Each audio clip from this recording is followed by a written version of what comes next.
Okay, it is 3:45, and we are going to call the November 10th, 2025 Lower Smoky Hill Water Supply Access District meeting to order. I will look to staff for confirmation that the Kansas Open Meeting Act required notices have been properly provided. Yes. Okay, can we have a roll call? Mike Hoppick, Here. Jerry Ivy, Carl Esping, Tom Toll, Trent Davis, Here. Greg Linkowitz, Here. Bill Longbine. Here. Okay, we do have a quorum, thank you. We have no public hearings today, so that will lead us to approval of minutes, 3.1. So item 3.1 is to consider approval of the July 14th, 2025 minutes. Move to approve. I'll second that. We have a motion, a second, to approve the July 14th, 2025 minutes. All in favor? Aye. Aye. Opposed? That passes 4-0. Okay. That brings us to new business. The new business is item 4.1, discussion of the next meeting date. Okay. We can remove one of those. January 26th, Martha's gone, and so I think it's important to have Martha here. That leaves us 2 dates in February and March, and we usually leave it to the 2 gentlemen that are not here to set the dates because we're always here. So is there a date that works better for, I would prefer. Debbie Pack, Finance Director. I would just mention last year we did it the second Tuesday of February, Okay. just for your information. I don't know if that's helpful or not. Or it's Monday, sorry. Monday. Does that work for everyone? Unless the Chiefs are in the Super Bowl. They still have a Monday after the Super Bowl, so. Right, I mean, getting back and being awake. So, okay. I accept a motion for a date. I move to schedule the next meeting for February 23rd of 2026. Second. Okay, we have a motion to schedule the next Lower Smoky Hill Water Supply Access District meeting on February 23rd, 2026. All in favor? Aye. Opposed? That also passes 4-0. Mr. Chairman, Yes. if I may, just very briefly, in case anyone might wonder why you are going through that process of having a meeting to schedule another meeting, it is by statute required that the Access District Board meet quarterly, so that's what prompts that whole process. Thank you. Okay, I'll look to Ms. Tasker. Do you have any other business that you'd like to share with us at this time? Maybe one thing. The Corps is doing their project out on Canopolis Lake on the backside of the dam, and they're putting in a diversion structure, but they are promising that everything will be good and they'll be able to release 65 cubic feet per second when we need it later next spring. Hopefully they'll be done with the project in early part of next year, first part of the second quarter, but that's really just in case anyone had been out there and seen the construction work going on. So the lake is at elevation 1461, 2 feet below conservation. So that was really all I'd mention for just a little bit of news. Any questions? Okay, there's no other business. I will accept a motion to adjourn. So moved. Second. Got a motion, a second to adjourn. All those in favor? Aye. Okay, we will see everyone back here on February 23rd of 2026 for our next meeting. With that, we are adjourned.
Good afternoon, everybody. We'll call to order the Salina City Commission meeting for Monday, November 10th, 2025, and I'll request staff confirmation that Kansas Open Meeting Act required notice has been properly provided. Yes.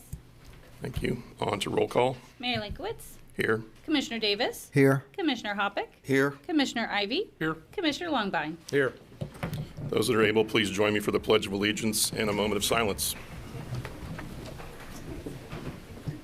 I pledge allegiance to the flag of the United States of America and to the republic for which it stands, one nation, under God, indivisible, with liberty and justice for all.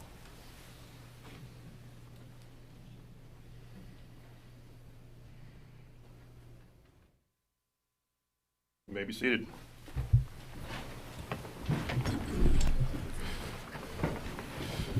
No public hearing scheduled for today, so that moves us to the consent agenda. Mayor Linkowitz, before we get to the agenda items, we have bond counsel here from out of town, so I would like to make a motion that we move item 5.6 up in front of item 5.1. Second.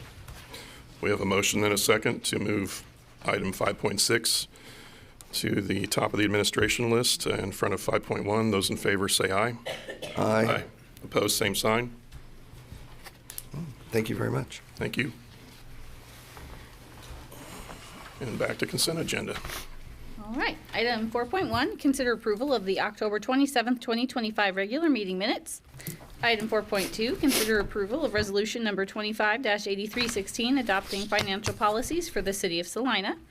Item 4.3, consider authorizing the mayor to accept a U.S. Department of Justice co-responder grant in the amount of $350,000 for 2 years and sign an updated 2025 co-responder MOU between the city, Saline County, and Central Kansas Mental Health Center. And item 4.4, consider awarding the Community Development Block Grant Phase 1 contracts by project low bid and authorize the city manager to sign all 4 contracts with Kansas Sand and Construction, LLC. Thank you. Is there any item a commissioner would like removed from the consent agenda? Is there a member of the public that wishes to comment on any item from the consent agenda? I'll bring it back to the commission. Mayor, I move we approve the consent agenda as read. Second. We have a motion and a second to approve the consent agenda 4.1 through 4.4 as read. Those in favor say aye. Aye. Opposed, same sign. That brings us to administration 5.6. Item 5.6 is to consider approval of resolution number 25-8320, determining that the city is considering an expansion of the Salina Downtown Redevelopment District and establishing the date and time of a public hearing. Thank you. Yeah, Mr. Mayor and Wood. Commissioners, Jacob Wood, City Manager. On September 22nd, Lighthouse Properties presented a plan for development of a hotel in the downtown on a parking lot in the 200 block of South 7th Street. That's a parking lot that's currently owned by the City of Salina. In order to do that, they will need some incentives to move forward, and one of the incentives that they're interested in is using funds from the Downtown TIF Fund. And as you know, as a City Commission, we have a Downtown TIF that's been in place since 2016. That's really collecting funds quite a bit stronger than what we had anticipated. So there are funds that are available for additional projects in that area. The problem is that area does not include the parking lot at 7th Street. So what this action does today, this resolution basically says that we would expand that district to include that parking lot. And while we're at it, we've also had some discussions with Salina 2020, the master developer, with some interest in adding some area that would be around Theater Salina. So this is the map of the current area that's in the district right now. If you'll go forward one, you see the places in red is what we're talking about adding to the district.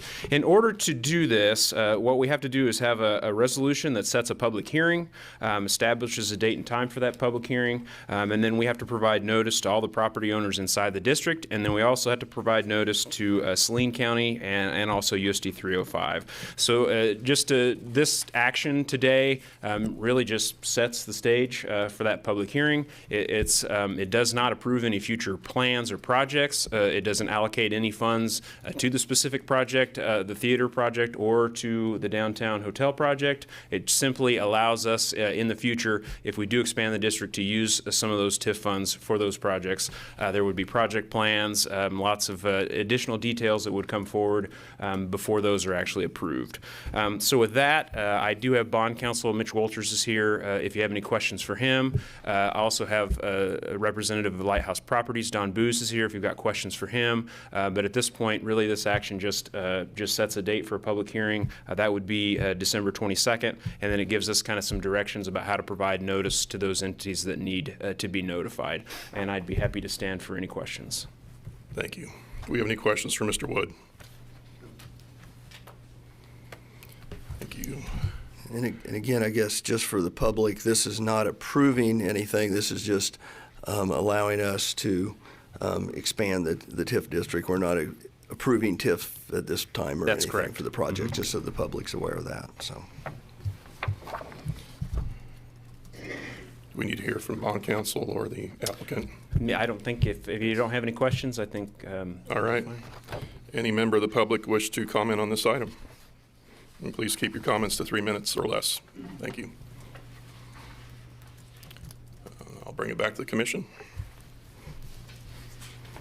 Mayor, I move approval of resolution 25, sorry, this is off. I move approval of resolution number 25-8320, determining that the city is considering an expansion of the Salina Downtown Redevelopment District, establishing the date and time of a public hearing on such matter, and providing for the giving of notice of such public hearing. Second. we need to use we need to use the December 22nd date in the motion. It's in the, you don't have to. Okay. It's in the resolution. Okay, thank you. Second. Yeah. Okay. We have a second on that one? Yeah, I'll second. Okay. We have a motion and a second for approval of resolution number 25-8320, determining that the city is considering the expansion of the Salina Downtown Redevelopment District and establishing the date of December 22nd, 2025 at 4 p.m. as the public notice hearing scheduled. And those in favor, say aye. Aye. Opposed, same sign. That brings us to 5.1. Item 5.1, consider authorizing the purchase of a new wheeled tractor elevating scraper for the landfill in the amount of $1,268,578.29. Mr. Marsh. Good afternoon, Commissioners. Ron Marsh, Director of Public Works. The City of Salina Municipal Waste Landfill has two wheeled tractor elevating scrapers, we'll call it a scraper for short, a Caterpillar 615C and a larger Caterpillar 623. These scrapers are used for the KDHE regulatory compliance of Kansas Administrative Regulations 28-29-108 operating standards for daily and immediate cover of waste areas, construction of stormwater run-on and runoff control structures, and other dirt construction needs within the landfill facility. The Municipal Solid Waste Landfill is scheduled to purchase a new wheeled tractor elevating scraper in the 2026 sub-CIP if approved later this year, with a budget of $1.5 million. This scraper is to replace the Caterpillar 615C, the smaller of the two, that is 20 years old, and this is part of our equipment replacement plan. Foley Equipment would be the sole bidder for this equipment, as they are the only manufacturers in the area that produce a specific scraper design. They have quoted a new scraper for $1,268,578.29, well within the 1.5 budgeted amount. Both of our current scrapers are Caterpillar models purchased by Foley Equipment, and they've had great success with their performance and reliability. However, the smaller model, the 615C, has been discontinued. It's increasingly difficult to find replacement parts, and the rebuild option is not available at this time. We are also starting to experience significant issues with the existing unit misfiring and believe that continuing to invest in repairs for a machine that's slated for replacement next year is not the best use of our resources. The 615C model does not get used much because of its insufficient size and limited capabilities. And for 2025, we have put only 176 hours on that machine compared to 457 on the larger piece of equipment. The lead time for delivery of this piece of equipment is 4 to 6 months. Foley Equipment currently has a 623 model in production slated for January delivery. Authorizing the purchase today will allow us to claim the model in production, and we would pay for and take delivery with a new scraper in early 2026. We do demand a lot from these machines as they are a crucial part of our operations, including helping to keep us in compliance with KDHE requiremments. Again, the cost is $1.2 million, and staff recommends moving forward with this agreement. I do have Tilden Crable here. He is our landfill superintendent to answer any technical questions you may have. Thank you. Do we have any questions for Mr. Marsh?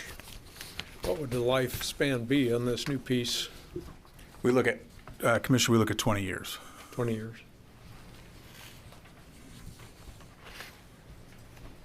Thank you. Any member of the public wish to comment on this item? And I'll bring it back to the commission. Mayor Linkwitz, I move we authorize the city manager to execute an agreement with Foley Equipment for the purchase of a Caterpillar 623 wheeled tractor elevating scraper in the amount of $1,268,578.29. Second.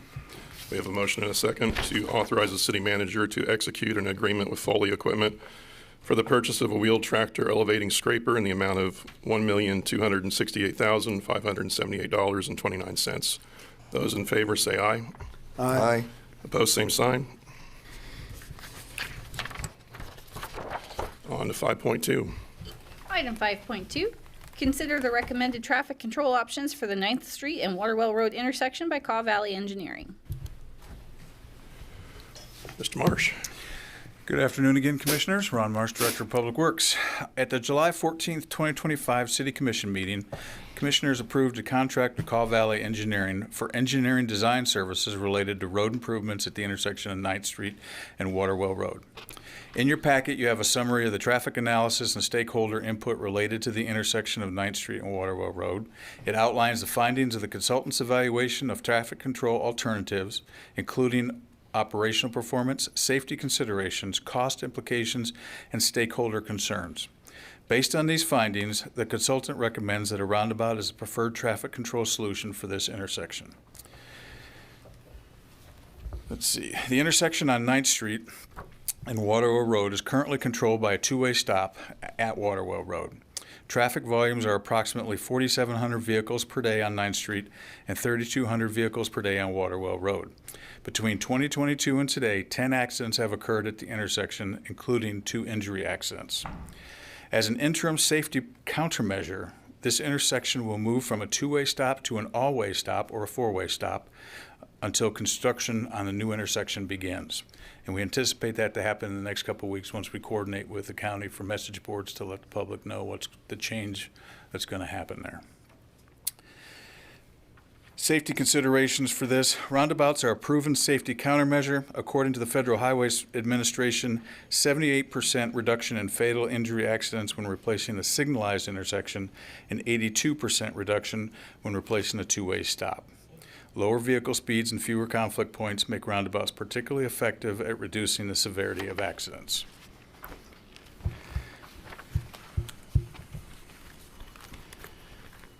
You have your staff or the options for your decision today in front of you. Staff recommends the roundabout, concurs with Caw Valley and recommends a roundabout. We do have representatives from our staff engineers and also from Caw Valley here to answer any questions you may have. Thank you. Do we have any questions for Mr. Marsh or anyone else?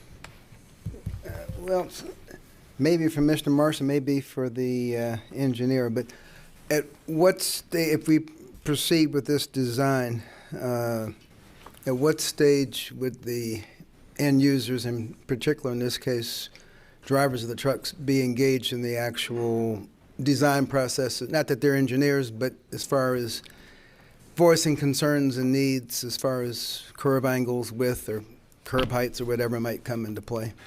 Well, we've met a few times with those stakeholders, and I believe there's many of them here in the room today. But we've met with them already, and I'm sure the engineers. I can defer to the engineers to answer that question for sure. But I'm sure we would meet with them again to make sure we're designing it correctly. Okay. My question would be, and whether this is for you or for Caw Valley, first of all, is this a single lane or a double lane roundabout? It's a single lane. Okay. In doing that, I take, we've got plenty of right-of-way out there, so I'm taking it this would be a larger roundabout than you would have within the city itself then to handle the truck, Correct. the 18-wheelers? We would design it to handle truck traffic based on their wheelbase, and there's a formula that the engineers will use to figure that out, to determine that. Okay. One other question, is there a traffic, vehicles per day count above which the roundabout would tend to slow things down as opposed to keep the flow moving? I would have to defer to one of the engineers for that.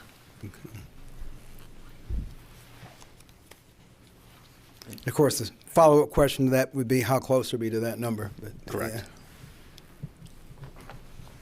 While he's coming, large user of that intersection would be our sanitation truck drivers. Have they gave any input? We've talked to them, and they're fine with whatever we decide to do. They really haven't voiced any.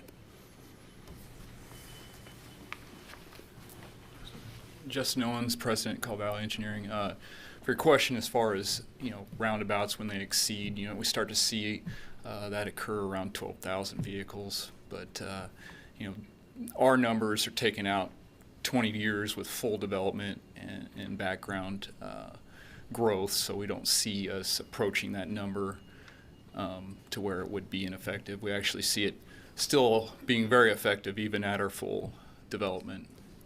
Does that Predictions. 12,000, now I grew up in Washington, D.C. where there are lots of circles, but 99% of that traffic is cars. Is that number lower when a significant portion of the traffic is large trucks? Just because they take longer to speed up to get into the traffic. I'm sure. Well, yes, it would. If it was significant.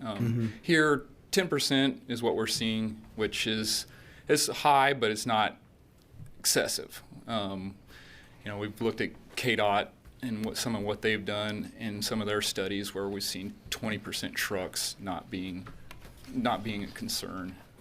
So I think we're well within the thresholds of being adequate. And is there a reason that one lane is used as opposed to two?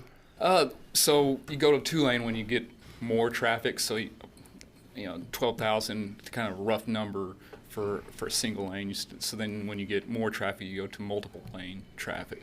So that would be the reason to go to 2 lanes. But we don't see the need, and we also see there being more of a concern with 2-lane. They're a little more complicated. And then with trucks, you have off tracking, they can't stay in their lanes, so it's not as desirable. So we wanted to make sure we could keep this within a single lane roundabout, and I think we're confident that should serve us for beyond the service life of the pavement. So we would be looking at reconstruction before we would ever see us get into traffic numbers that would cause us to be inferior design or inferior layout. Question, and I don't know if you have an answer to this, but I was coming home from Manhattan last night, and there's a roundabout just off of I-70 there by the Cracker Barrel. Did we do any checking with them to see if they've had any issues? Because there's a truck stop right there, if they've had any concerns with the roundabout. Yes, I work very closely with the Public Works Director of Junction City. I've talked to him about this actually this morning to see, if they've had any concerns or any issues with large trucks, because I know that's Chestnut Roundabout. It serves all the commerce there and the truck stop. No, there's not been any issues to his knowledge of any truck issues going through that. That roundabout's been in probably going on close to 30 years now. It was one of the early ones to ever go in Kansas. So I have requested crash data from them. I have not received it at this point, but hope to get that just to kind of confirm that. Go ahead, I'm sorry. I'm sorry. You observed traffic at that intersection. I believe I read in here. But so was the truck traffic less at the time that Great Plains was getting out of? Yeah, the truck traffic seems to be kind of steady over the whole period of the day, where typically we look at our peak hour, which of course that's when your shift changes are happening. You're going to see in the morning and the afternoons, I believe, our afternoon was the high, was the actual peak that we designed to. So because of it was, we didn't see, the car traffic increase, but the truck traffic did not happen. We didn't see a big increase at that time. But did it decrease during that time, or was it? I don't know. Did we observe a decrease? It's pretty. Yeah. Go ahead if you got a comment to add. Go ahead and introduce yourself. Jonathan Thompson, Cobb Valley Engineering. So in relativity, what we would say is that traffic would be lower in percentage because of the greater percentage of vehicle volumes.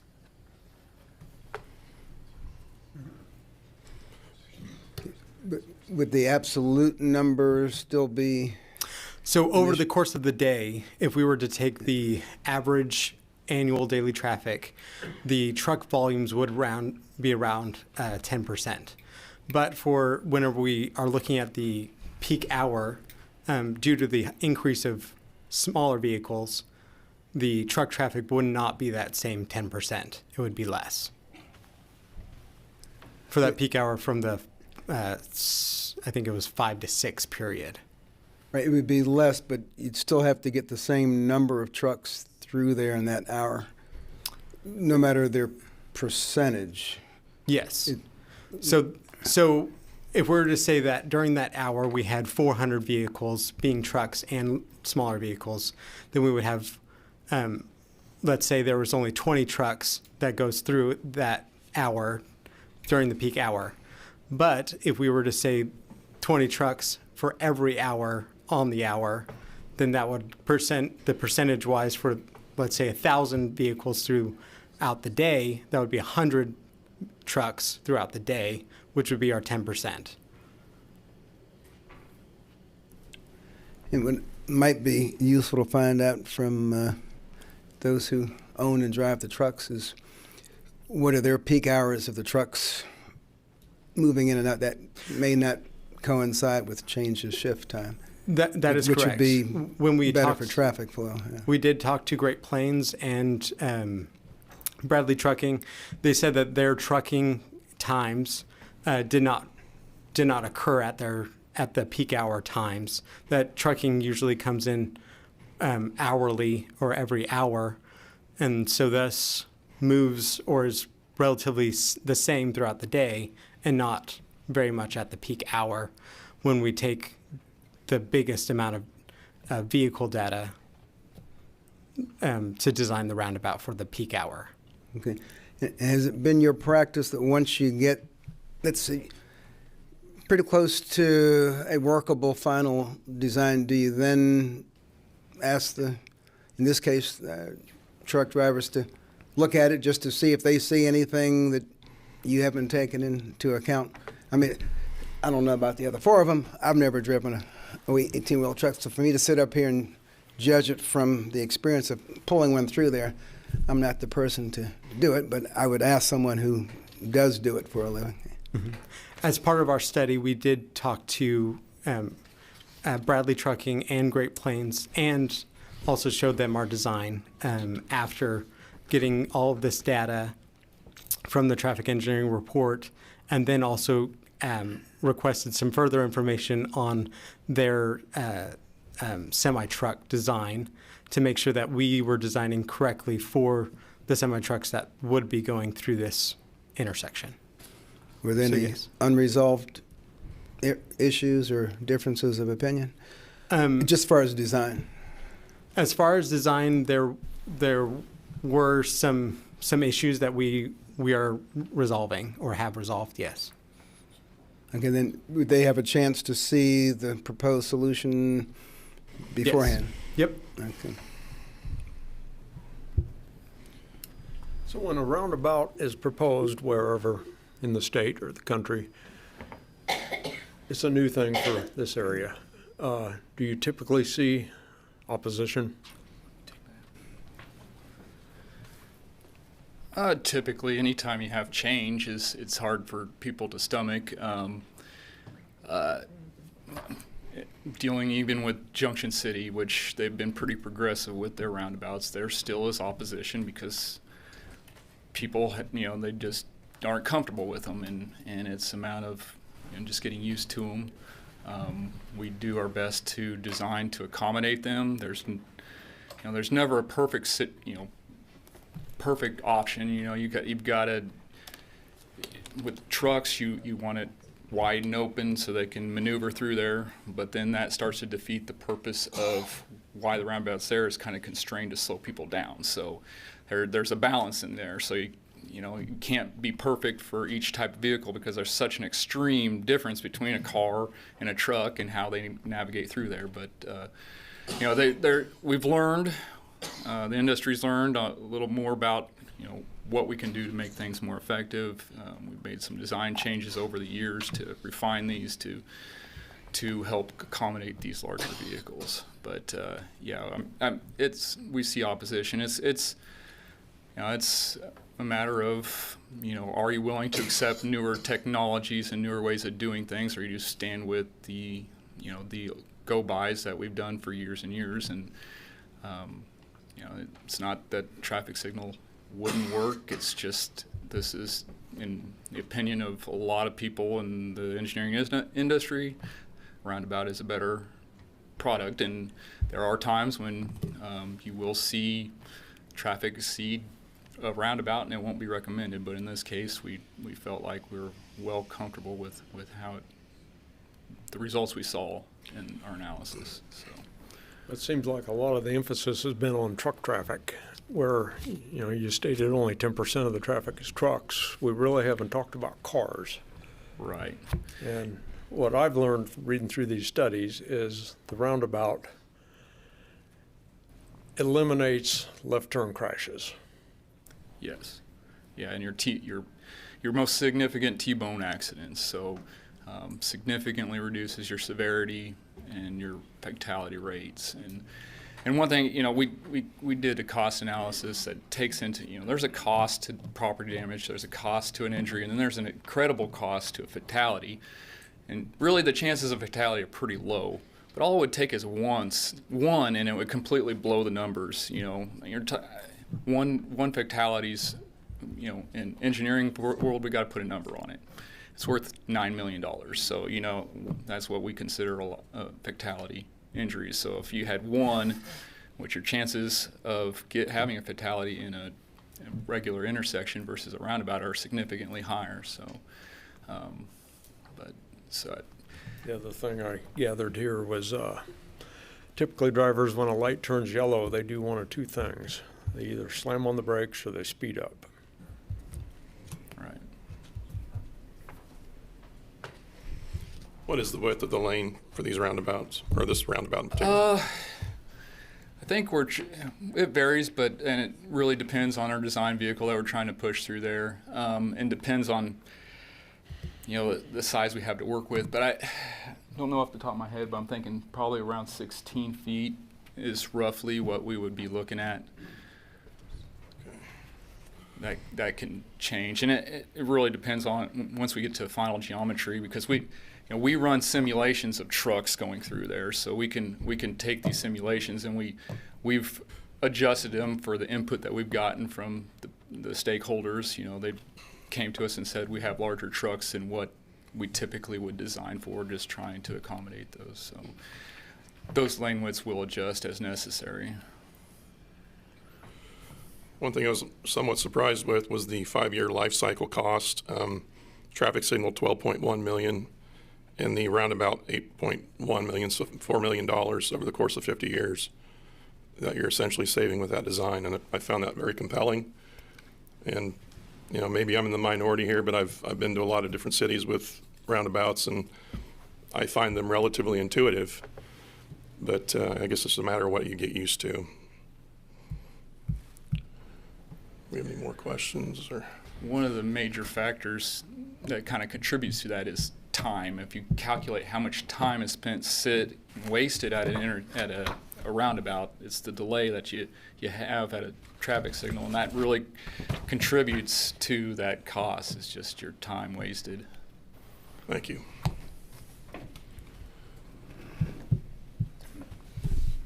Any more? Possibly after. All right. Thank you. Any member of the public wish to comment on this item, please keep your comments within the 3-minute time constraints. Thank you. Good afternoon. Jamie Bradley, Doug Bradley Trucking, Salina, Kansas. Just spent about 20 minutes talking about that, and I understand that you've got 185 or 170 or so pages worth of documents that you were provided on this subject. I'm here representing both Doug Bradley Trucking, but also Brett Wise of Great Plains Trucking. They haul all of the freight in and out of Kubota. I'm representing Richard Beamer, who's the supervisor of Penske Truck Leasing right across the road from us in Waterwell Road. Mark Johnson, the general manager of Kubota of Salina, that's the Kubota retail site, and Mike Hoblasel, the COO of Blackbird Transportation, who handles all of the freight for Crestwood Cabinets. I pointed out that I'm referring to all of those people or representing all of those people, and the amount of time that you spent talking about this thus far, and the fact that you've got 170 pages of documents to let you know that there's no way I can address all of that in 3 minutes. But I am here representing 6 other people, so I'd expect to be given a bit more time than that. And so I will get through this as quickly as possible, but I've got a bunch of questions I'd like to have answered, and then a few things to point out to you as well. So the first thing I'd like to point out is that I, as a stakeholder in the area, a property owner, business manager in the area, when this was presented, was not contacted and said, hey, I want to know what you think about this. I found out about it, like many people did, either here or at the Salina Post, and I reached out then to the city and said, hey, we're a stakeholder. We run trucks through this area. I think I would like to be involved in this conversation so that the perspective of trucking can be considered. So I reached out, and I was included then. The city did allow myself and Brett Wise from Great Plains to attend some of those meetings. However, that stopped at one point. We were attending meetings, and I did not know that there was a final report produced. I did not get a copy of the final design. I didn't know that this meeting was going to happen until Friday when I happened to hear it on the radio. So I wasn't included at some point. I would have thought that perhaps I would have, and other of us that are in the area would have, but I was not. So I just wanted to point that out there. I do have a couple of questions about the traffic study and the recommendation that's being made. And one of the things I'm wondering about, and I've asked this question before, but perhaps somebody could answer for me, what factors during the study could have been found that would have said, no, a roundabout's not correct here? Can anybody answer that for me?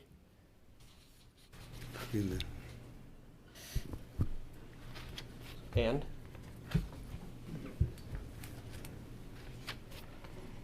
Okay, no answer? All right. I mean, I guess from my standpoint, it would be if I had documentation that showed it was significantly detrimental to have a roundabout in this location versus a stoplight. Okay, so during the traffic study, what would they have found that would have said this is detrimental? More severe accidents to me. So if they had more severe accidents at that intersection? In a roundabout, anticipated to have more significant accidents at a roundabout than at a four-way stop or at stoplights, that would cause me to have concern. Okay. Would it be more appropriate to have the folks who did the study to answer that question? I would be fine with that. I mean, Please. Yeah. Yes. I think at the crux of this conversation, it's really about public safety. I mean, injury accidents, fatality accidents are kind of the, I would think I would think be. that's part of it. Mm-hmm. So, when we do our traffic study, we rate them A through F. That's kind of a level of service, A being best, F being worst. And the more traffic you try to push through a roundabout, it's going to create more delay. So the longer the delay, the longer it takes that you back up you're backed up on a leg of a roundabout. That creates longer time to get through it. So the longer that is, so that if we saw a level of service C or worse, we'd start having concern when it comes to design. We saw maybe one level of C on one of the entry points, so we don't have excessive amount of traffic. And with the amount of traffic we have, this roundabout is efficient enough to handle it. Okay, so there wasn't anything about the amount of traffic that could have changed it, or the type of traffic even? It would have to be the amount. Okay, but as you said earlier, it'd only be if you exceed a traffic count of 12,000? Roughly. Okay. We'd have to run the simulations to know. And it also depends on if it's out of balance. If you got a heavy one leg and then it's just dominating and shutting off the other ones, then it's a combination of a lot of things. It's just not overall. I don't see that there was really ever the possibility that this intersection was going to pose the option that a roundabout wouldn't be the best option for you in this study.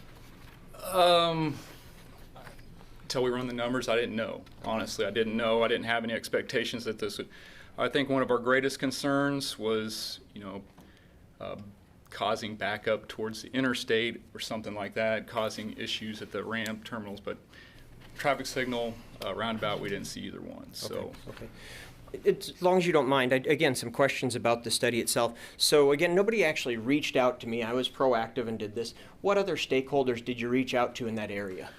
So I don't understand how you weren't, it may have been we hadn't got to yet. We had every intentions of contacting you, and I don't know, had you reached out prior to? We reached out to pretty much every industry out there. Okay. We talked to Tony's, we talked to Amazon, we talked with Crestwood, we talked with Kubota out there, we talked with the car dealerships out there, we talked with Advanced Auto. We pretty much covered everybody out there and got their input as far as what does your truck traffic look like, what is your shift changes look like, are you at capacity, do you plan to grow, what are your plans in the future? So we took it very serious, and we took, we've also found a lot of people that were in favor too. I know you're not necessarily in favor, but I would say you are in the minority of the people we talked to when we talked to them. So why would you talk to Tony's and Amazon? Just to make sure that they're a dominant figure out there, and But this intersection wouldn't have anything to do with them. It didn't end up affecting it, but that was what the city asked for, and that's what we provided. Okay. Well, I asked that question because, of course, I've come here today with Great Plains. We're kind of crossing the line here as far as it's getting weirdly like a cross-examination. And that's what I intended, was to ask questions. Okay, yes. So here's the thing: is I guess I should ask Mr. Bankston what our requirement is pertaining to this intersection as far as notification of, because it seems to me that they've gone out of their way to contact people that would be affected by this. That's what they said. Great Plains is here. They didn't get contacted. Kubota didn't get contacted. I didn't get contacted. So who did? That's what I was asking. Who they did contact. That's your perspective, and what I can tell you is the day after this was proposed, I was at Kubota in Great Plains, and so was Vice Mayor Hoppick, and it was received very positively. Very big companies, could be somebody that I haven't spoken to. My point is that there's kind of a limit to our capacity to, we're going to work on this intersection. This is an engineering firm. This isn't just, we're just going to mix things up and roll the dice and Yahtzee. We're doing a roundabout. There's quantifiables, and it's based on injury accidents, fatality accidents. So it's not like we're just throwing this in the mix because we want to irritate truck drivers. It's about keeping everybody on the road safe. And it's not just about 18-wheel traffic. It's agreed. Okay. Although we are one of the kind stakeholders of that has no choice on that this. conversation is where I'm going with that. And they've gone out of their way to say, okay, what are the parameters of this roundabout, and will it accommodate the type of traffic it sees? And again, I'll have to go back to staff. What's the requirement in terms of, is there a number of feet from the intersection? So that no, we're there's required? actually not a requirement that we contact anybody in terms of a design project. But typically what we do, and we do have a major project, is we'll have public meetings, or we will contact people. We'll have meetings. We did have meetings. I mean, I met with you. I met with Great Plains on multiple occasions about this. So it's not as if you did not have any feedback or a seat at the table. As I explained, I was so involved in some we did meetings. meet with you, and our intent here, I mean, so this came to the City Commission several months ago. We approved a design engineering contract with Caw Valley, and we said, Caw Valley, what we'd like you to do is do a traffic study at this location and reach out to the stakeholders in the area and provide a recommendation on what you think is the best process moving forward. And what we're trying to do is make a data-driven decision based on the engineering and what we have, and what was been presented to the City Commission is lots of engineering reports, lots of studies where we looked at this area and we said, this is what we think will handle the traffic most effectively in this area. If we had come back and felt like a traffic signal would have done that, then that would have been the recommendation, but it's not, because that's not what the data shows. Now, certainly if the City Commission decides that they want to move forward with a traffic signal, that would be effective. It would be better than what's there today, certainly. But the data that we have really shows that a roundabout in that location will handle the traffic more effectively, will reduce the number of accidents, will reduce the number of injury accidents, and that's really, we have a goal across the city to try and do those things. And so we're always going to look at that and go, hey, is there an opportunity for us to reduce or to make this intersection more safe? And if that's an opportunity, then we're going to present that to the City Commission and let them make that decision. I would not So, agree that certainly. we necessarily have the data that supports that, because a lot of the data that supports the roundabouts is for traffic lanes that have obstructing traffic of higher speeds. Well, I guess that's a place where we're just going to have to agree to disagree, because we have looked at plenty of studies. The Minnesota study that you have read. I did. It says all throughout the document that it reduces the number of crashes, it reduces the severity of crashes. There is some data about turnovers or rollovers in a roundabout, but that study says that there were 15 rollovers out of 121 million trucks entering a roundabout. So it's a very, very small number of rollover accidents. And then it also goes on to say that after design standards were changed in 2018, that the number of rollovers was reduced. So we are going to use the most latest and up-to-date design standards. I mean, Caw Valley is a partner that's here. They live in this community. They're going to design this thing. They're not going to design it in a way that it won't be effective. 15 rollover accidents for a roundabout, 1 for a traffic signal. So it's a 15 times greater likelihood out of of a rollover 121 million trucks entering a roundabout over that time frame, and the design standards have changed. Sure. So that's, I think, so they very looked important. at new roundabouts, but didn't look at new traffic signals. There's more than just I don't know. terrain that affects rollovers. I mean, is the load properly loaded? Totally agree with you. And- that's Yeah, exactly and my point here. That's my tires, point et cetera, here exactly. And is and that speed. I used to work. there's so many big things that affect it. Absolutely. I've worked but let me ask you this question. that type Okay, of so- accident in Kansas so City. I Usually try to excessive train speed. our drivers to be safe, efficient drivers, right? I always do.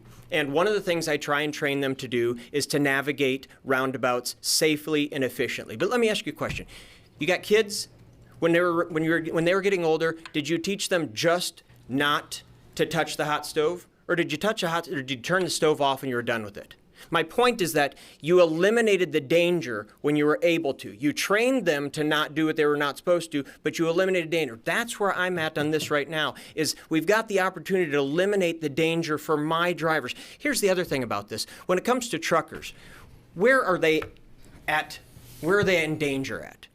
When it comes to accidents, whether they're in a rear-end accident or a sideswipe accident of any sort, they're generally not in danger because they're in big vehicles.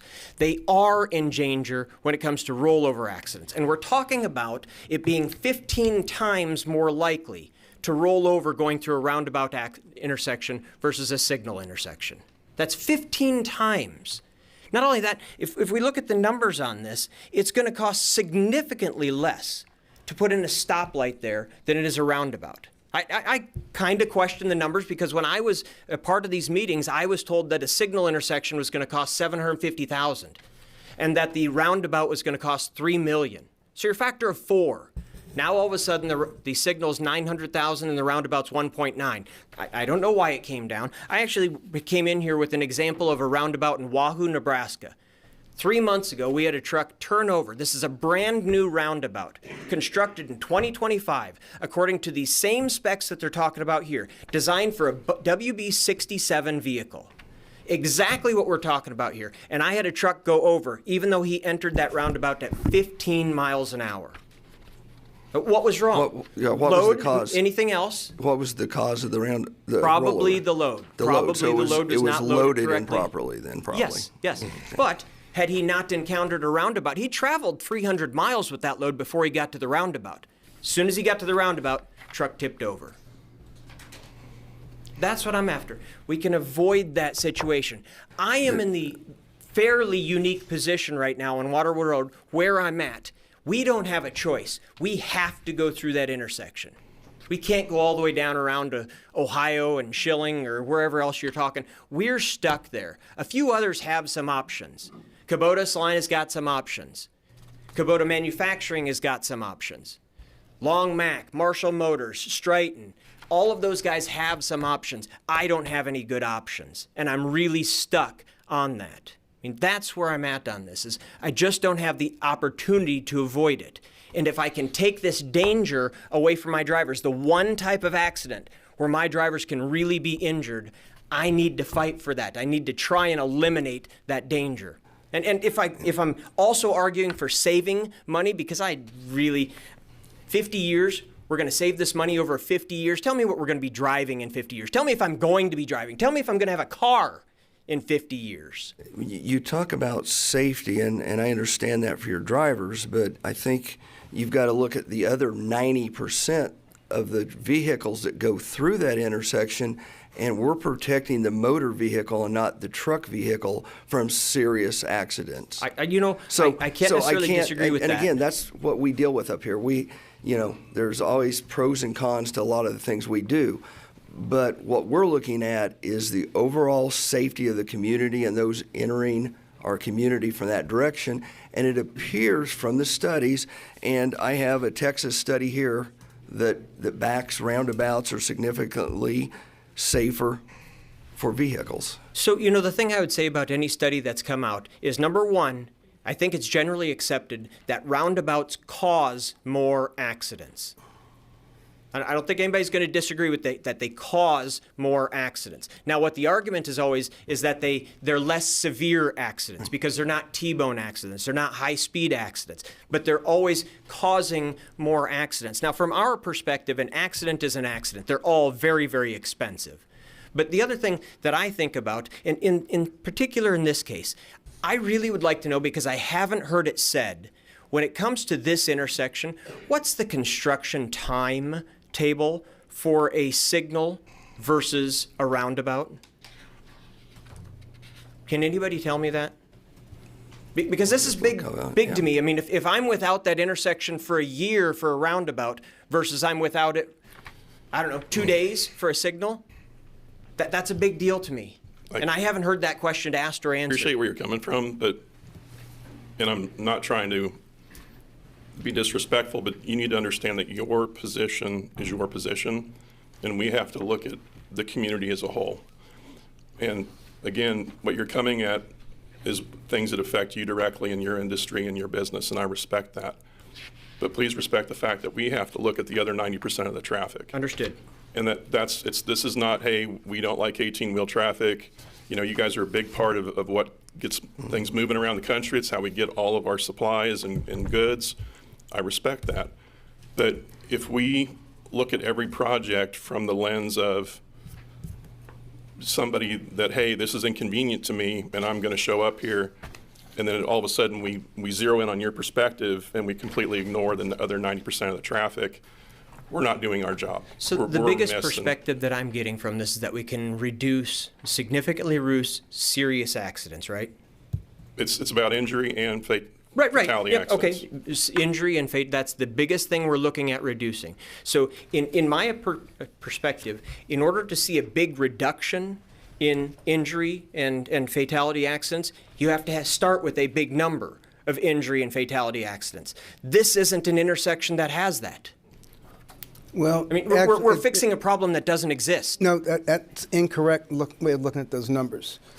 10 accidents at that intersection in 2 or 3 years is way larger than 15 rollovers out of 121 million trucks. Those numbers are nowhere near close. No, I don't disagree with that. I'm just saying you can't have a big reduction if you don't start with a big number. But that's why you have to be careful when you use percentages of numbers. A large percentage of a tiny number is still a tiny number. Agreed. We have 10 to 12 real serious accidents at this intersection in a couple of years. That's a large number. And how many would be reduced with signal lights? Some, and studies showed that. Of course, the problem with signal lights is that people like to stretch the yellow or they like to jump the green. So, I mean, it doesn't eliminate the danger completely. You have to understand, at least my perspective, as a city commissioner, I did not take these other 4 guys out, go to that intersection and say, hey, let's do our study and figure out what's the best way to move this traffic through. We hired a consultant who is expert in these matters, and we didn't tell the expert, we want you to build A and then fill in the blank.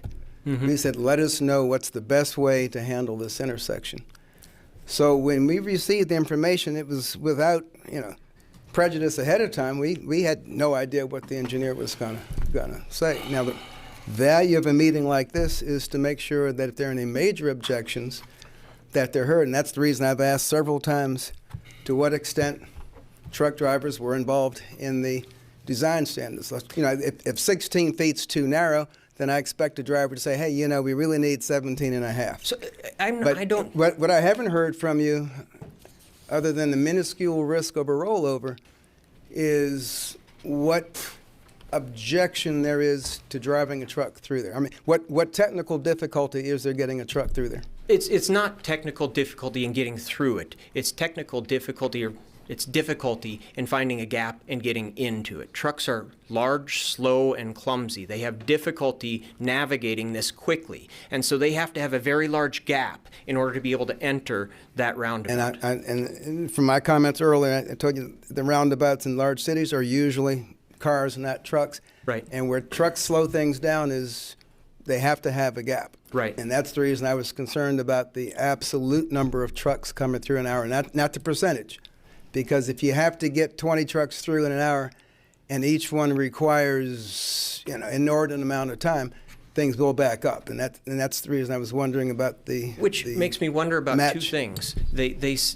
One of the first things I was told about this study is the absolute is that we cannot back up traffic onto 135. Cannot back up traffic onto interstate. No matter what we do, that can't happen. And one of the questions I've got is, what if we find that this doesn't function well? What if we find that all of a sudden we are backing up traffic because trucks can't get in there because there's so much car traffic going through there at whatever time of the day? Pick your time of the day.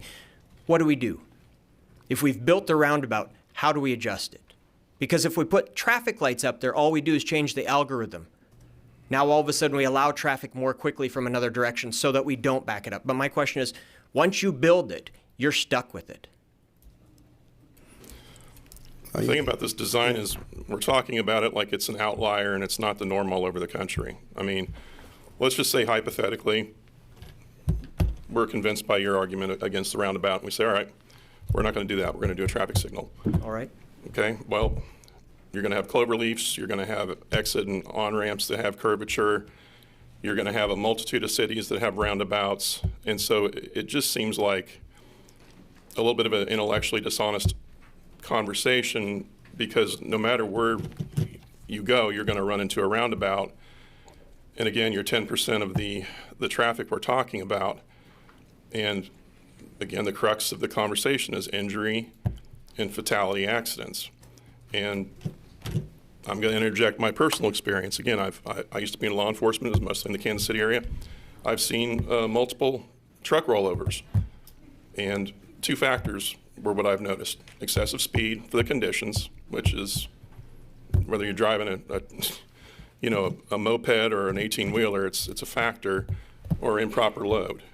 And again, these are on exit ramps with a little bit of curvature, and it just feels like we can't design this around the fact that you might have a driver or two that maybe is subject to more human error than the others, or maybe the load's a little, that's kind of going to be in your wheelhouse as to how your drivers conduct themselves or how they handle the rig. I don't disagree with that. And so if this is designed with these specifications, I mean, again, this is not just, you know, rolling the dice. I mean, these are quantifiables, and these are tried and true means of conveyance. I mean, again, this is not the first time anybody's tried one of these. No, I don't disagree, but I go back to it's eliminating a hazard for me. I understand. Are my And I drivers understand going that. to have to navigate them? Absolutely. But yeah, clover leaves and roundabouts, they're going to run into them. But if I can eliminate them, especially one that's right this near, and my drivers have to navigate this every time in and out, that's why this is so near and dear to me. And I respect that. And just please keep in mind that we have to look at your perspective, but also there's 90% of the other traffic that we have to take into consideration. And I brought a map with me today to show who I'd talk to, because I talked to all the commercial regular operators in our area, and to a man or person, not a one of them said, I prefer a roundabout over there. I understand that. And I'm talking about people dealing with commercial traffic. Understood. Question for the engineering. Does it matter in the design if a certain percentage of your traffic is just going through one exit, or let's say 270 degrees, you know, all the way around? Does that change the way you have to design it? Sorry, Justin. Yes, I mean, we'd start looking at possibly bypass lanes where there's a heavy right, for example, and we actually do have a pretty high right going from southbound 9th Street to going westbound on Waterwell. We were planning to add in a right turn bypass lane to keep that traffic out of the traffic circle itself, so that does not interfere. So yes, we do try to accommodate if there's a heavy one leg versus another leg. How can we try to prevent that traffic from backing up and bogging down the operation of the roundabout Because itself? I was thinking if there's a fair amount of traffic that goes south on 9th Street from the interstate, and I don't know who would go that way, a similar bypass lane might ease traffic backup. Yeah, and we've looked at all the legs and what we're seeing as far as fairly balanced, but you know, there are some heavy movements, and the only one we really feel like we need to accommodate is that right-hand turn towards the interstate. I've taken way more time, and I appreciate being lenient with me on this. Again, I just kind of looking at this, I know something has to be done. Personally, I like roundabouts when I'm in a car, but not in a truck. They're just not good for us. From what I've seen, whether it's even the 311 report that just came out or the survey that most people don't want this. And so I'm really confused about why we're after this. If it's going to cost us that much more, I don't see that this is the intersection to use that, because it's just not that dangerous an intersection to start with. And there's just no adjusting once we get it in, so I'm really at a loss. But I really would ask you to consider what I've got to say. Those other stakeholders who own in our area, what we think, because we're the ones going to be having to deal with this all the time. It's in our backyard, and so we really would prefer to see traffic lights at that intersection versus a roundabout. Thank you. I appreciate your time. comments, and they were very well thought out. Appreciate that. Anyone else wish to comment on this issue?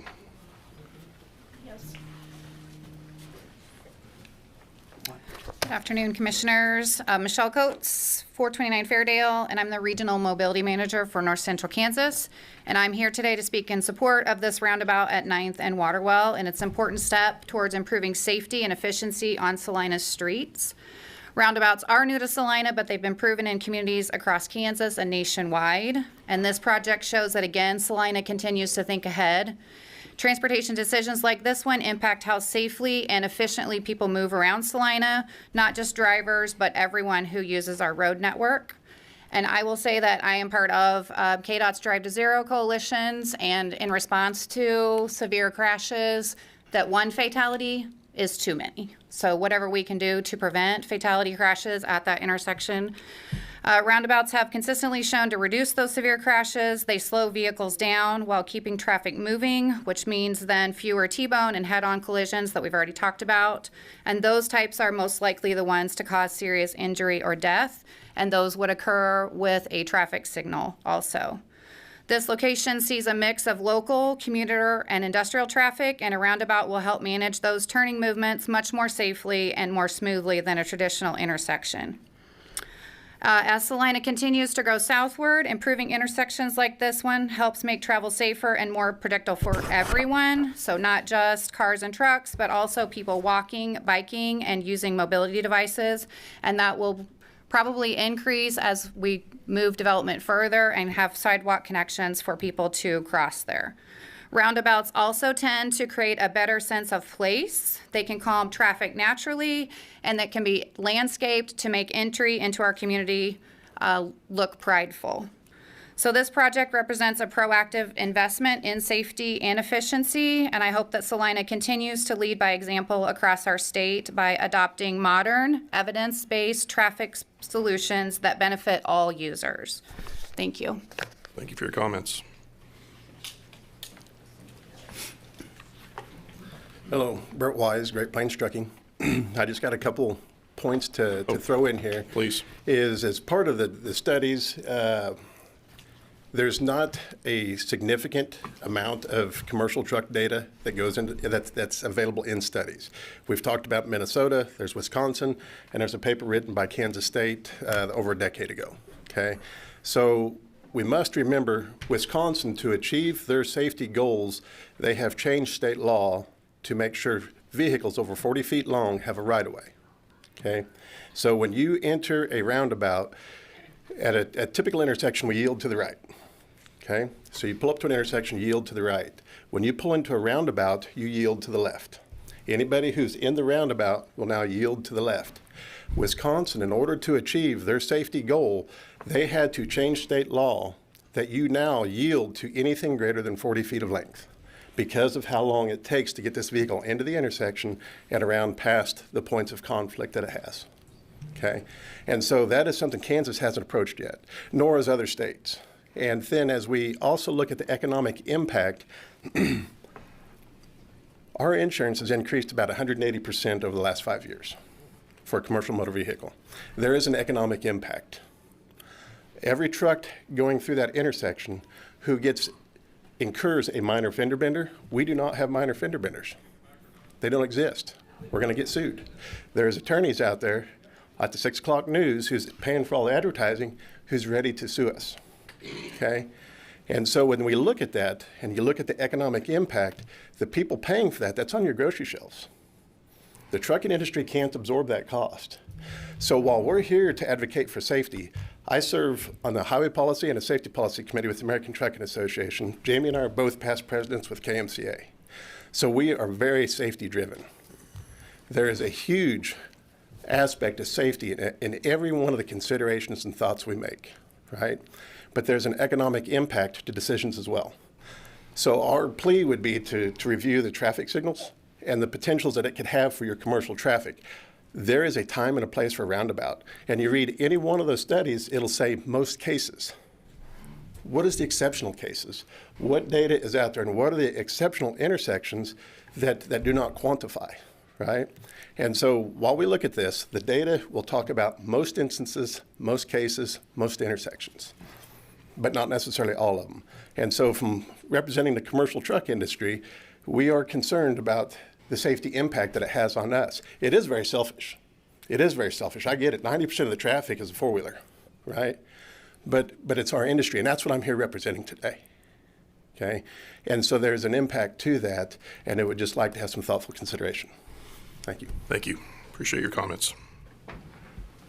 Anyone else?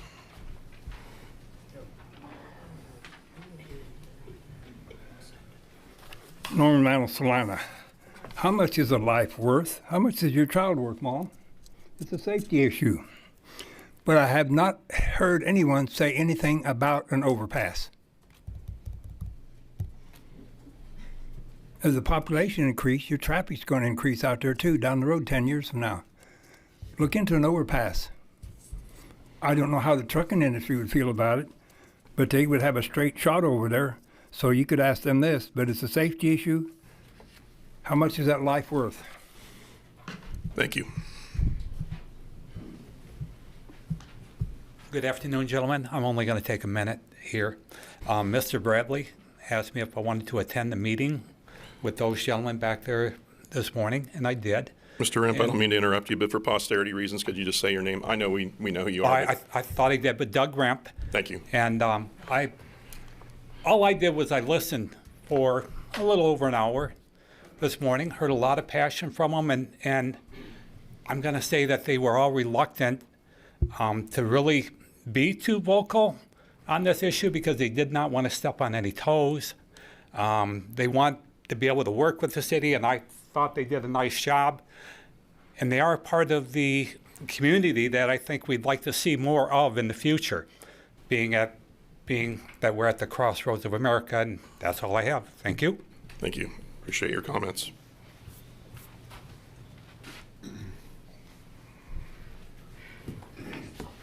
Ben Winhole, Salina. I don't know if Call Valley Engineering looked into this, but this is not a what-if situation. This is I can tell you as a fact, as an outside contractor for many, many years, we did a lot of work at Advanced Auto at the warehouse. And it was multiple days. And each of these days when we were working there, you would see they have their entrance and exit is a guard shack, a manned guard shack that is far enough back for one truck and one trailer to pull off of Schilling to get on, or Waterwell Road to get onto it. There would be 4 to 5 trucks sitting there off to the side of the road, waiting for their turn to be able to get into there. So picture that right now to where you have 4 trucks lined up and they're half off the road, but part of their truck is still on Waterwell Road. And then you got somebody coming through a roundabout that comes up to the back of those trucks and says, whoa, wait a minute. I'm not going to pass. I don't feel comfortable. This is not safe. I'm not going to pass these trucks. So they stop. And everybody else doesn't know that. And you have everybody else stopping behind them, and nobody can move. And then you got traffic this way and this way, nobody. And your roundabout is completely closed up. Now, when you say that roundabouts have worked in other cities and other states, is there a study to where you have had an entrance, a truck entrance, only a couple hundred feet off of an intersection that has trucks backed up in the morning and in the evening? I've seen them in the evening too, and we saw them in the morning, anywhere from 8 to 9 o'clock in the morning. And this is a stated fact. I know this for a fact because I saw it firsthand. So this is something you need to take into consideration, is either talking to Advanced Auto, or have a call Engineering Valley, say, hey, what can we do different here so that there aren't trucks sitting there on that road? Because once it happens, you're going to have a mess. Thank you. Thanks for your comments. Tony Johnson, Salina. I drive a big truck. I own one. I don't have a problem with roundabouts. I've been through roundabouts from Colorado to Virginia. Don't have an issue with them as a whole. I just think, like he said, they have their place. I hauled dirt, rock, and asphalt out to Amazon most of this year. Pulling an end up, we can be 85.5 in the state of Kansas on secondary roads. And I can tell you there's 3 peak times when that intersection gets bad. The worst is at, I think, 4 o'clock when Great Plains Kubota lets out. It's bumper to bumper, 4-wheelers hammered down into town on 9th Street.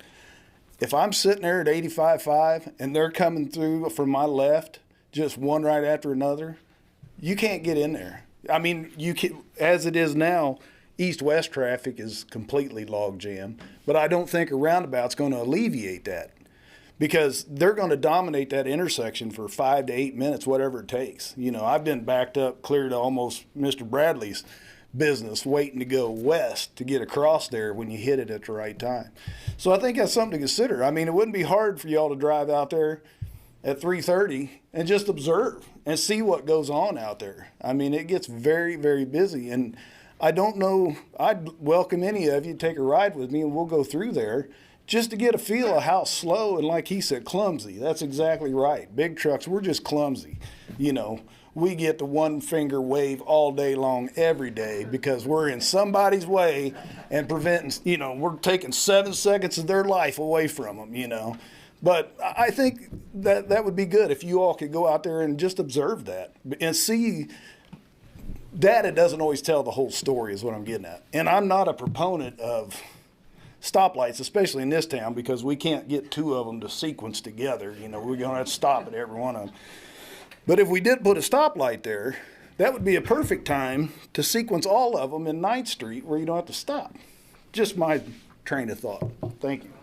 Thanks for your comments.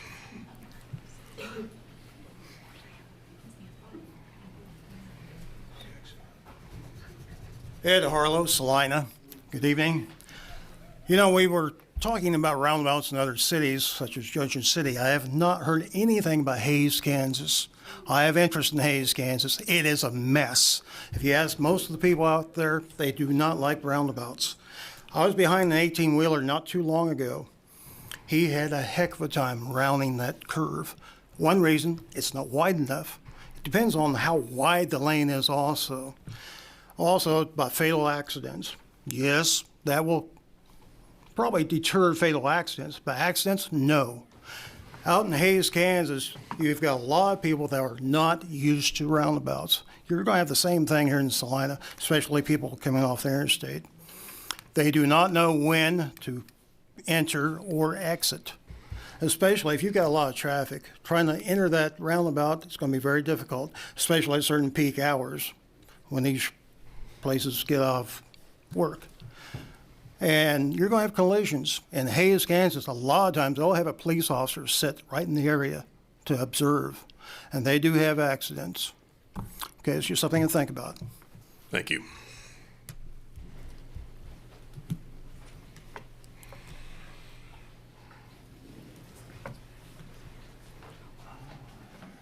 John Guerrero, Salina, Kansas. Brett was asking what would be exceptional cases to the roundabouts, and the gentleman called Valley said stagnation from one side.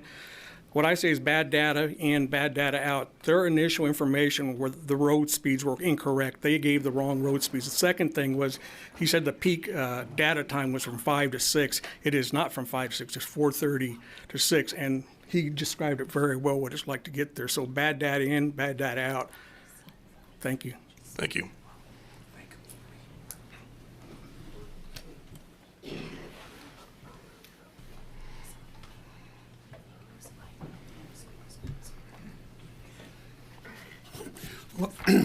Larry Marsh Motor Company. I want to emphasize a couple of things that were said here today. When Kubota lets out a roundabout, you won't even be able to get into it. People coming off Waterwell heading west will line up bumper to bumper, or coming from the south bumper to bumper. And that's not going to change it. A stoplight would. I think a stoplight would work very, very well. That allows incremental traffic to walk through. It also doesn't make a lot of sense to me why the city's contemplating spending at least $2 million to solve approximately 2 non-injury accidents a year. That's close to $100,000 for each accident that may or may not be eliminated when it all gets done. That's it. Other than the Salina 311, 69% of the people in town do not want it. Thank you.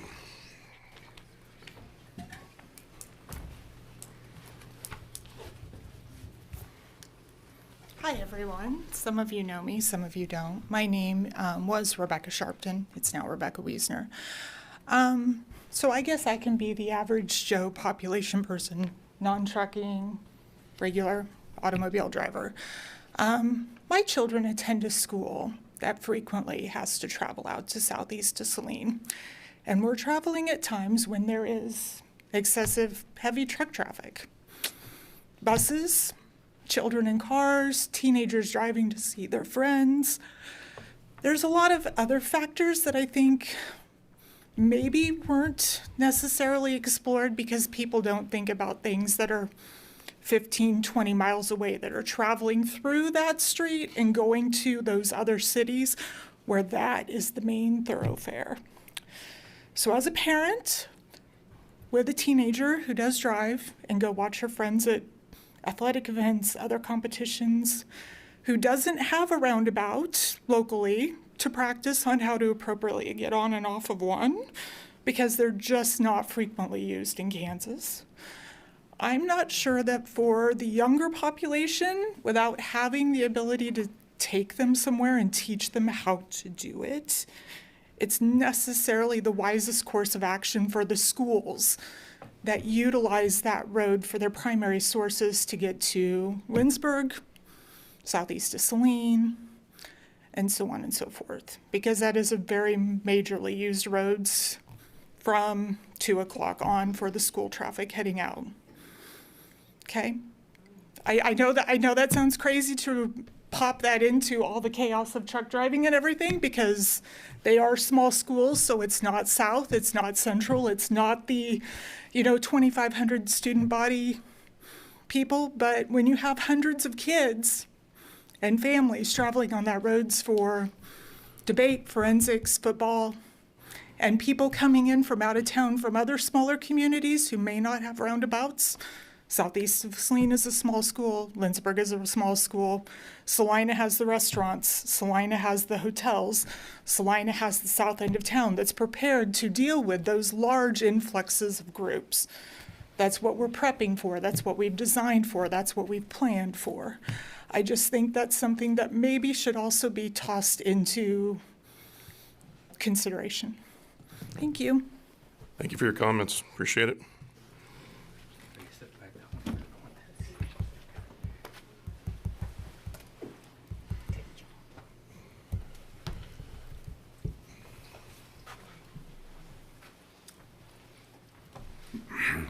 Mark Johnson, General Manager of Kubota of Salina.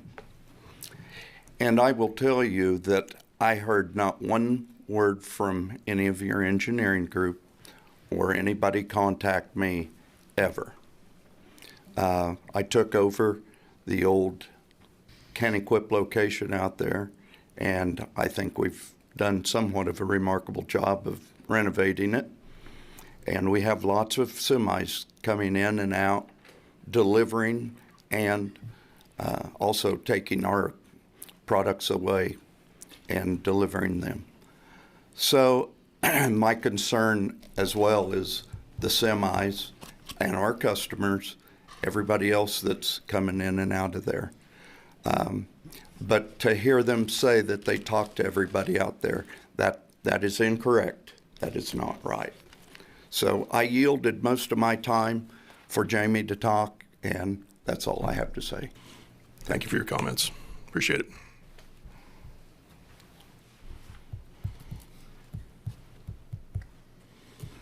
If there's nobody else, I'll bring it back to the commission. Just a question Sure. for the engineer, if I could. Apologize for not remembering it last. I hated to call you the engineer. But, okay. Justin Owens. All right. Thank you. Now, was it correct that the roundabout is felt to be effective up to between 10 and 12,000 vehicles a day? Roughly. Roughly. Okay. Because right now, by the counts I'm adding up, it would be 7,900, the two streets together. And projections into 2047, those numbers would yield 18,300. So obviously, well past the 12,000. And that's 22 years away. If the pavement life expectancy is 50 years, obviously we're going to cross that 10 to 12,000 way before that pavement wears out. Is there any idea of what the slope of that increase is? I mean, do So we 12,000 is one direction. So 12,000 in one direction? Yeah. So you're talking. So 24,000 total. Okay. Okay, well that, so then you would expect that it could handle 2047's projected load fairly easily. Okay. That was it. Okay. Okay. Thank you. Let's move. Any other questions? Public Works, you mentioned the establishing four-way stop. How soon do you anticipate that happening? Commissioner, that'll happen as soon as we can get with the county and get availability of their traffic signs, the message boards that will alert people to the change coming, and then we'll have that up for 1 to 2 weeks, do the change, and then have it up for another 1 to 2 weeks just to let them know that it has changed. So as soon as we would hope before Thanksgiving, but it'll all depend on what the availability of the message boards are. Well, I'd be interested to see how things flow with the four-way stop. Absolutely. Are four-way stops, how do they compare with a stop sign as far as the number of cars they can get through in, let's say, a 5-6 minute period of time? I'd have to defer to the engineers, but personally speaking, they're terrible, so. Compared to a stoplight. They're better than what we have now, but they're worse than a stoplight, but I'll defer to the engineers. One question I had is, what's the current speed limit at that intersection versus what the speed limit would be with the roundabout? And how soon before that roundabout do we slow traffic down? Sorry, I didn't catch all that. Okay. What is the current speed limit at that intersection? And then what will the speed limit be if we were to put in a roundabout? And how far back would that speed limit reduce? Same way with the four-way stop. I'm guessing that speed would be reduced at some point prior to the stoplights. So what it drops to 45 right now. I'll let Jonathan. He's the number guy. Okay, so currently the intersection is rated for 45 miles an hour in both on the 9th Street and also on Waterwell. So it's currently 40 on Waterwell. Thank you. Thank you for that. 40 miles an hour on 9th Street and 45 on Waterwell. Whenever it's to be a proposed roundabout, it would be going down to 30 miles an hour to be entering the roundabout, and then exiting to be going back up to that 45 miles exiting, going out to onto what we end up making it on 9th Street, so up to 40. But coming into the roundabout, it would be 30 miles an hour. That transition, I haven't looked at the design right now on how far back that transition would happen. I would suggest that it would be around 500 feet, based off of what I know at the moment. All right. Thank you. Entering at 30 miles an hour? The roundabout, yes. Seems kind of fast. That is to be Unless it's entering a around very 30 miles an hour, broad- and then it would be slowing down to around 20 to 25 miles an hour is what our design speed is for a four-wheel vehicle. For trucks, it'd be around 10 to 15.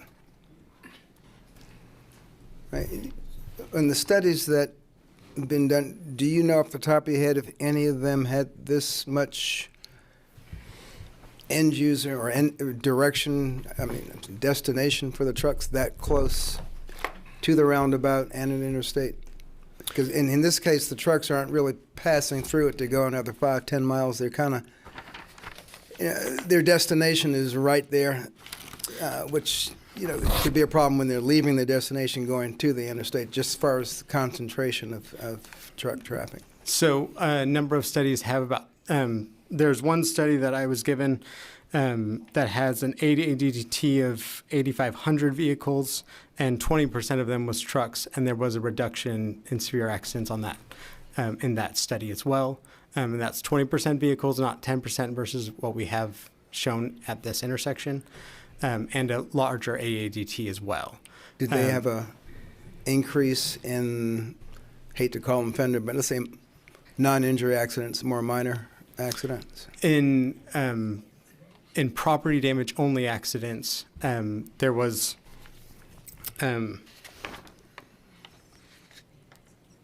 it mostly focused on just the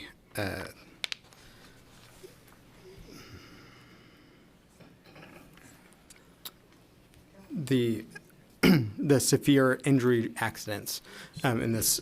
Did they report out the non-injury one? In the non-injury accidents, it didn't seem to make a difference as far as non-injury accidents versus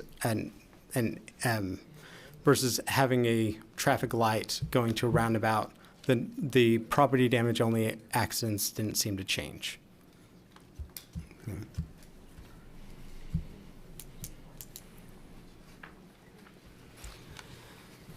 Yeah, I don't have a lot of questions. I got more, well, for anybody else, got more questions for myself. Every time I look at an issue like this, I always do the pros and cons, and it could, at some point, you have to vote yes or no, whether it's 51-49 or 70-30.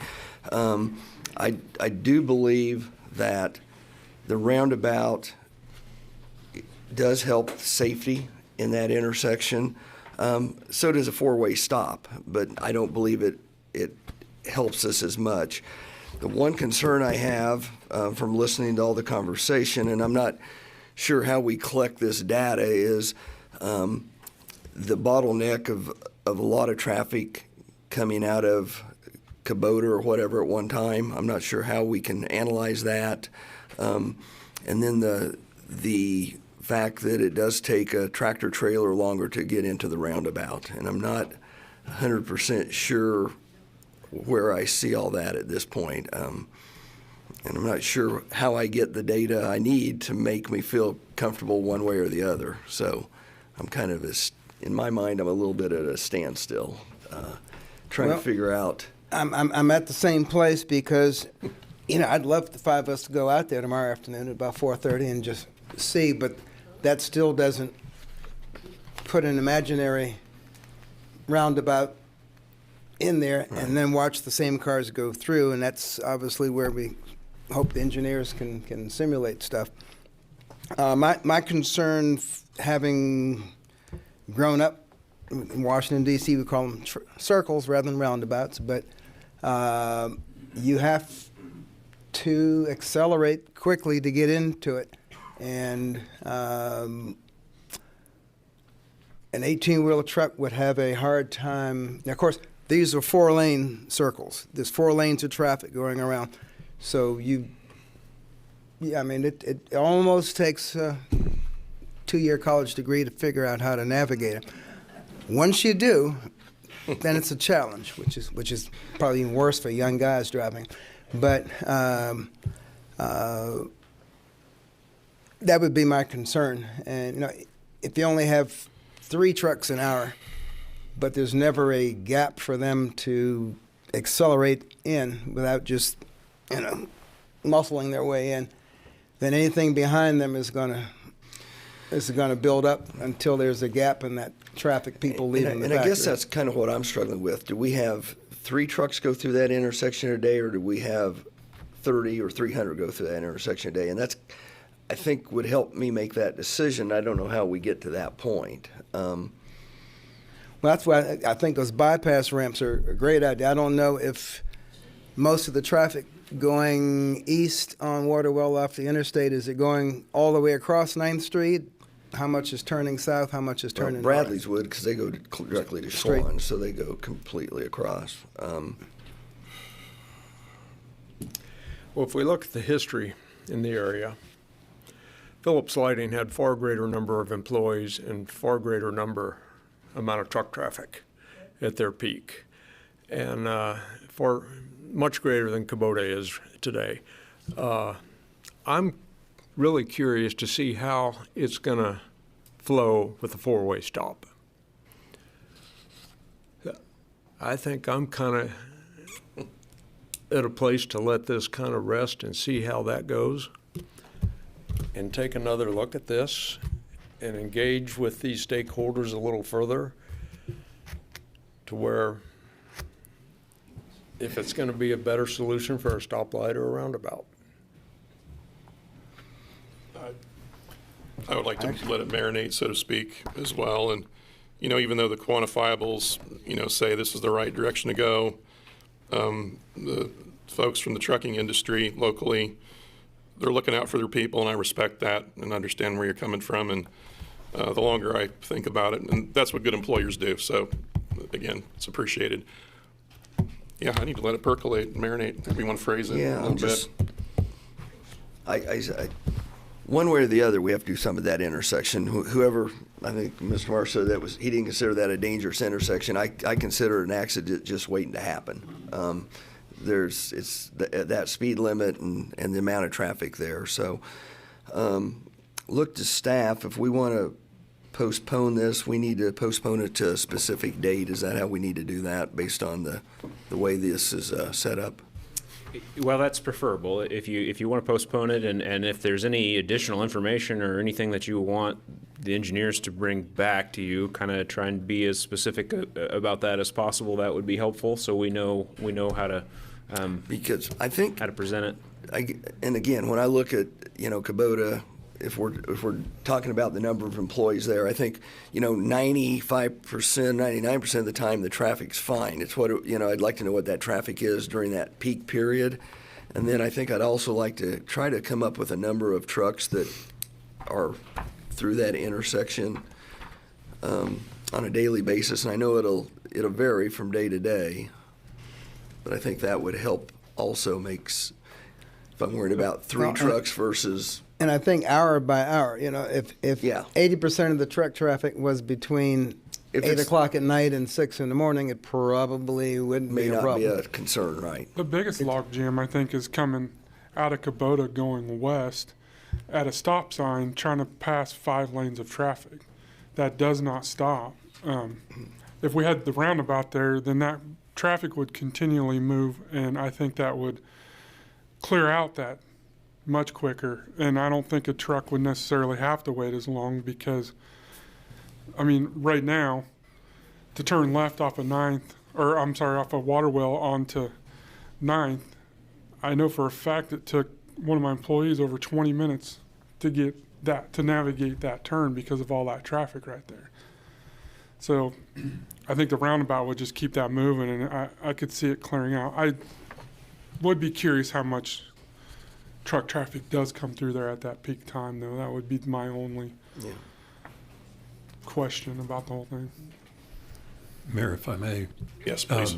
The matter of postponing indefinitely does create a kind of a parliamentary process that we try to avoid for you if possible. But it would not have to be a date certain, and I'm looking to the city manager and possibly to engineering. If there's particular information that you need, it is certainly satisfactory to leave to staff to return it to your agenda at the point at which it is ready to be presented. If that gets you past the postponing indefinitely, as long as there is some direction given as to when it would be returned to you. Yeah, I would personally want to see hourly truck traffic. And I think the engineers already have the traffic flows per hour, which would identify the times that people are coming to work, leaving work. Because that information may already be there. I don't know if anyone knows the answer to that question.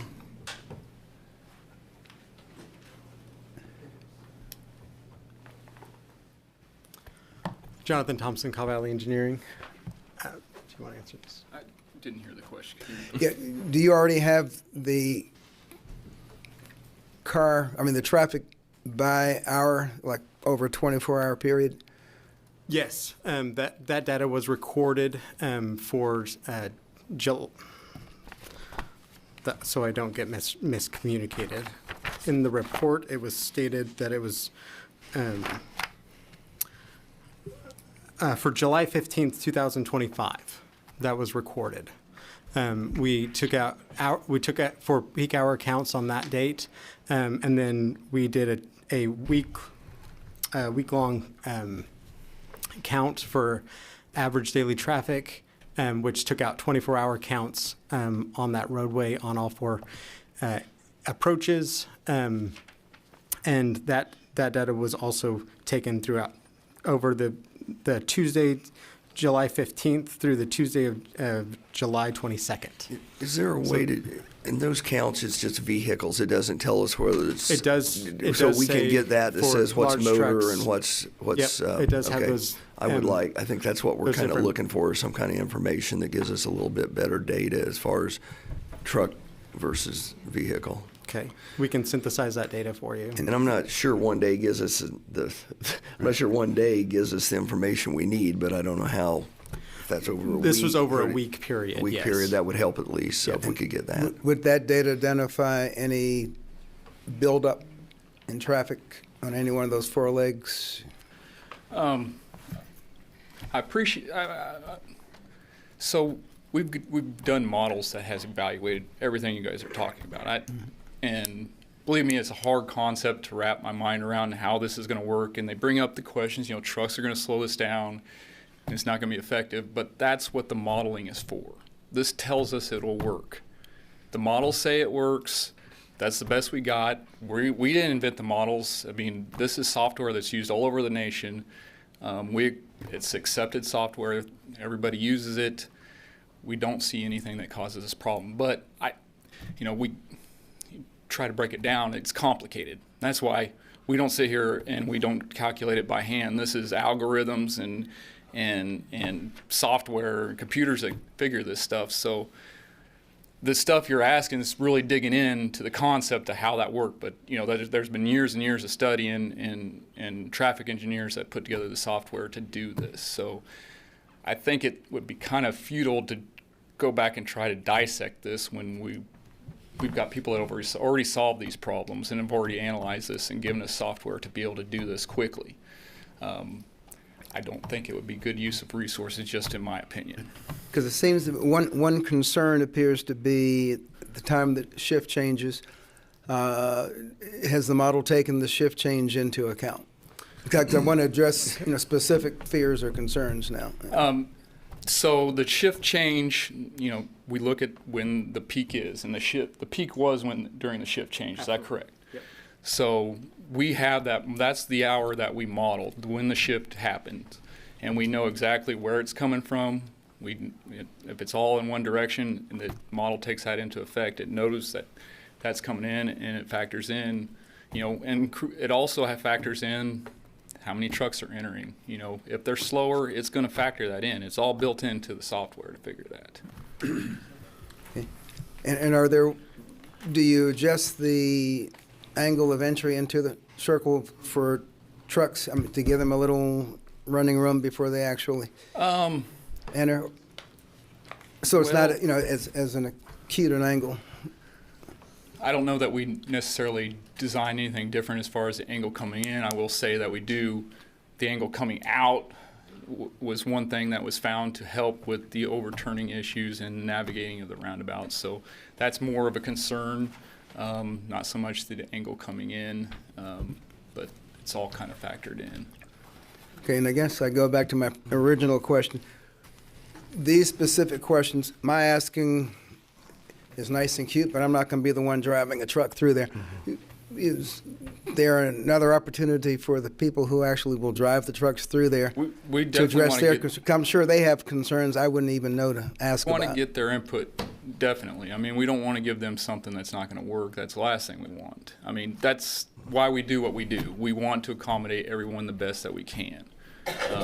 So we have gathered their input as much as we can. It's a lot of people we're trying to gather their input from, but we'll continue to have them involved in make sure that. And you're not at a final design, so I mean, this is to move forward. This is to just try to do.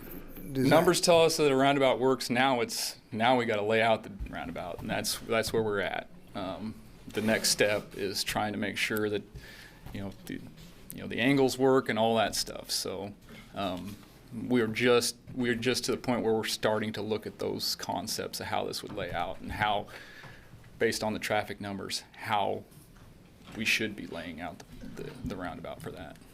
Okay, is there a way to sort of guarantee that the industry directors in that area know that they're going to be contacted, and if in the final design you decide, hey, well, it doesn't work, I mean, fine, then we come back and do something different, but just want to make sure there's input from folks other than people like me. Right. Who's and, not, I mean, we take everybody's input, but at the end of the day, we're engineers for a reason. Right. We went to school to learn to do this stuff, and we take everybody's input, but at the end of the day, we got to make decisions based on engineering theory and there's lots of guidance out there. We're not making this stuff up. We go to national guidance to do what we do. This is problems that have been solved by people much smarter than me. I just follow what they do. So we'll take people's input, but we got to do what is appropriate. And it's our job to look out for the public and do what's best, and this is what we recommend, and this is what we think is best. Well, and the trouble with sitting up here is, it's that old saying, hindsight's 20/20. We put this in, and Mr. Bradley's correct, and we have bottlenecks. Then we have to, as he said, what do we do?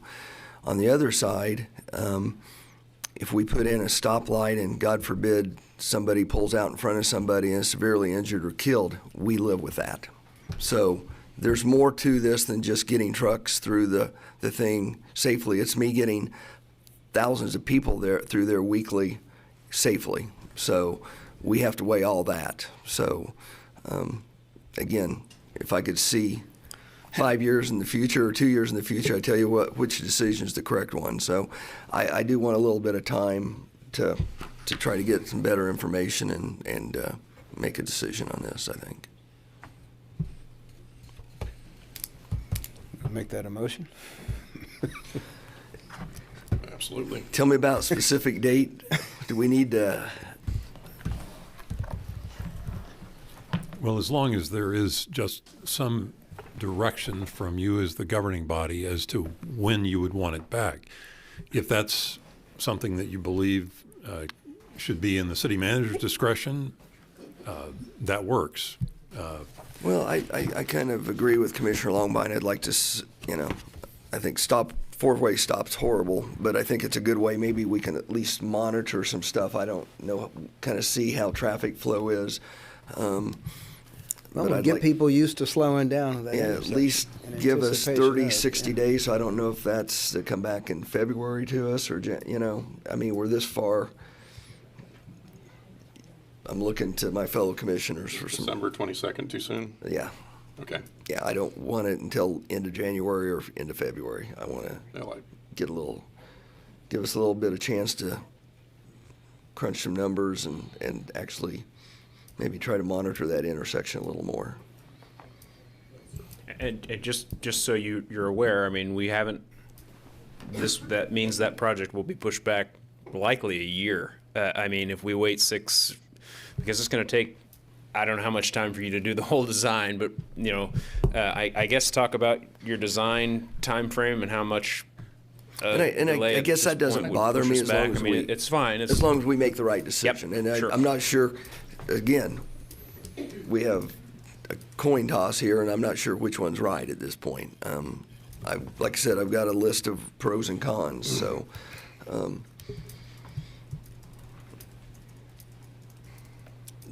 We could do it the last meeting in January, I guess. Well, and I guess to make life easier for the city manager, we should give him a list of information that we don't wanna- have now sure. that we, Right. or don't recognize that we have now that we want to get back. I'm looking January 26th, I know I'm gone the first February or first Monday in February, so 26th works for me. that work? Yep. I guess I ought to get input from Call Valley. What would be a reasonable time? For the decision, I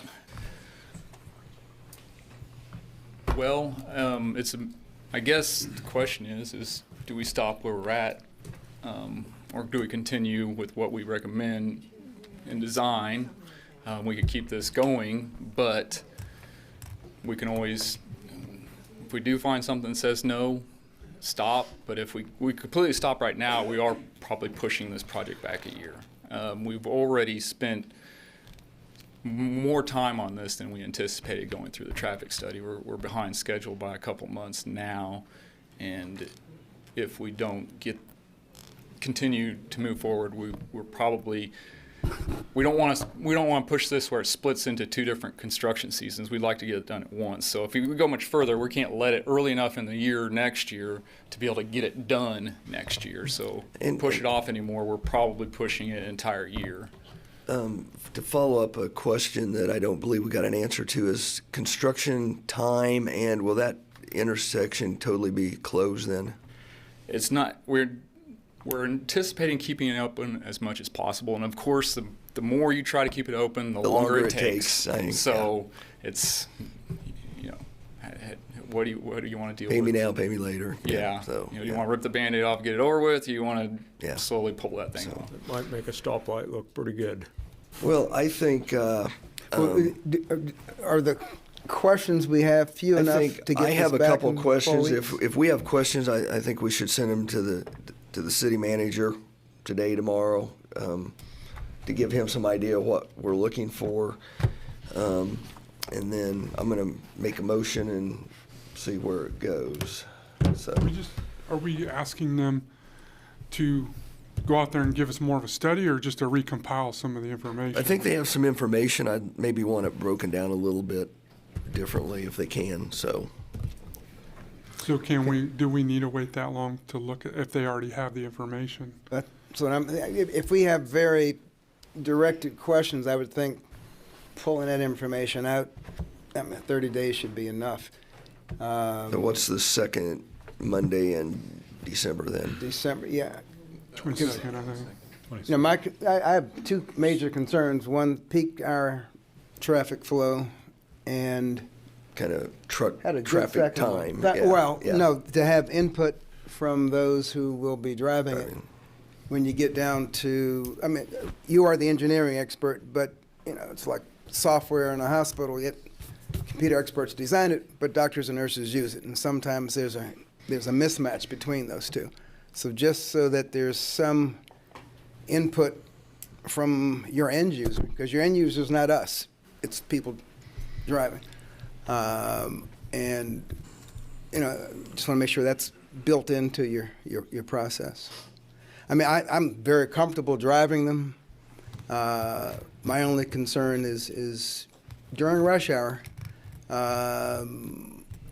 if people on the dominant street are determined that they're going to keep their speed up, it's hard to get a truck through there, or harder. Now, our traffic is not like Kansas City or Dallas or someplace. Well, and again, with it being one lane, that's an advantage. I think it's safer for a lot of cases. And the lady that talked about her students, I think I would prefer my child driving through that intersection at 25 miles an hour versus going through a stoplight and they're on a cell phone or whatever. Right. So I think it's beneficial. Where was I going with that? So I think if we can get some more information to some of that. How much would a month delay us? Would that still be delaying a year? Or? I don't think so.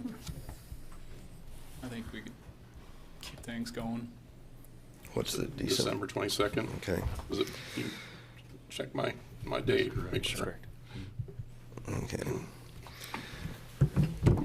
Okay, Mayor Linkowitz, I move we postpone consideration of the proposed improvement to December 22nd, 2025, providing additional questions for staff to bring back information at that point for further discussion.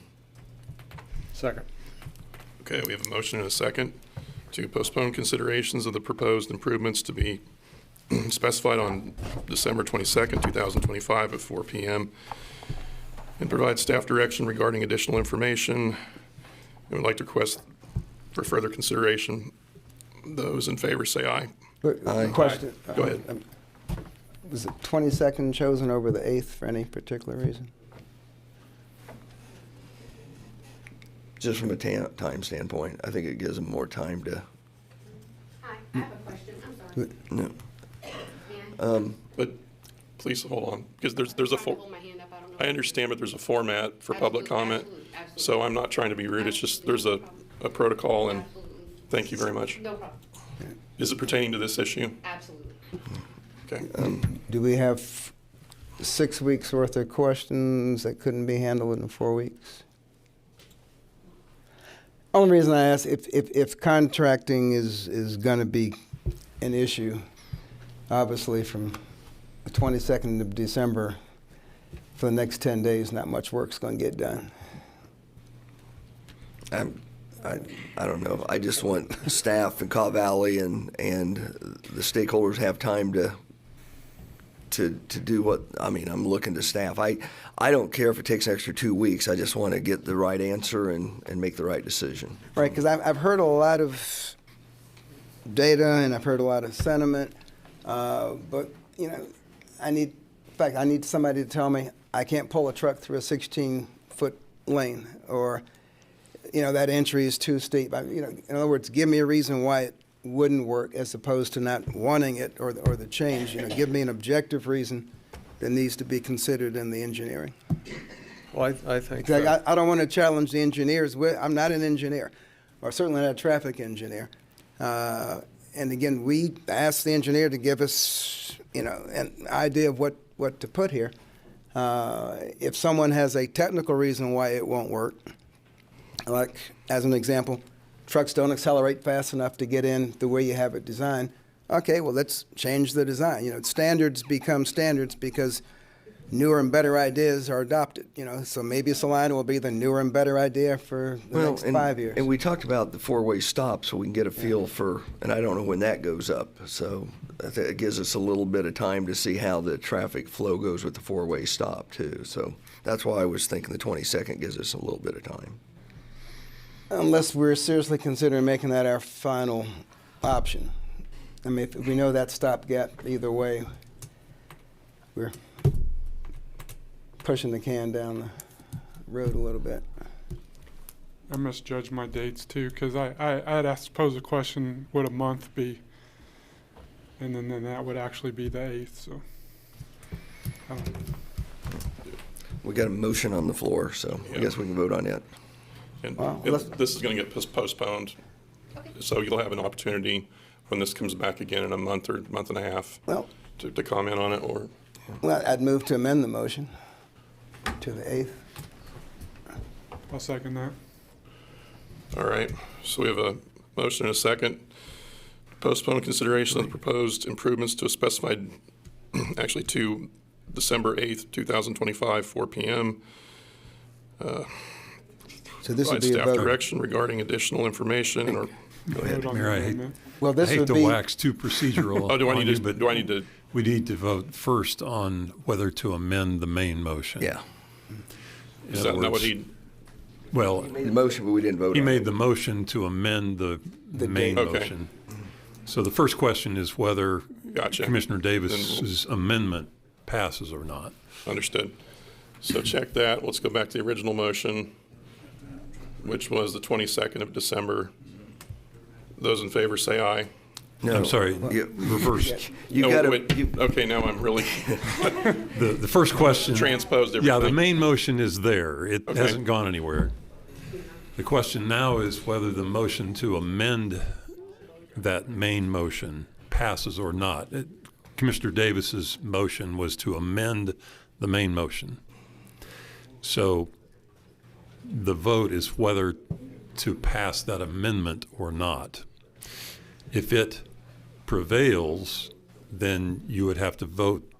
Then we circle back to the original. Yeah, whichever happens, the outcome on the motion to amend, we end up going back to whatever the main motion is, depending on the outcome of this vote. So we're voting just on Your to change amendment. it from the 22nd Yes. to the 8th. Got it. I had it backwards. My mistake, and I apologize for clarification on that. No, that's... I was, so the motion in question is whether to change it from the 22nd to the December 8th. And those in favor say aye. Aye. Aye. Opposed, same sign. Nay. Okay. Passes 4-1. And then back to the original motion. Do I need to read that again or in its entirety or just refer to it? I think you're good just referring to it. Okay. So back to the original motion with the amendment of December 8th instead of December 22nd of this year. Those in favor say aye. Aye. Aye. Opposed, same sign. Passes 5-0. All right. On to 5.3. Thank you, Mr. Bingston. Item 5.3, consider authorizing the city manager to renew an agreement with Blue Cross Blue Shield of Kansas for administrative services for a self-funded health and prescription benefit plan and individual and aggregate stop-loss coverage. Good evening, Mayor and Commissioners. The city has historically self-funded back to 1997, and in doing so has opted to contract with Blue Cross Blue Shield of Kansas for three main parts. Being self-funded, we pay them to administer our plan and then also to provide both individual and aggregate stop-loss coverage, which is kind of like a high deductible, so a bad claims year or multiple individual bad claims can't bankrupt our health fund. This year, Blue Cross gave us two proposals. The first one, both plan designs are the same with the exception of keeping that individual stop-loss level at $175,000 or bumping that up to $200,000. And I'm going through this rather quickly, so if there's additional detail or explanation, please just let me know to slow down. But the individual stop-loss is where our increase is coming in. We are looking at about a 26% increase in that stop-loss coverage. Keep in mind that's not just our plan, but our stop-loss coverage is pooled across the state of Kansas by other similar plans, similar coverage that's offered like ours. So in some years that can be a benefit, in other years it can give us increases where we might not be expecting them. Overall, in looking at current versus those renewal options, our stop-loss, individual stop-loss is going to increase, and it's a matter of if we want to pay those fixed costs or if we want to take on a little more risk and save some of those fixed costs.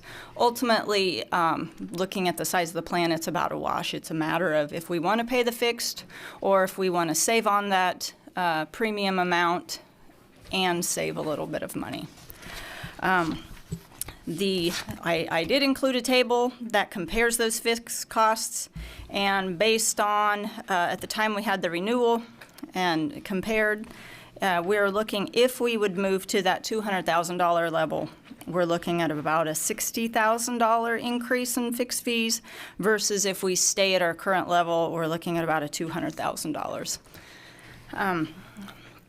To back up and say, can we afford to renew at that same type of plan?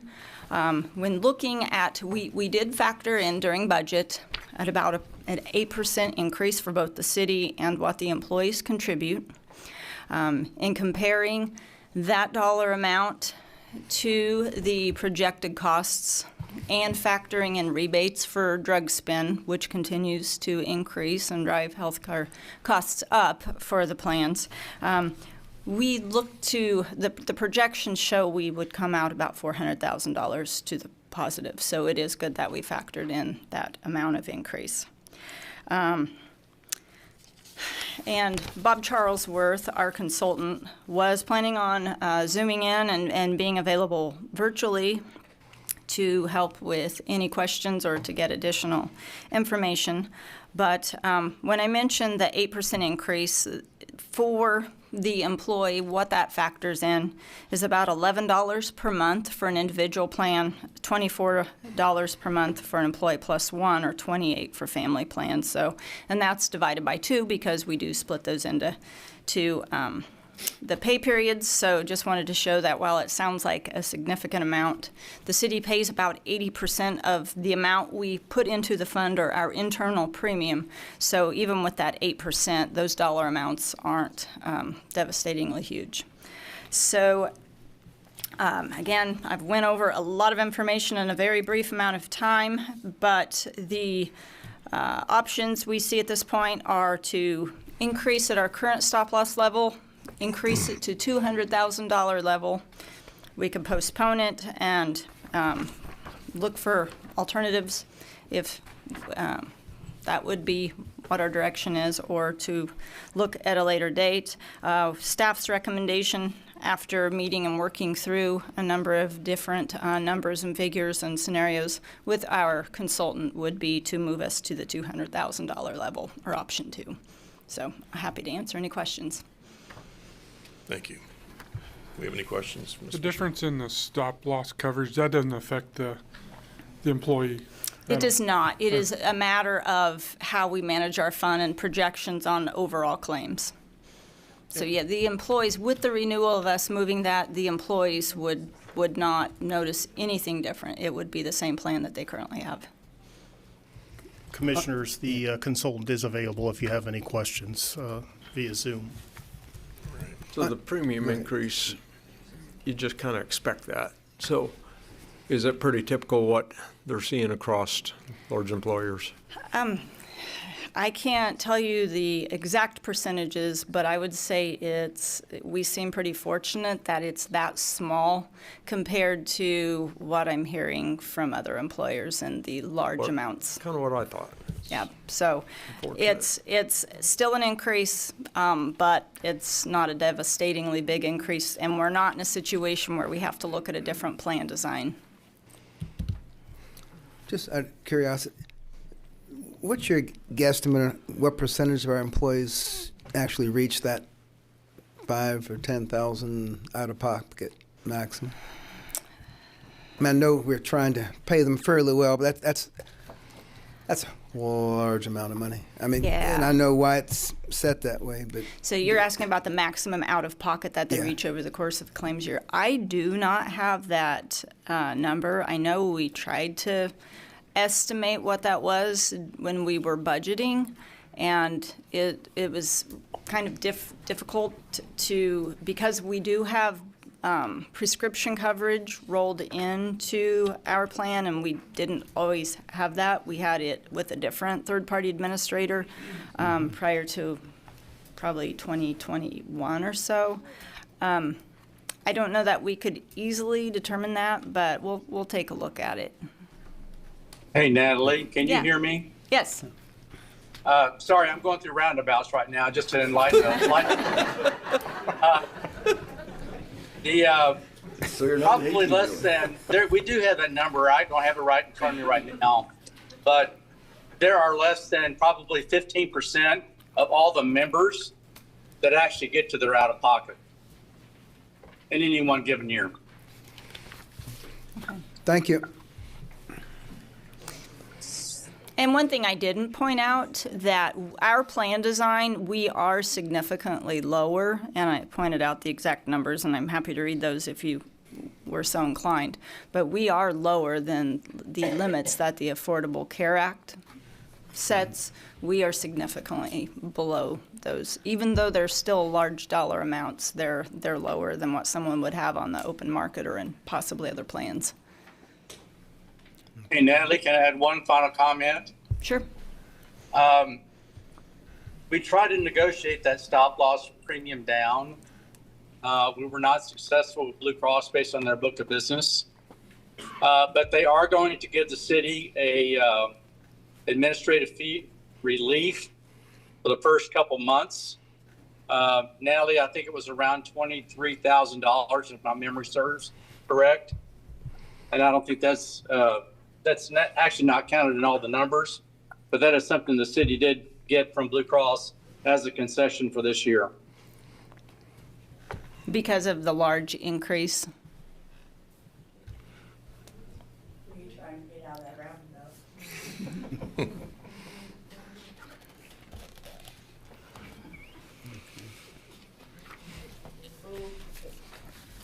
Do we have any more questions for Ms. Fisher? Yep.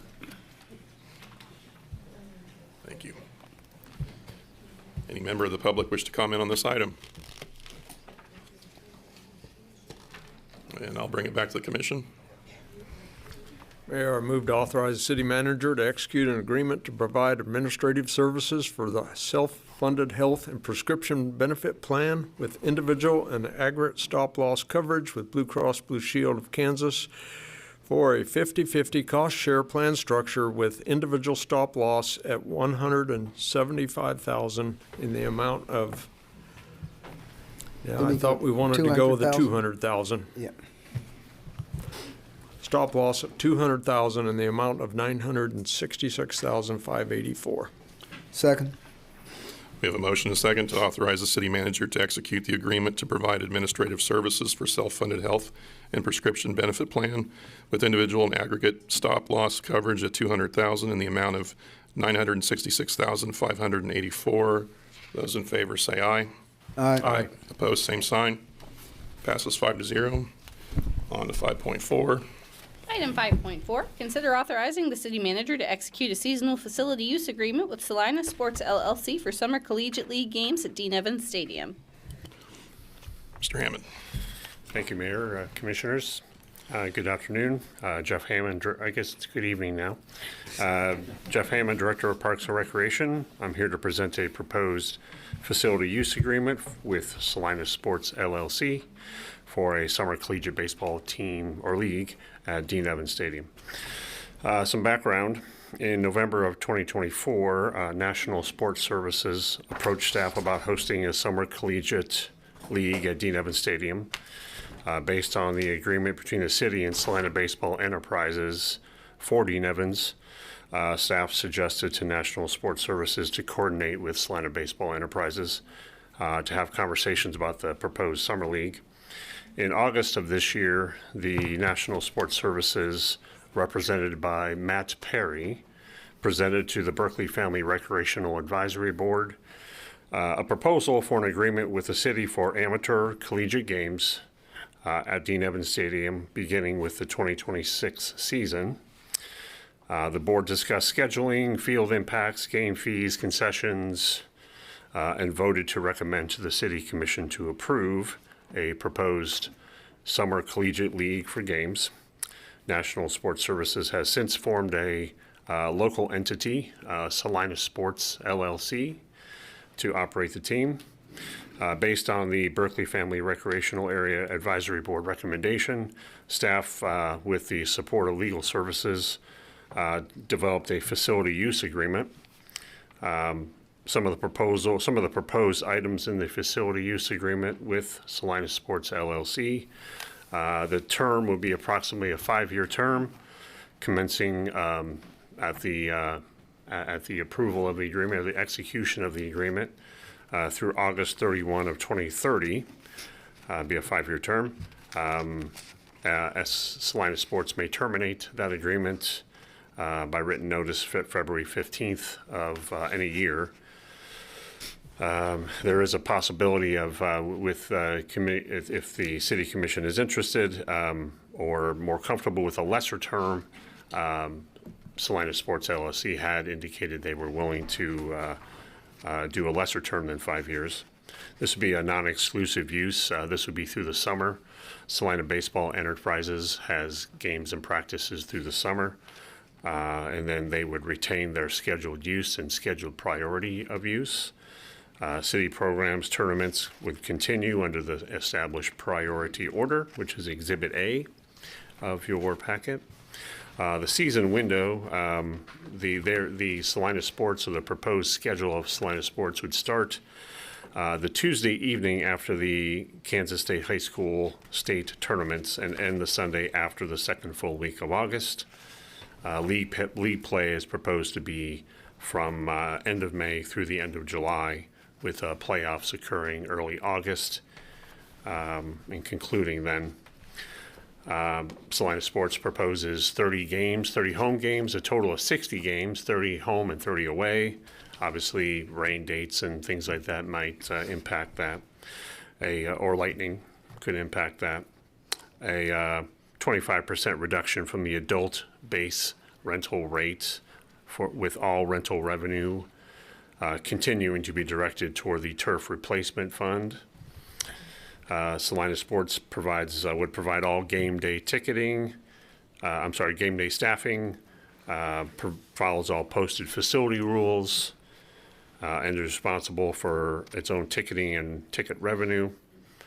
City staff would continue to provide field and facility maintenance as we always do. Concessions. The city would grant Salina Sports concession rights within the stadium for its events using a concession trailer placed inside the security fencing, which is Exhibit C. It's a mock-up of what the concession trailer would look like. The city would provide electrical and water service to the trailer location. The concession menu would include a normal ballpark foods and single-serve beer or seltzers, consistent with allowing alcohol at Berkeley Family Recreational Area per city ordinance. They would also do merchandising. There's an attachment in your packet of the city advertising and sponsorship policy, and Salina Sports may procure in-stadium sponsorships during the season, subject to the city's final content approval. Alcohol-related sponsorship signage is permissible within the policy. Amenities for patrons, there'd be a shade structure that Salina Sports would provide to be approximately 15 feet by 20 feet. They would provide tables and seating underneath that shade structure that would be maintained by Salina Sports, and the shade cloth will be removed every season and put back up at the start of the season to prevent it from being damaged over the winter. And the last exhibit, Exhibit E, is the insurance requirements that the city would require of Salina Sports, LLC. And again, I'll repeat this, I already said it, but as a Salina Sports will be responsible for any damage caused by signage or operations, and they must comply with all turf protection rules, and that includes not allowing their team or other teams to wear metal cleats.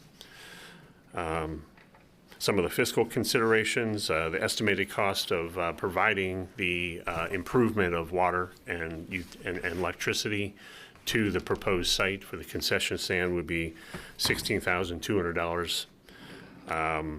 That would serve that concession trailer and merchandise trailer, but it also could be used for a future concession area, whether or not this would be there or not.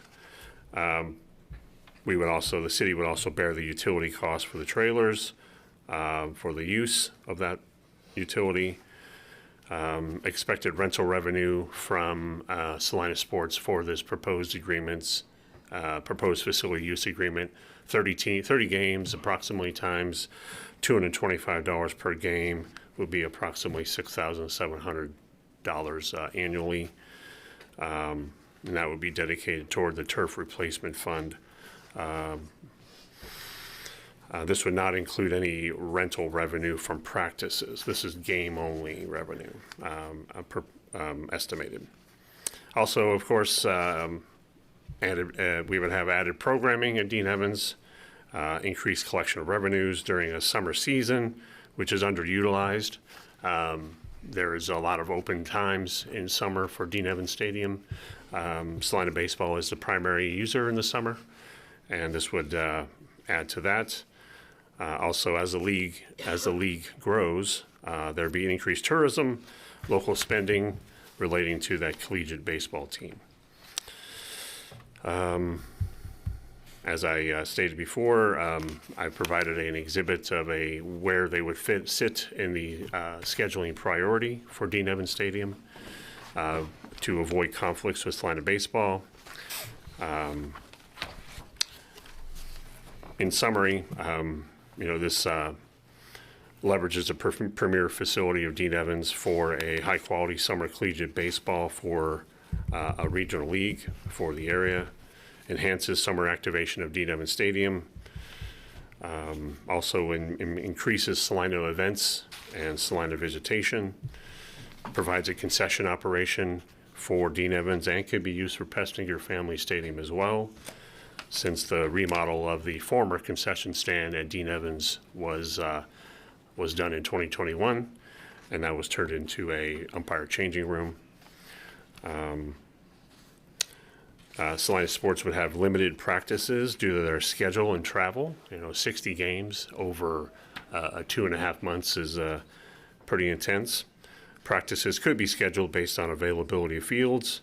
If practice space is requested, Salina Sports has indicated they would understand that the adult base rate for practices is $75 an hour.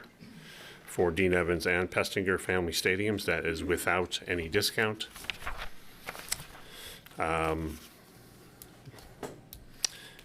Today I would have for you some options as normal.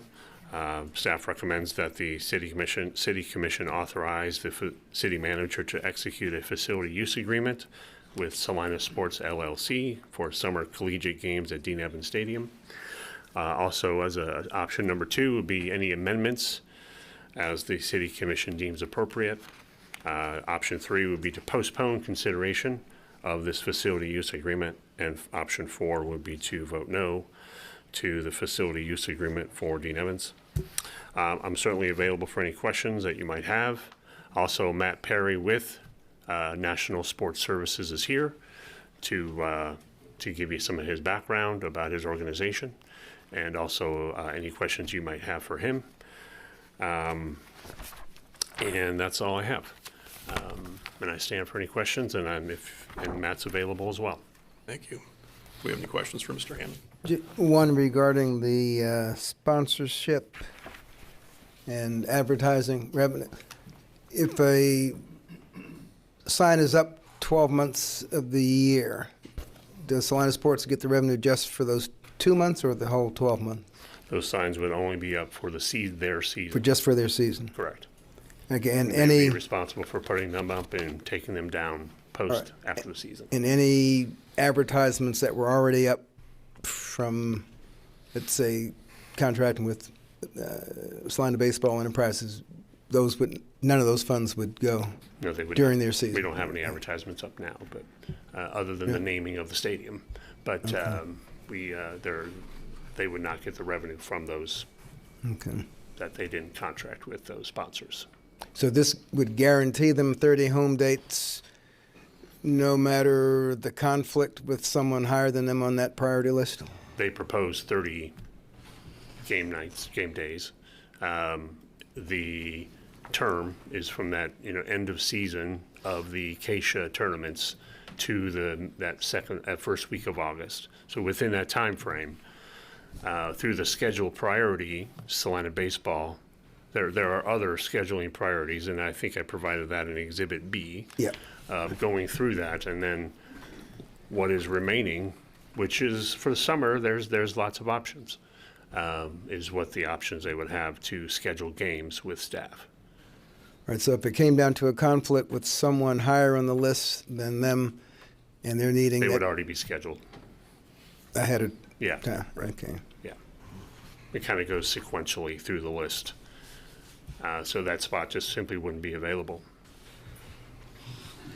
But they'd be guaranteed 30 even if they'd have to bump someone?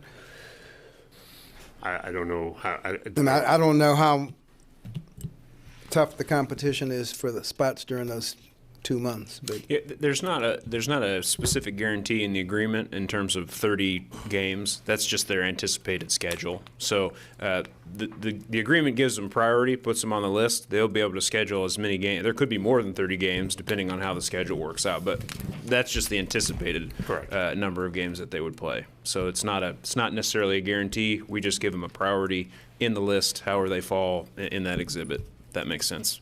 Did I say that right, Jeff? Yes, you did. That's correct. So when they say a 30-game schedule, do they typically play doubleheaders, or is this 30 individual game days? I'm going to refer that question to Mr. Perry if he wants to come up. Sure.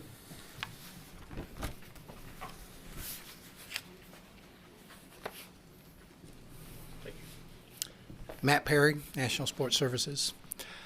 So in answer to your question about the schedule, and for us to make this work as a business, we really need to play 30 home dates in that period. And so we think that in talking to staff, there's plenty of opportunities to be able to schedule that. And with the improvements that have happened over at Pestinger, it really opens up that field as well for that flexibility. Those are more or less individual dates. We only schedule doubleheaders if we have to because of inclement weather that cause that to occur. And that, again, is just part of our model, a business model of we need X number of dates.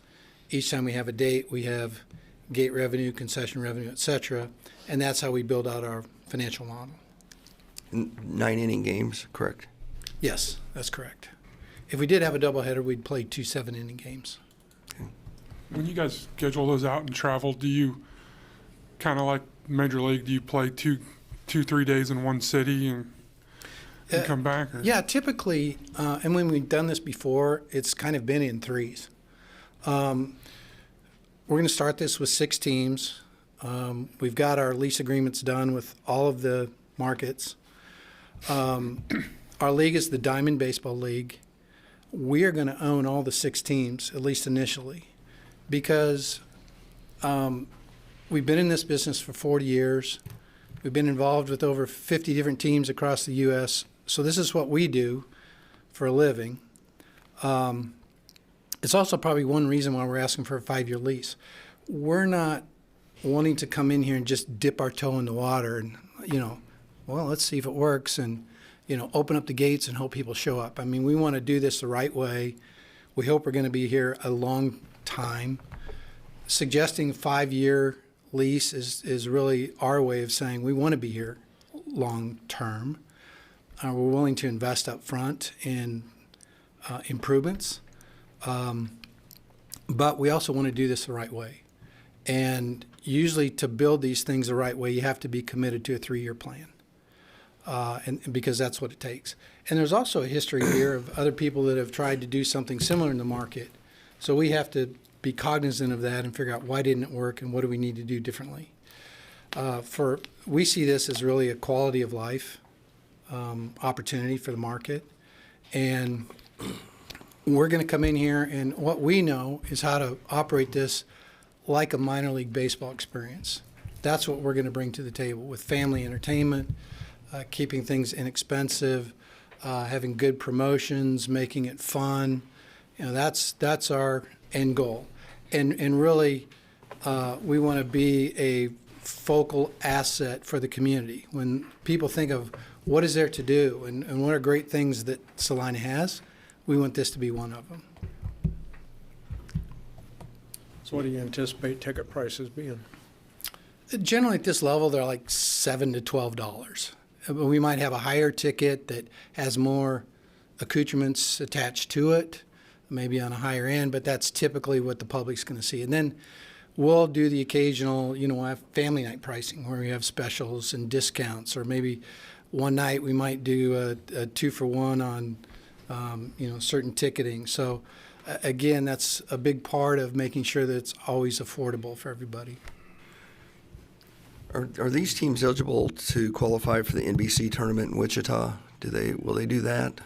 Out of curiosity. That's a great question because there are teams in Kansas that do go play in that tournament. I would say we will not elect to do that. We will play through July and then likely have playoffs in August. For us to accommodate the NBC tournament, we'd have to be done more like mid-July. And it's just too much of a financial risk for us to make the business model work. So we don't anticipate that we'll be playing in that tournament. Okay. So will you create employment opportunities? Will we create employment opportunities? Yeah. So we will hire at least 2 full-time people and then have part-time people. But we absolutely want to make those seasonal opportunities available to people that live here. To have those hourly jobs that are going to be available during the summer, which is probably going to be anywhere from 30 to 50 opportunities that we'd make available for locals. We want to hire local. And so, yes, there will be those opportunities. Do you see the majority of your players being local in the area? Is that, or? It's going to be a good mix. I would say most of them are going to come within a couple state area. We definitely want to have Kansas Wesleyan kids on the roster, and we've met with Coach Neal and his staff and just let them know, hey, here's what we're doing. We want to be a good partner. What are the things we can do to help your program?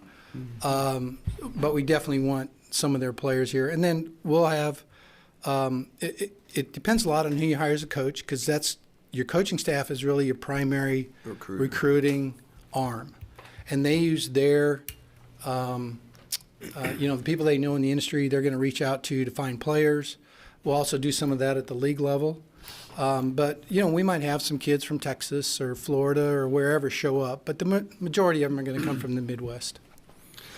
And this is probably for Mr. Hammond, but to be consistent within the contract, I think we do need to address the cost of practices if they do practice, because we charge everybody else.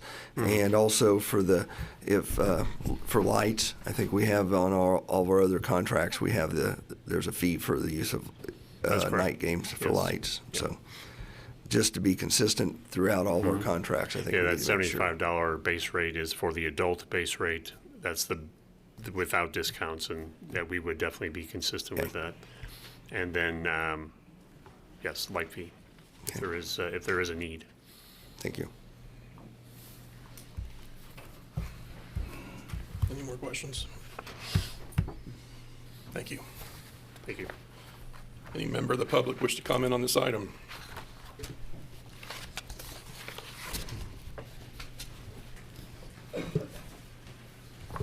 Good afternoon, or evening, gentlemen. I'm just trying to Chad Farber here in Salina. I'm just trying to wrap my mind around the numbers that Mr. Hammond was given. We're giving them a discount, and then we are paying for and I say we, the community, are paying for the electrical for the concession. Is that correct? Is that what I heard? So we're going $10,000 in the hole with those numbers? Well, the 6,000 and 16,000, were those the two? I had meant to ask about it.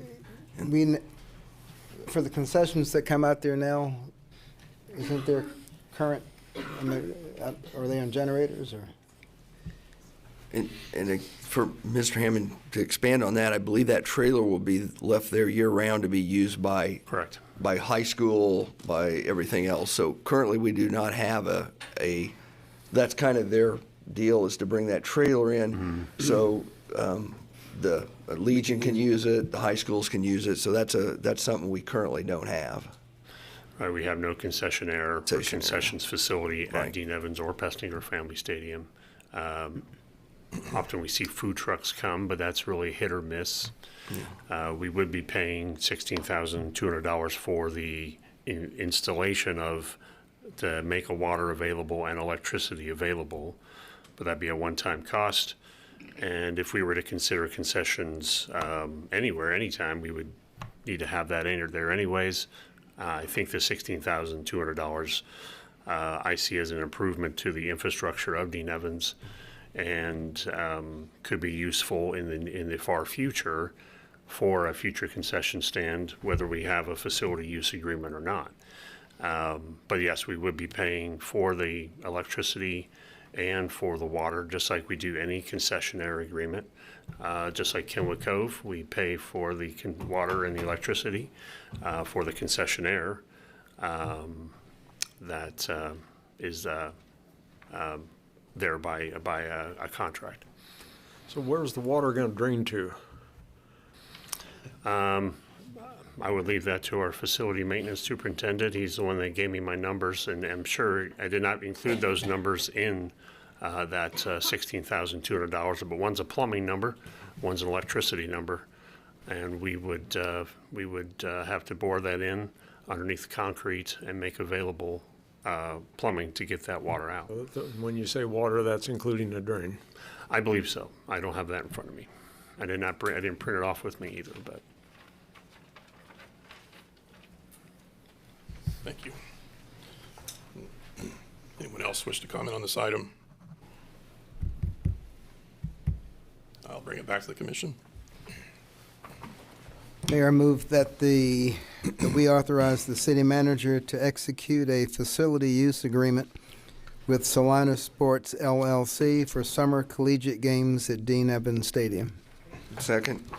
All right, we have a motion and a second authorizing the city manager to execute a facility use agreement with Salina Sports LLC for Summer Collegiate Games at Dean Evans Stadium. Those in favor say aye.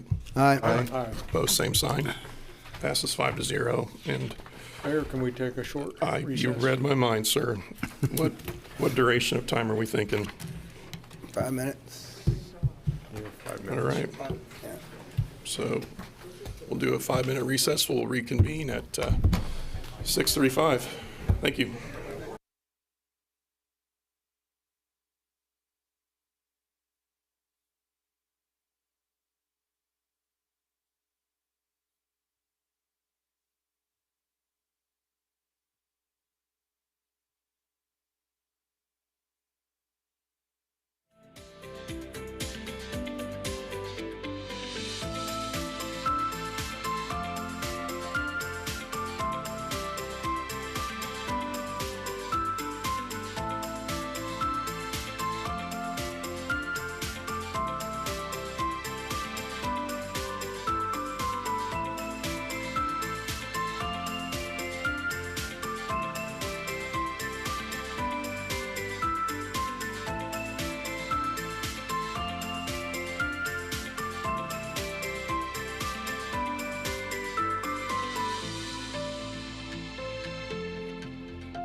the way they speak. We're all.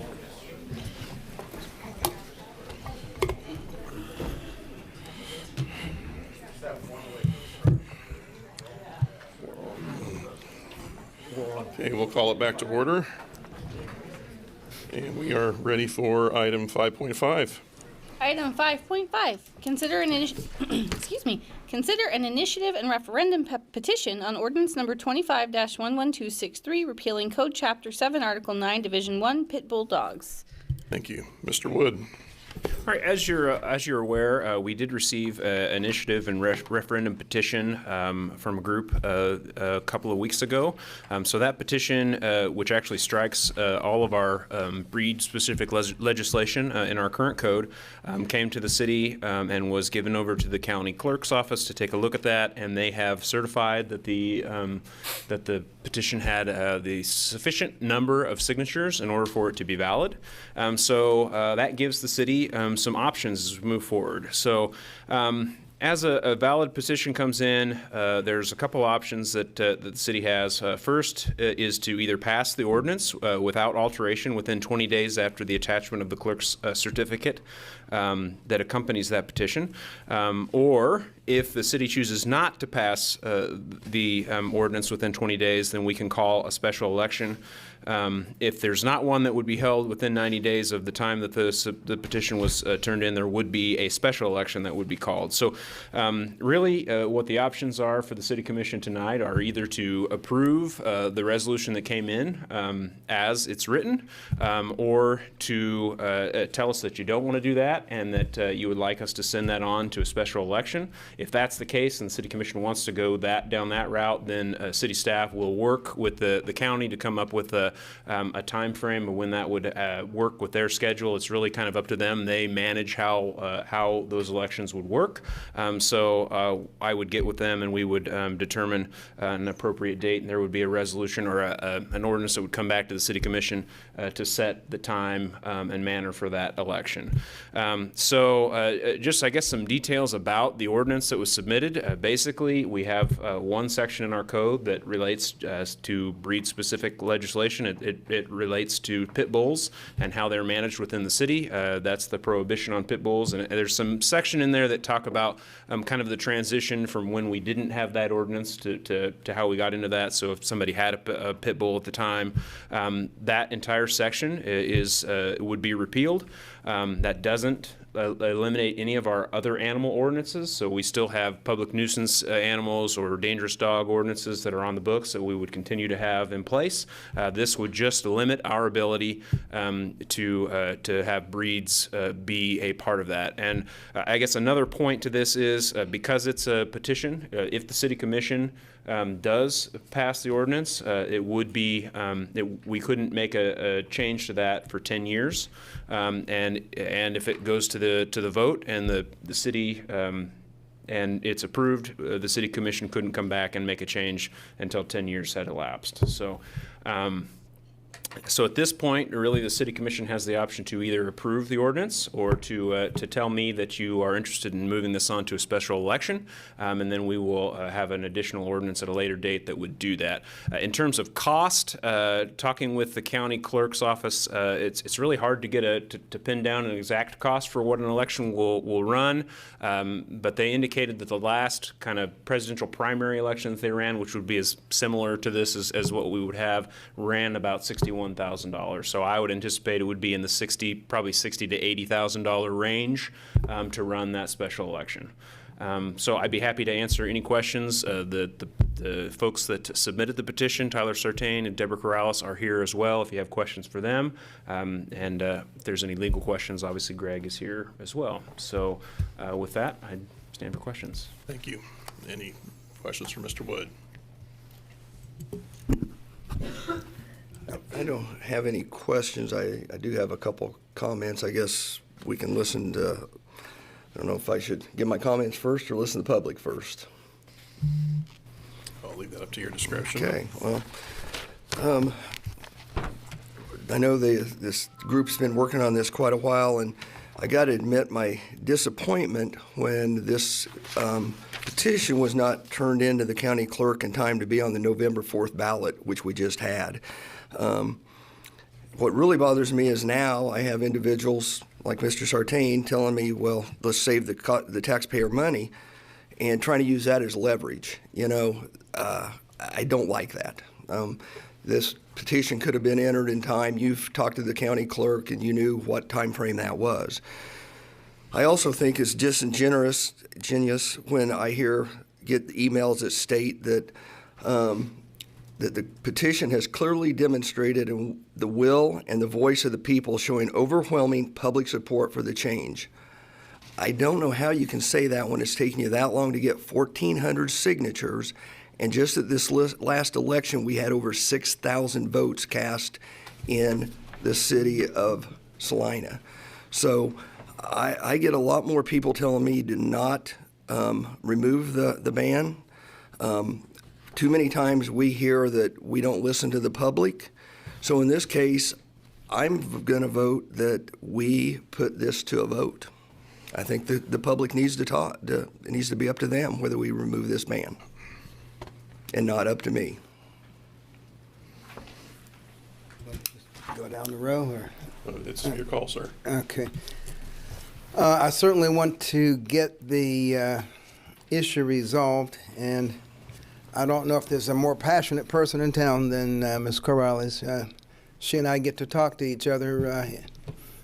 We work at the same place, so we have very cordial conversations, believe it or not, and I admire your tenacity.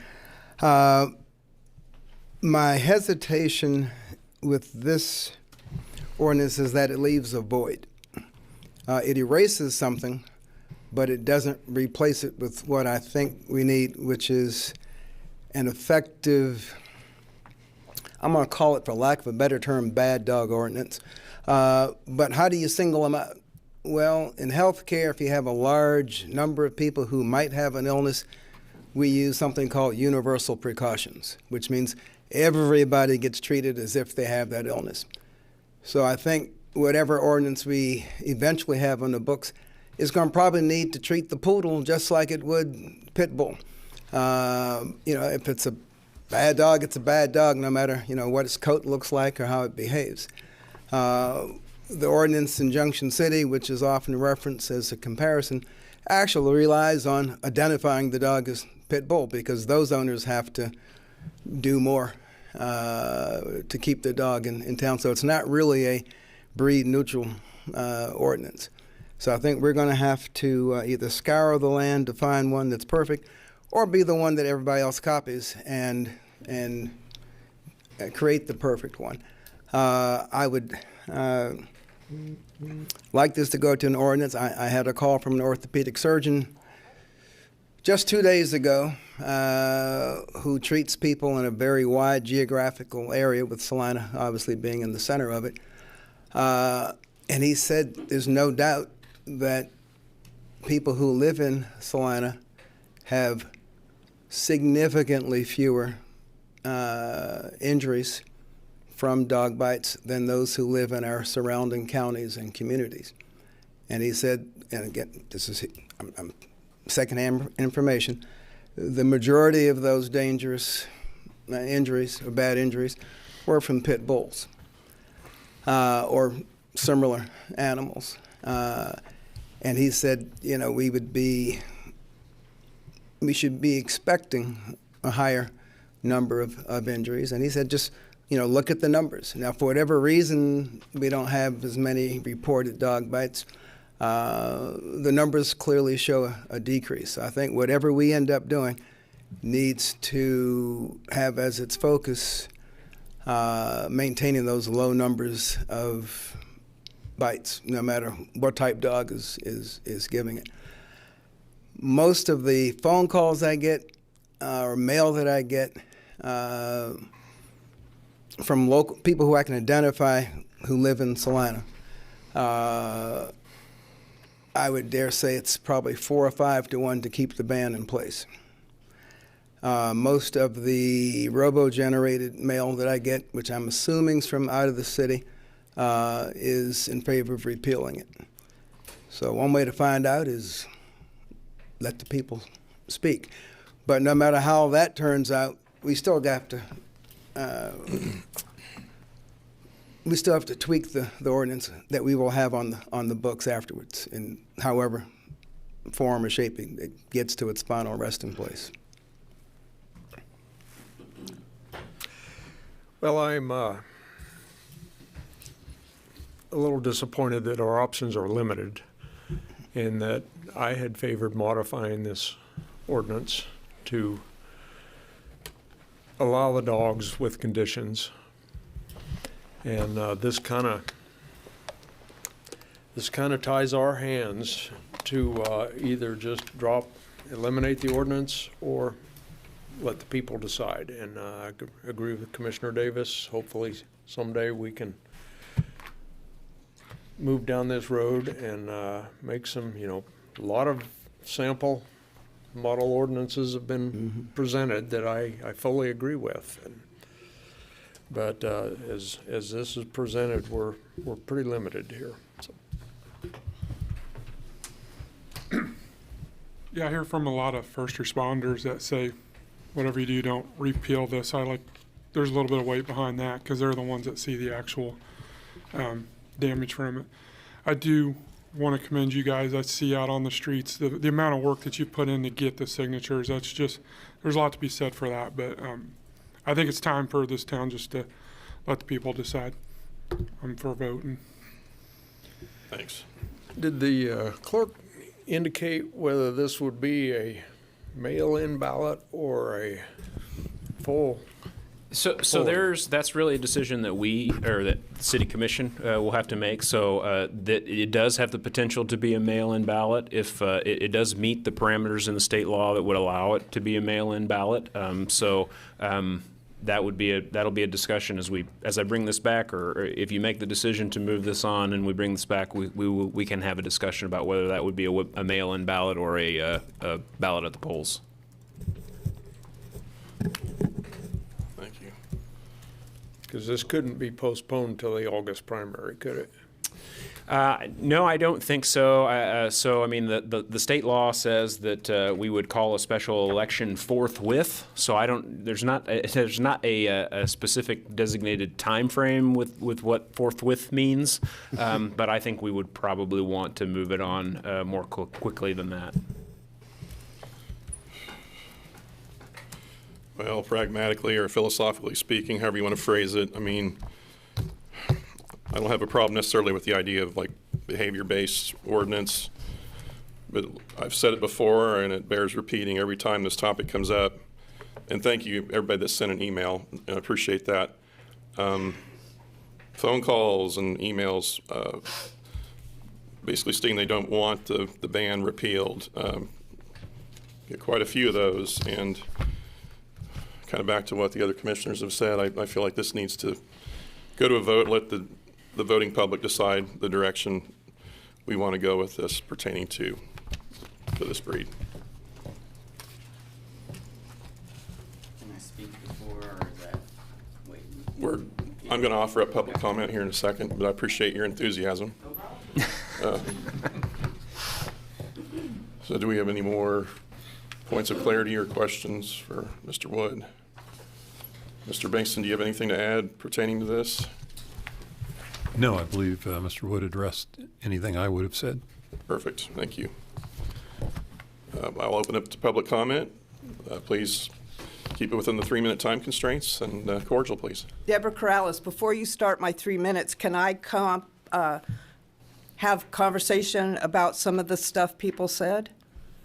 Can I respond to what they said? Well, hold on a second. That's not within 3 minutes. If you can do it within 3 minutes, you're good to go. Okay, first off, it took 3 years because it took 4 months for you guys to approve the first petition. It got too cold for us to sit out. And in order for us to do this in a timely manner where it would be put here, we would have to sit out in the cold, the rain. Not going to happen. Not to mention everybody works full-time jobs. Point of order, just Okay, person at the podium. for over please. 21 years now, Salina has had a pit bull ban on type dogs. We have been trying to change the law for the last few years. And if everybody from last year would have signed, we would have had over 3,000 signatures, not the 1,400 that you guys approved. I ask all of you to follow through with what the people have signed off on. and repeal the ban and not to put it up for public vote. A lot of money we don't need to be spent has been spent, and we don't need to spend any more. I would like you to know that there have been 5 cities where the BS law has been up for public vote. 2018, Springfield, Missouri, 68% voted to repeal.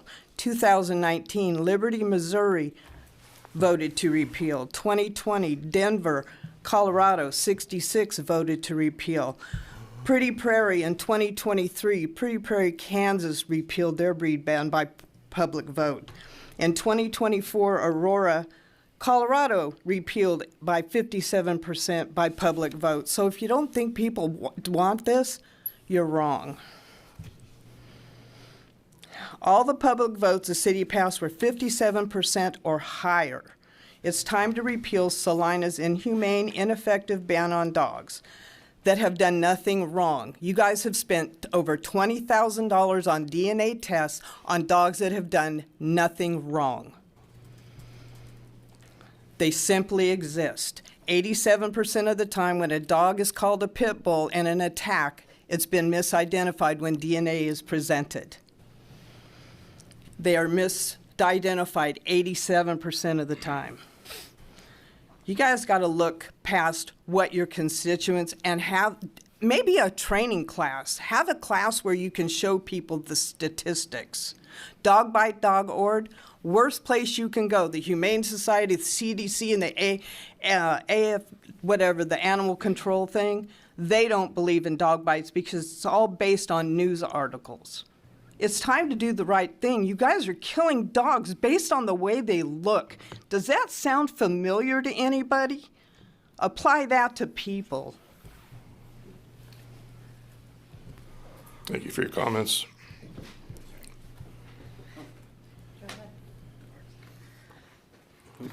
Tyler Sartain. Again, just to reiterate some of the comments with the voting, I work 3 full-time jobs. We had to plan out the whole petition based on that and then based on weather. This year, actually, we did less time outside and we actually had more new people sign. So if we would have had everyone that signed last year, we would have had well over 3,000. But again, people think, oh, I signed once, I don't need to sign again. So that's kind of what was the number game there. Again, with how we were trying to do it, we were trying to get enough names and we would have turned it in way before and put it up with the election if we could, but it just didn't work out. I had to work out of state. I was out of state for almost 3 weeks, which is a bummer. And trying to trust people with a serious subject is very hard because it did turn around and mess us up a few times with people. And so we did what we thought was best, and not to be disingenuous or anything, we are trying to get everyone involved with the process, let them see how it's done. We have told them that, hey, if we get enough, it's up to you guys. And a lot of people, they do like the idea of an election because, again, that will settle it with the people. And we've been doing this since 2019 when this was before you then.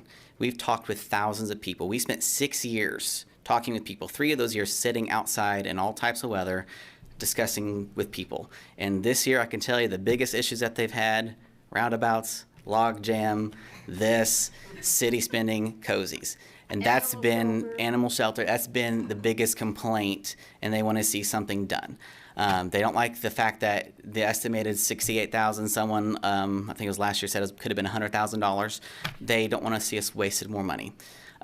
If this does pass, you guys have options to put in a dangerous or bad dog ordinance. You can take those and apply it to all dogs. It just doesn't have to single out a dog. I did the statistics. There's 450 type of breeds of dogs in the world, and if we try to apply just bites and anything with Salina, it's at a 0.00001% chance of any breed killing a person or viciously attacking them to where they actually need full reconstructive of anything. The percentages, the statistics show it's low. It's not going to say it's not going to happen. They happen. Even with the ban in place, they have happened. So what good is a ban that's going to protect people when it doesn't? It just takes good dogs away from good people. Now, the people that have dogs that treat them horribly and they do that, those people should be charged. If your dog kills somebody, I think you should be charged with manslaughter and you should be put on a list to never own a dog again. So that's just my personal opinion. I don't know if we can do that legally or not here. But again, People need to take responsibility for their animals regardless of the breed, and we need to come up with a better solution for our ordinances. We have our dangerous dog ordinances. I would suggest everyone read them, and that should clear things up. Thank you. Thanks for your comments. Good evening. I'm Melody Huff. I'm an animal behaviorist. I live in Beloit, Kansas. I run a not-for-profit called the Pet Connection. We rehabilitate difficult animals, dogs and cats. I've been doing that for the last 35 years, and I have an advanced certificate at the University of Washington in animal behavior. And so by all usual means, I'm usually considered an expert in my field. I stand with the people here in Salina that are trying to repeal the ban. I was involved with the Liberty repeal. I was involved in Beloit, Kansas repeal. Across the great state of Kansas, everyone is repealing these bans. I think you're one of 3 that still have them left. There are tons of examples of language that you can use. I know an attorney that would gladly speak to your council. I have all of this information on my website that I've provided in a packet to you in the past about breed-specific legislation. And there's a ton of emotion about this, as I'm sure you know, but I want to just come at you with the science-based information. People that stand with us include the American Veterinary Medical Association, the American Veterinarian Society of Animal Behavior, the American Bar Association, the American Society for Prevention of Cruelty to Animals, the Humane Society of the United States, the National Animal Control Association, the United Kennel Club, the Royal Society for the Prevention of Cruelty to Animals, the National Canine Research Council, State Farm Insurance, and the Department of Justice. I mean, all of these professional advocacy groups in animal behavior and veterinarian fields and safety-related fields cannot be wrong, and they cannot, nobody here can hold a candle to any of them. They can't even hold a candle to me. So I think that we should look at what's really going on in the communities as well around us. Something that really bothers me about it is that we can't identify pit bulls. You can't, I can't. I have breed-specific education. I've taken classes. You can't identify them. A DNA test is subjective, a look-see at them, animal control looking at them, it's all subjective. So to say that we're scared of pit bulls and we're protecting citizens against them, we can't even identify them. So this is all for naught. And so I hope that we can make a good decision to repeal the ban here in Salina. It affects us greatly, even though we're an hour away from you. So thank you for your time. Thank you for your comments.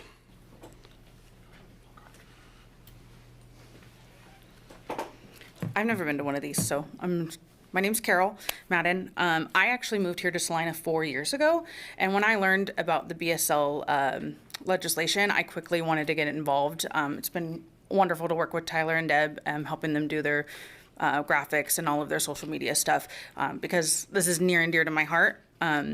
So I'm here tonight to speak on behalf of many residents who signed a petition to end our city's pit bull ban.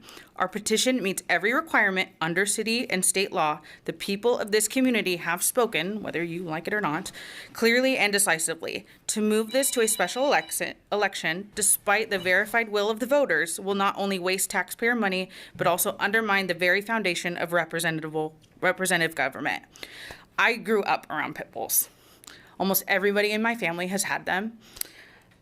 They were part of my family. They are loyal and they're gentle and they're deeply loving animals. And like I said, when I moved here and discovered that my dream of always having one of my own for my children was smashed because I was not going to be allowed to have one in my home because of this legislation. It truly broke my heart. Like she said, multiple organizations highlight that owner behavior, training, and supervision and environment are the strong predicators for a dog's risk of biting one's breed. Animals are not created to be mean, especially domestic ones. People who own them make them mean.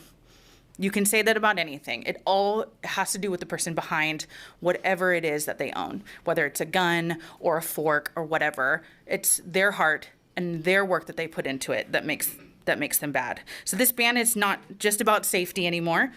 It's about control. The government's overreach at the expense of families, responsible owners, and innocent dogs who have done nothing wrong. We can promote safety and accountability and compassion without discriminating against a breed. The people have spoken, and we followed every rule, met every standard, and fulfilled every requirement. Now it's time for this committee to respect the process and the voice of the citizens. Please do not push this to a costly special election. I can think of so much more things that we could do with that money than put it to a special election. Honor the will of the people and let our community move forward together in fairness and have trust restored. Thank you. Thank you for your comments.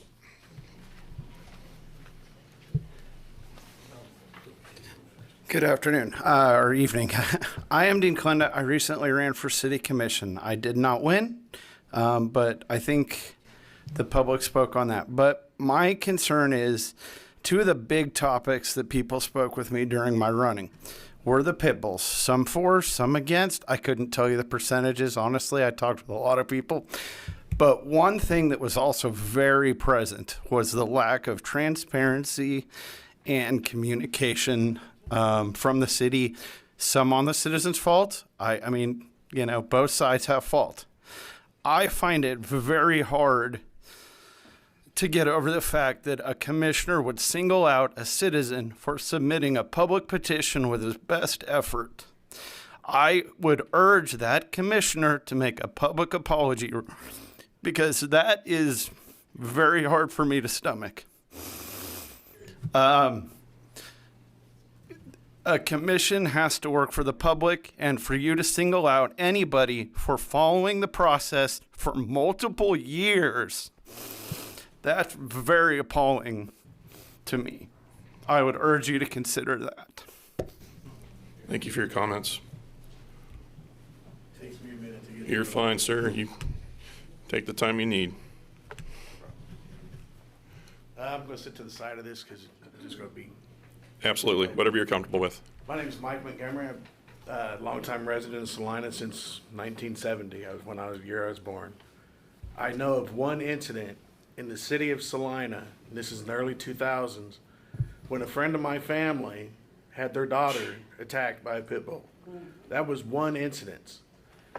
And no one on this board or in this room can convince me that the dog was solely to blame. Now, I'm not going to put the family that had the attack against them, which was horrendous and it was scarring. That poor child. My point being, the owner of that dog, their neighbor, raised that dog maliciously. In other words, just abusively. Trained it to be a guard dog. Well, that's fine. We have guard dogs throughout the town, don't we? But we do not have the city coming down on a poodle owner because their poodle bites a child in the park. We do not have the terrier mixes getting in trouble because they snap at an elderly person. We just don't see that, do we? But we're talking today about a breed-specific legislation against a certain breed. Gentlemen, that is genetically genocide if that was against a race or nationality. Guess what? That dog is a breed, technically a nationality. No matter how you look at it or semantically want to argue, you're allowing genocide of a breed without proper legislation and documentation that that breed has been raised as a killer or a brutal animal. Now, does anyone know what the breed was built for? The pit bull breed. It was designed as a nanny dog for the rich. That way mommy and daddy and grandma and grandpa could go out and do what they needed to do, leave that child in a room unattended by human, okay? Or in the yard, unattended again by humans. Not once in 100 years has that ever affected somebody as a toddler to adult negatively when it's handled responsibly. Now, the response does fall back on us as humans. We get the dog, we either praise it, we raise it the right way. You from a prior background in another city doing law enforcement. Not everyone is the same person, but you do have a legislation that you got to go by. I get that. But the legislation is wrong today. Has been wrong for over a decade. It needs to stop. You need to consider the people that are having the problem with the breed and not the breed itself. The way you handle your kids is the way your kids come out. The way we as dog owners, responsible dog owners in this city, in this county, in this state, and I've never not had a dog. I've trained dogs. I know dogs inside and out. I've trained them for hunting. I've trained them for helping myself because I have a helper, service dog. I've worked with other people. I've listened to other community members. I've listened to city council, and I respect what you gentlemen are here to do and here to say. I have no problems with that. I have the problem with the legislation that should never have been brought in against one specific breed, especially when that breed is not the problem. The handler, trainer is the problem. If you were left in a room with a violent person, okay? I'm going to give you 15 more seconds, sir, just to... I understand, and I'm very sorry. I did No, not you're mean fine. to Just go over it. But if you were in a room as a child with someone that was abusive, technically, it works out on you a little bit. Maybe not in a bad way, but a dog doesn't have that. The dog is going to respond how it needs to respond because of how it was treated. You abuse that animal recognizes that abuse, and if it feels scared or threatened, I'm sorry, your Lhasa Apso, your Shih Tzu, your Pomeranian will come up and attack you. It is a proven factor. Let's not all put this on the pit bull breed. It is not the breed's fault. It is the human being in charge of that dog anywhere. I appreciate your time, and I am sorry for going over. No worries. Appreciate your comments. Thank you. Thank you. Rosemary Mai, Salina, Kansas. I agree with Mike that I wish they would have gotten their petition in for the November election. I have set out in numerous types of weather when we had a petition a few years back to make sure it got in on the election time. So I know what it takes to get a petition signed. And we set out in all kinds of weather, even now when we collect money for different organizations. But No, you know what? We've been quiet and we've let everybody talk, and you hear an opinion you don't agree with, and there's noises and there's talking, and it's rude. So please stop. Point of order. Please don't talk when other people are talking. Thank you. so anyway, I do know what it takes to set out and get a petition and set out in weather to do different things. And that being said, since that petition was signed by enough signatures, I feel that it should come to a special election, even though it's going to cost us, which I don't agree, but I think the people of Salina need to vote on this and get their opinions heard. I do believe that this way the decision is not on you guys' back, and if something drastically happens to a person, if this gets repealed, then it's not your responsibility, and they can't blame the commissioners for doing this. It's the people's choice whether it gets repealed or not. Thank you. Thank you for your comments. Hello, my name is Whitney Garecki. I live in Dickinson County.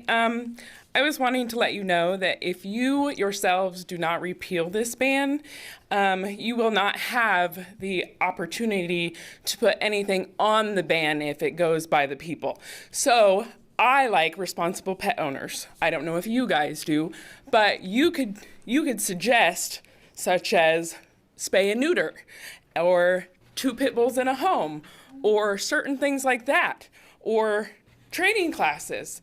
If the people vote and it passes, you can't do any of that. Any. You might elaborate if you can. As a person with experience with pit bulls for over 20 plus years and owning 5 for 11 years altogether, training, fostering, rescuing, helping others with training with pits and other breeds, pit bulls should be treated as an individual. No living being should be judged by how they look, only by their character. And so, great news. I have personally taken my own pit bulls to nursing homes where they have loved on people. Any dog is going to be as good as its owner. And like Tyler said, if you guys can legally make it a manslaughter case, if a pit bull or any other dog attacks a person for that owner, because like any dog is a representation of their owner. A dog is only as good as its owner. Thank you. Thanks for your comments.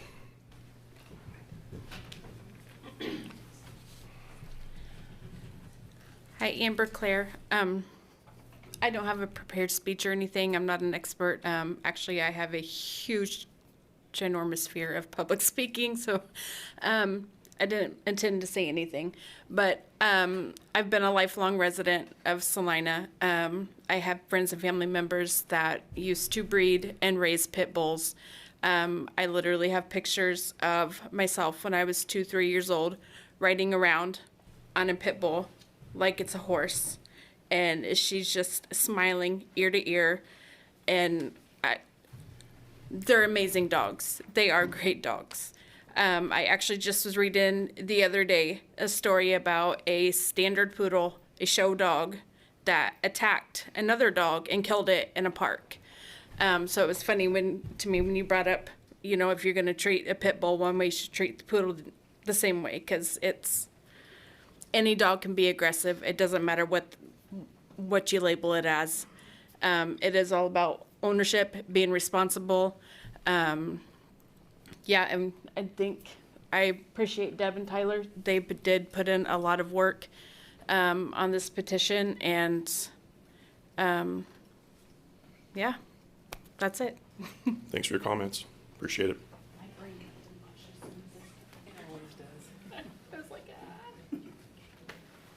Hello, my name is Cheryl Peterson. I do live in the city. My dogs, on the other hand, have to live out of the city. They are, like everybody else has said, the dog is only going to be as good as the owner makes it. And I believe everybody ought to have a choice of what kind of animal they want, whether it's a nanny dog, pit bull dog. That is what they were raised and bred for, was to watch after your youngins. None of mine has ever been even mean. They don't bite each other. They don't bite nothing. They are happy, good dogs. I have one as a service dog. On the other hand, I can't have it here. So what good does that do for me? Nothing.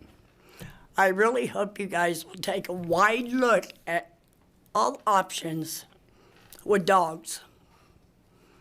I used to raise the German Shepherds here in Salina, which we gave to the police, which that's where half the canines come from.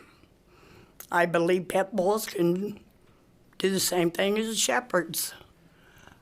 Please let us have our dogs. That's all I can ask for, is let us have our dogs. They're really good dogs, and I agree with Taylor and everybody else. Take it out on that person that owns that dog, because I know I'd go down for it to protect one of my dogs. I'd do anything. So, thank you. Thank you for your comments.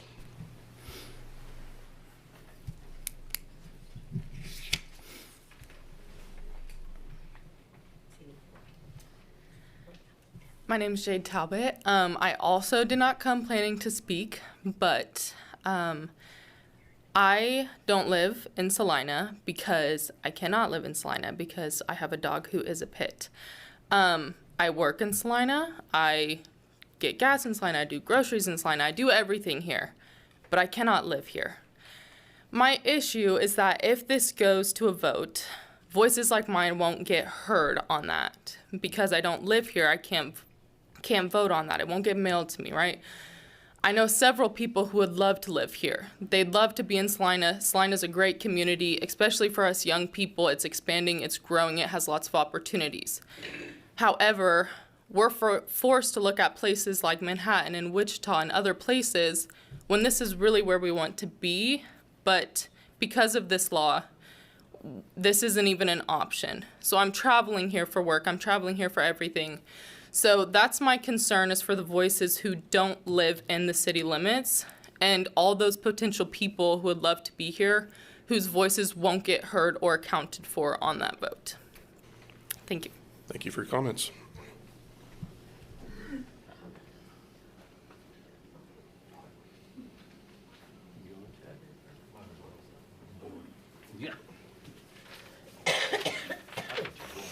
Good evening, Mayor, Commissioners. My name's Kim Cunningham.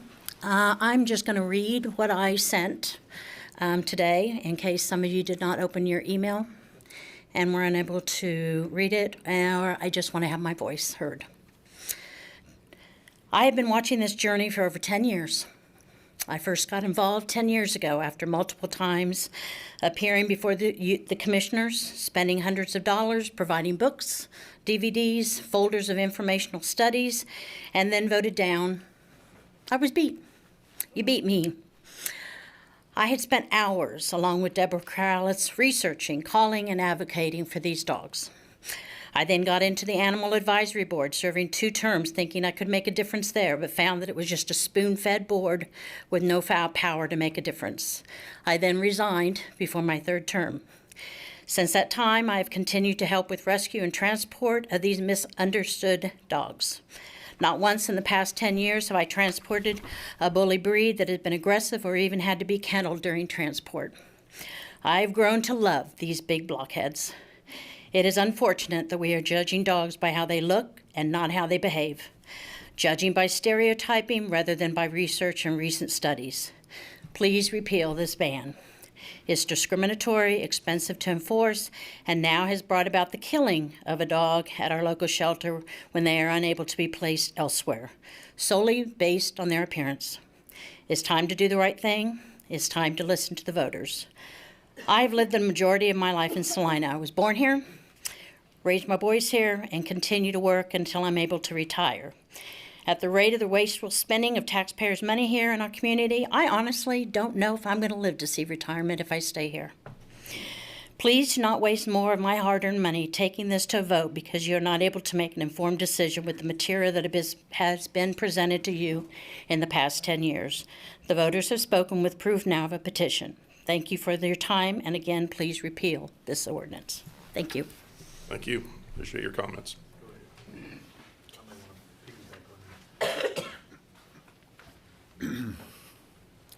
Ben Winhole, Salina.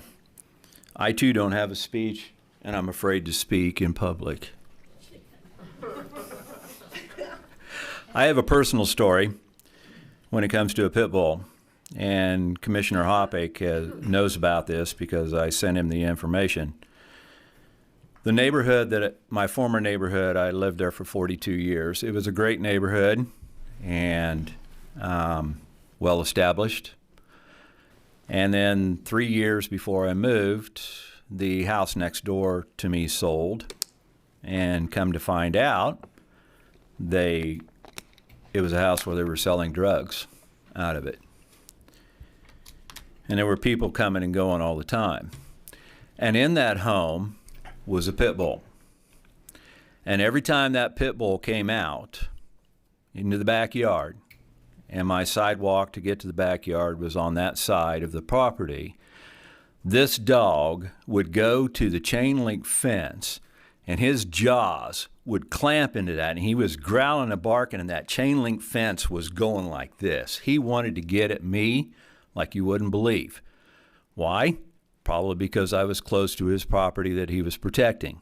So he was taught, he was trained to be a guard dog, more than likely for the drugs that was going on, activity that was going on there. So yes, it is the individual that trains this dog or any other dog to attack.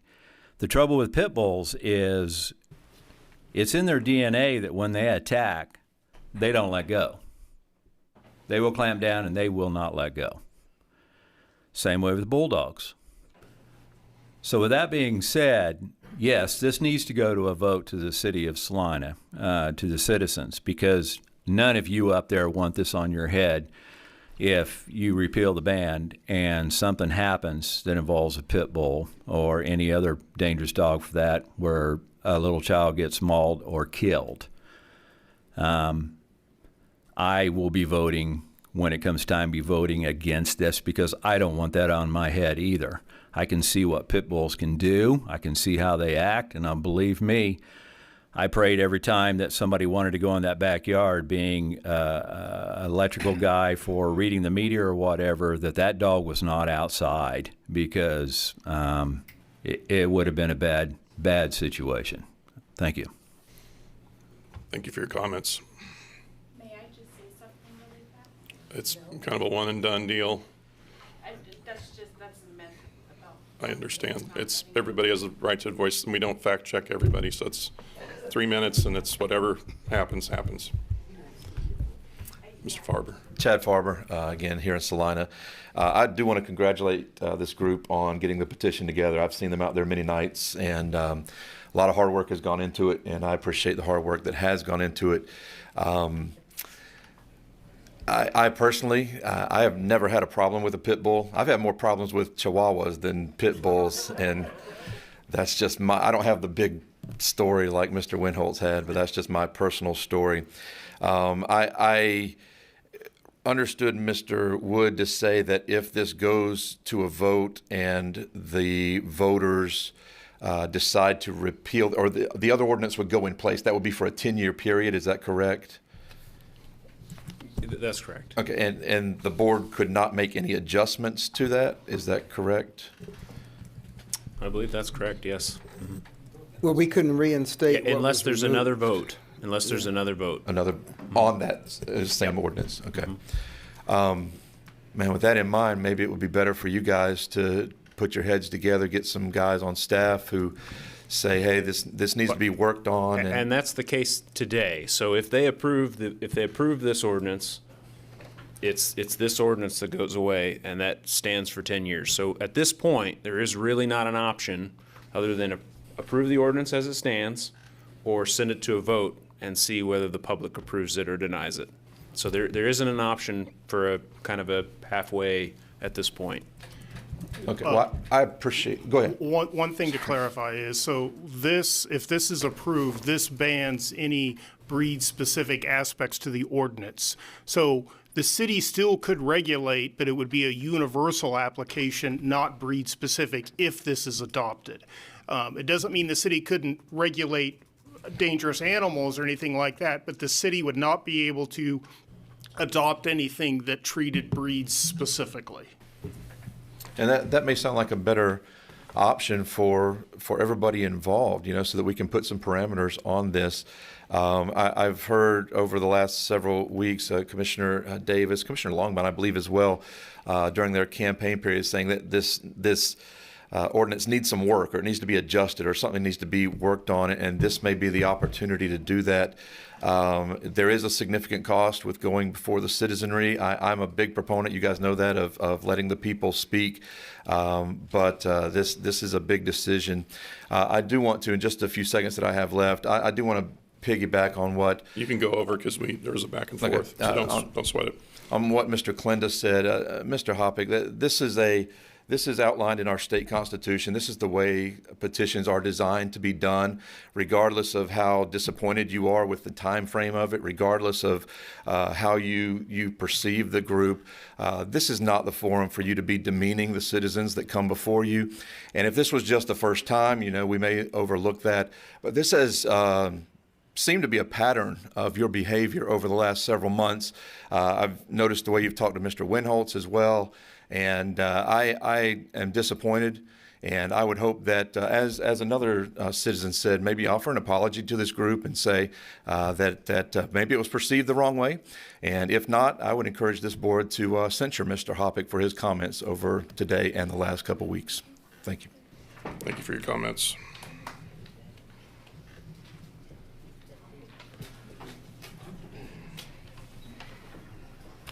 Norman Mann, we the people. Thank you. Appreciate it.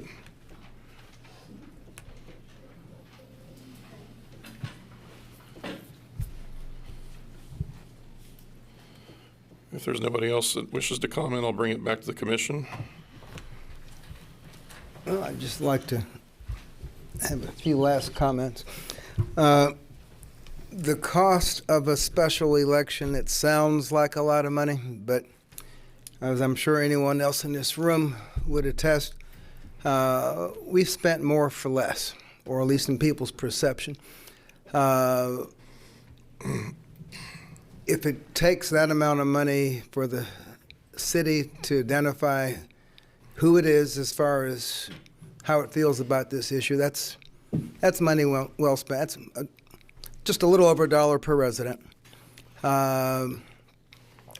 The petition has two purposes. One, to see if the commission will act on something that it didn't originate. And being practical, if it was going to be that easy, the past commissions probably would have acted on it. So in this case, the real purpose of this petition was to force it to a vote, which is good. I mean, you followed the rules and got the signatures, and we don't have an issue. I'm sorry, we don't have the ability to keep it from not going to a vote. I mean, it's spelled out. In fact, it's on autopilot if we decide to not approve it tonight.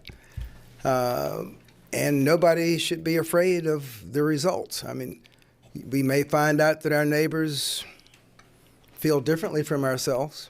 And perhaps only people who write to me are people who feel as though I would be sympathetic to their ear, and maybe folks who write to another commissioner may feel differently.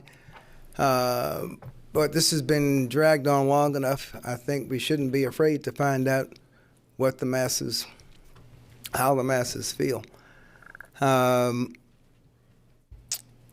Either way, you know, when I listen to all the comments here, it's legislate the owners, not the dogs.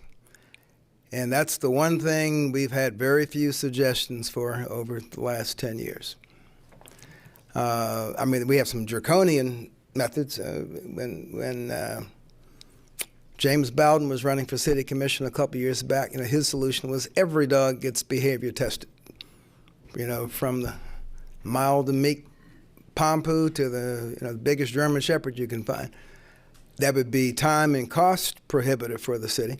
But, you know, it may start with just mandatory registration with severe penalties for not doing it. I'm just offering that up as a suggestion, you know, out of the air. But I don't think we need to be afraid of the election. I mean, of if it goes to an election. It would be money well spent. Thank you. I'm done. Any more comments? One thing I really have to add is, again, I understand the methodology or the thought process behind this, and I don't disagree with it. But just I'd like you folks to keep in mind that we do receive feedback that's contrary to what you feel. I respect that you've gone through the process. I respect the time and effort and the work that's been done. And I think, honestly, you should pat yourself on the back in the sense of, like, one way or another, you forced a decision to be made. And that's really the crux of the situation. You know, and I'm not an expert on pit bulls by any means. Belgian Taverns, Bernese Mountain Dogs, Newfoundland, Bone Nose, I can tell you about them. But I feel like this is something that needs to go to vote and have the general voting public say their piece. And I get where you're coming from, and I respect it. It's just, I mean, mathematically speaking, those signatures roughly equate to about 3% of the population. And I'm not comfortable making a decision based on those quantifiables. If I could ask the city attorney a question. If it was my desire to not approve this and send it to election, would I simply not make a motion, or would I make a motion to deny this ordinance?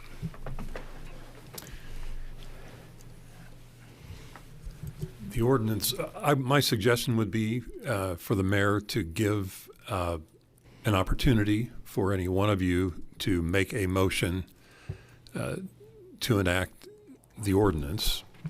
And if that does not prevail, then move to direct staff with regard to an election. Thank you.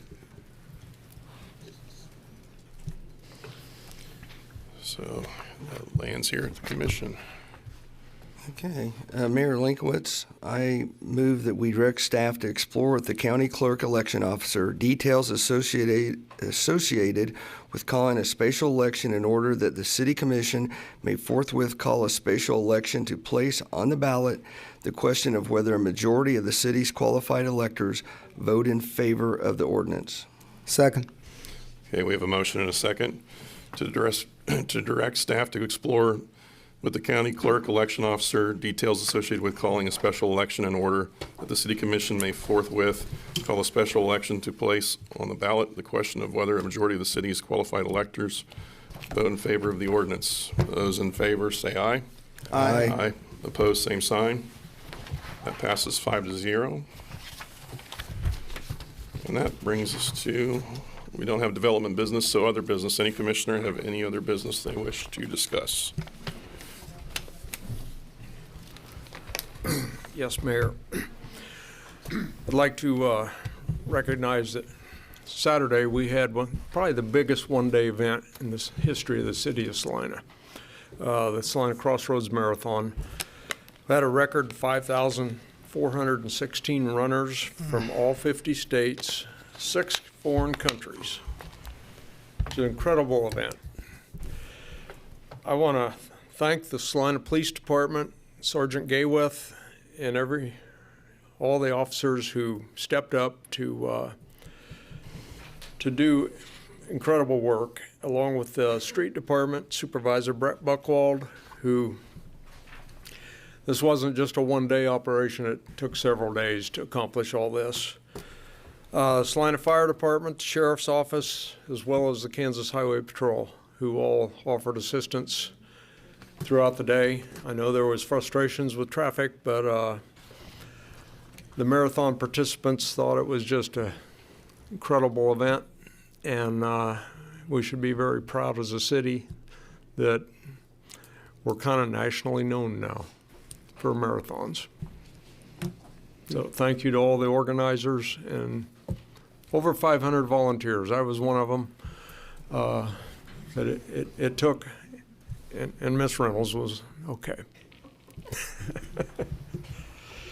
So it took the whole city to pull this off, and it all went great. So, thank you. It's definitely another great addition to Salina. Anybody else have anything else? I'd like to mention tomorrow is Veterans Day, and just want to tip the hat to all those men and women who've served or are currently serving, and say thank you for your service. And actually, and that segues into the Marine Corps 250th year today. So, hoorah. Yep, that goes out to my couple family members and friends that are with the Corps. Anyone else have anything? That brings us to Citizens Forum. 3-minute time constraints, please abide by those, and let's keep it cordial, please, and thank you.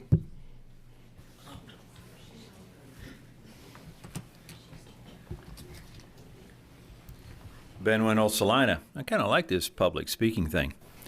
I wish to congratulate the two incumbents on their election victory, and on Mr. Doug Remp as making it to the commission. I do want to elaborate to Mayor Linkowitz that with what people call, or what has been coming across as dark money in the campaign. Are you serious? What's that? Are you serious? Yeah, let me finish. Okay. No, okay. Do you know what a political action committee is? A PAC? Let me finish. I guarantee you that everybody you voted for at a higher level of office has had similar assistance. So I'm going to leave it at that. This is the first year for the GOP to do this, and not everybody knew about it. For city commission race, yes. Yes. But not in elections. So let's at least call it what it is. I had nothing to do with the content. Okay, and I want to call it something different. A lot of people calling it D money. I want to call it smoke and mirror money. Okay. Basically, is what I want to call it. But anyway, that being said, one of the texts that I got on Monday morning, I actually thought it was a joke, and a lot of other people did too, that it said on their vote for these three to stop the Cozy Inn mural lawsuit. And I thought to myself, well, there was two that signed on for this. How are they going to stop it now? They can't anyway. But anyway, with that being said, and since two of you are now elected and one new one coming in, maybe we should look into this as far as keeping a campaign promise of stopping the Cozy Inn lawsuit. Thank you. Can I address that? And the texts that were sent out and the flyers that were sent out, I find somewhat, what's the word I'm looking for? Grandiose. Well, somewhat ostentatious. Concerning in the fact that PACs can go out and place ads on behalf of candidates without their ability to approve or disapprove the message. And I don't think we can do anything about that at the city level. And I think if you're concerned about that, I'm guessing we need to look at the state level and what the rules are for that. Because as I saw those, and as if you know Mr. Linkowitz, Mayor Linkowitz, like I do, a lot of those didn't sound like Mayor Linkowitz's, how he talks. And I think, man, if I was running again and somebody could come out and could go be in support of me and say things that I have not approved, that's concerning. And it's disingenuous, and I don't know what we do about that, but I think what we have to do is if we're going to do something, it's go to the state level and see how that works in a nonpartisan election. Yeah, and I have something to add. Mr. Winholtz, obviously we don't agree on a lot of things, and I do my best to be very cordial and professional and treat you with the respect that I think you deserve in terms of you're part of our constituency, and you're a member of the public, and I do serve the public. That being said, I feel like because I've been a gentleman and I've been professional, it has weirdly emboldened you to just amp up whatever you throw. And at some point, as a person who has any level of self-respect, you have to go, well, I've had enough. And what you're doing is baseless. What you're doing is you're squawking about something that's legal, and you're squawking about something that I had no control over. And I have a hard time believing that anybody that had my re-election's best interest would have put out anything pertaining to the Cozy. I've made it very clear what my position is during all the forums. All the bios have been printed. It's been nonpartisan, and then all of a sudden out of nowhere comes all of these very Republican mailers, very Republican text messages. You can believe what you want to believe. What I'm going to tell you is those are not indicative of how I marketed myself as a commissioner. So take it for what it's worth, but frankly, I'm getting a little tired. When you start questioning my work background and try and somehow diminish that, it's irritating. And, you know, when you make comments like dark money, it's frankly, it's insulting. And it implies that I'm doing something illegal. It implies I'm doing something underhanded. And I don't appreciate it. And I thank you for your perspective of me, but I, as a citizen of this town, am looking out for the other citizens of this town. You're one citizen. You're one citizen out of a group of citizens, and the citizens voted. The citizens voted. The citizens voted, but those year. who didn't know you or didn't really care and just say, I'm going to go out and vote, boy, I got all these flyers, it was to your advantage of your campaign. Like it or not, it was to your advantage of your campaign to get yourself out there on pictures on all this stuff and all these promises and everything else that couldn't even come to attrition, basically because you're a city commissioner. So hypothetically, if I have people that are in the center or to the left, do you think that helped me with that voting group? I guarantee you it didn't.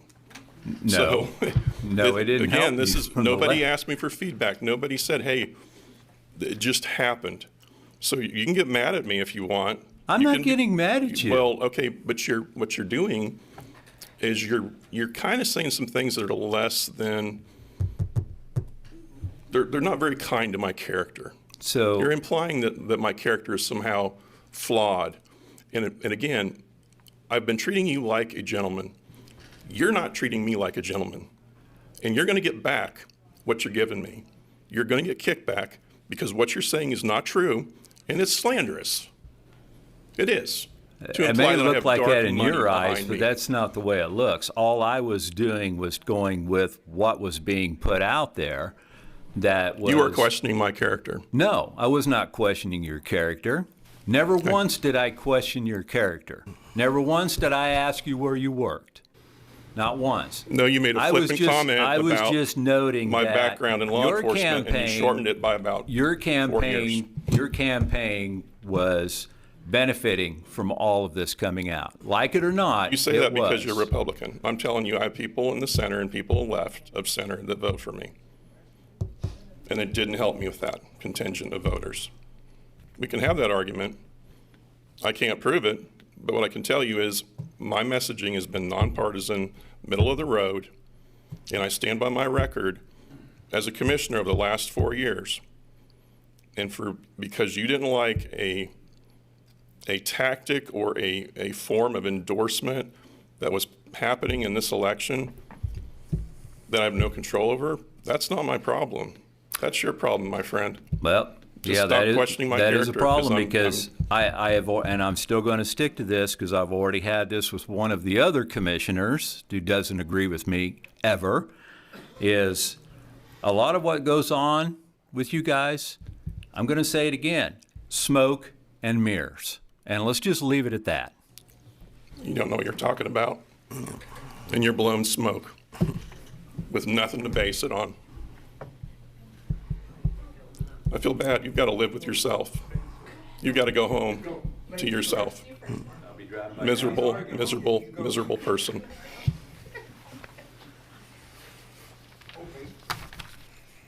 Good evening, Mr. Mayor, Commissioners. My name is Christina Small, and I serve as the Executive Director at Salina Area United Way. According to the 2023 U.S. Census Bureau data, 8.8% of households in Saline County receive SNAP benefits, and 15.4% live below the poverty line, meaning that they meet income eligibility for those benefits. While we were relieved to learn that SNAP benefits were issued in full this past Friday, the uncertainty leading up to that point caused real concern and hardship for many families. And even with benefits now distributed, the reality is that many households are still struggling to make ends meet. At Salina Area United Way, one of our core pillars is community resiliency. When this emergency arose, we knew that we needed to take action. We are partnering with Tony's Pizza Event Center to host Snapback Against Hunger, a community-wide food and resource fair on November 17th from 4 p.m. to 8 p.m. This event will bring together organizations from across the community to connect families with food assistance and local resources, all in one convenient location. We know that when one problem arises, it tends to put light on other issues. The Salvation Army will also be there providing an evening meal on site that night, adding another layer of support to those who attend. We know that we can't do this alone. We are working with local businesses, churches, and nonprofits to collect food, raise funds, and recruit volunteers. Our goal is to raise at least $15,000, which will allow us to provide meals for about 600 families based on the YMCA's Grab and Go program estimates. The Saline County Commission has already partnered with us by contributing $5,000 towards the purchase of food for the event. Their support has helped build momentum, and we're hopeful that the city will also consider joining this community-wide effort. I also want to acknowledge that the city is currently navigating budget challenges due to unexpected expenses, and I completely understand and respect the difficult position that that puts you in. My purpose in being here today isn't to add pressure, but to invite partnership. If the city is able to consider contributing up to $5,000, it would be a meaningful difference in helping families who are feeling the ongoing effects of food insecurity in our community. This effort isn't about politics, it's about people. Our mission is to strengthen North Central Kansas by uniting people and resources to build resilient and thriving communities, and this is one way we're putting that mission into action. Salina has always been a city that steps up for its people, and I have no doubt that Spirit will continue to shine through the efforts like this. Thank you so much for your time, your service, and your continued commitment to our community. That's all I needed to say. Thank you very much. Appreciate it. And that sounds like we need to have a discussion. Is that something we need to do here, or can we?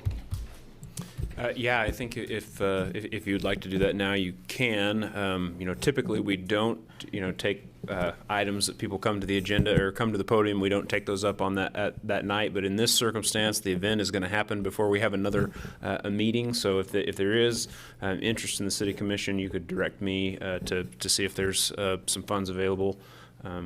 So I would entertain that. If we could. Again, just one technicality that I would think that would be tantamount to adding an item to your agenda. That does require the extraordinary majority of a 4/5 vote on anything that you would take action on potentially this evening. So we just make that 5.7 on the. Did you have a comment? No, I was going to make a motion if you. I guess we have to put it on the agenda to discuss it. I guess we better, Right. better do that so we can at least discuss it. So, go ahead. I move we add an agenda item 5.7 to discuss donation to the Salina United Way food dispersal effort on November 17th. Second. We have a motion and a second to discuss the donation to United Way.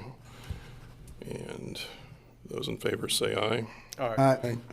Opposed, same sign. Passes 5-0. So, do we need to go through the process or some semblance thereof? Well, we'll say it's item 5.7 to consider the Salina Area United Way's donation request. All right. Commissioner, you had some comments about it. Go ahead. I'm thinking. Well, mine, I hope will be taken lightly tomorrow evening, but I think ours should be $5,001.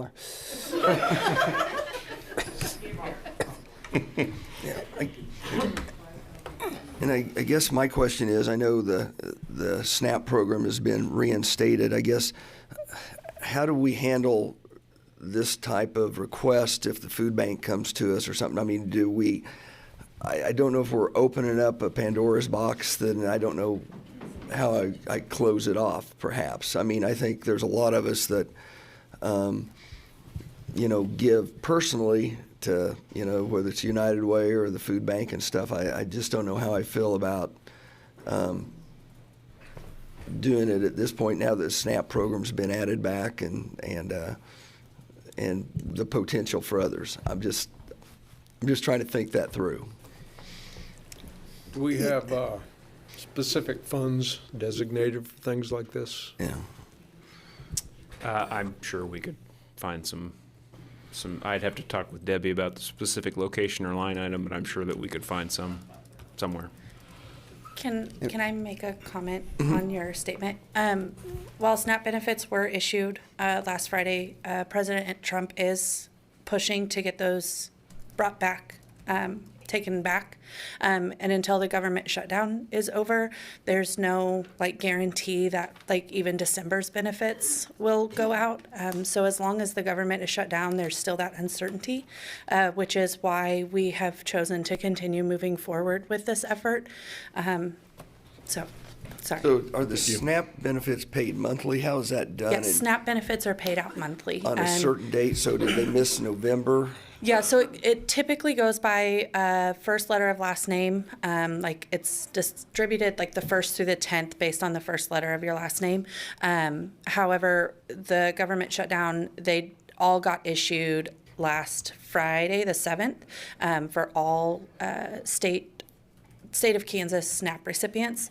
So was that for November or December? That was for November. So Okay. December's right now are up in the air because the government shutdown has not ended yet. But like I said, President Trump is pushing to try to get those SNAP benefits back that were issued last week. Thank So you. where is your other 5,000 coming from? So we have been getting some donations from the public. We've had a few churches reach out about how their congregation can help, and then we are putting forward some money out of our operating funds as well.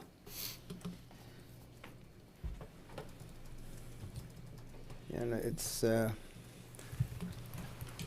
my daughter lives in Washington, D.C., but she's a federal employee, and when all of a sudden there's no check coming in for 3 pay periods, you hope Mom and Dad National Bank is still in business. Of course, it's a bad business model if you're the banker in that case because you don't expect to get repaid. But it's caught a lot of folks off guard. And not that there's any good time of the year, but this is certainly about the worst if you got kids in the house.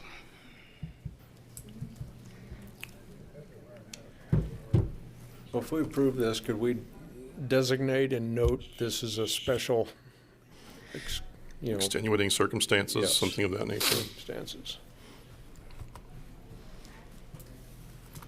That's what the county did last week. They did make a statement about that because they also didn't want to open Pandora's box. So. Thank you. And thank you for understanding. We're trying to do the kind and right thing, and we don't want to leave ourselves Right, I in a understand. bad spot. So,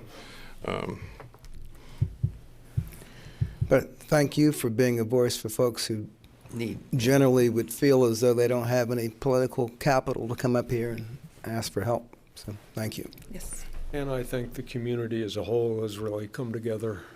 Yes, and that's what our goal with this event was not to step on anybody's toes. Like you guys mentioned the food bank, we're not trying to step on toes. We're just trying to magnify the impact on our community by bringing more resources and more donors to the table at one time, and getting everybody the resources they need in one spot at one time. all right.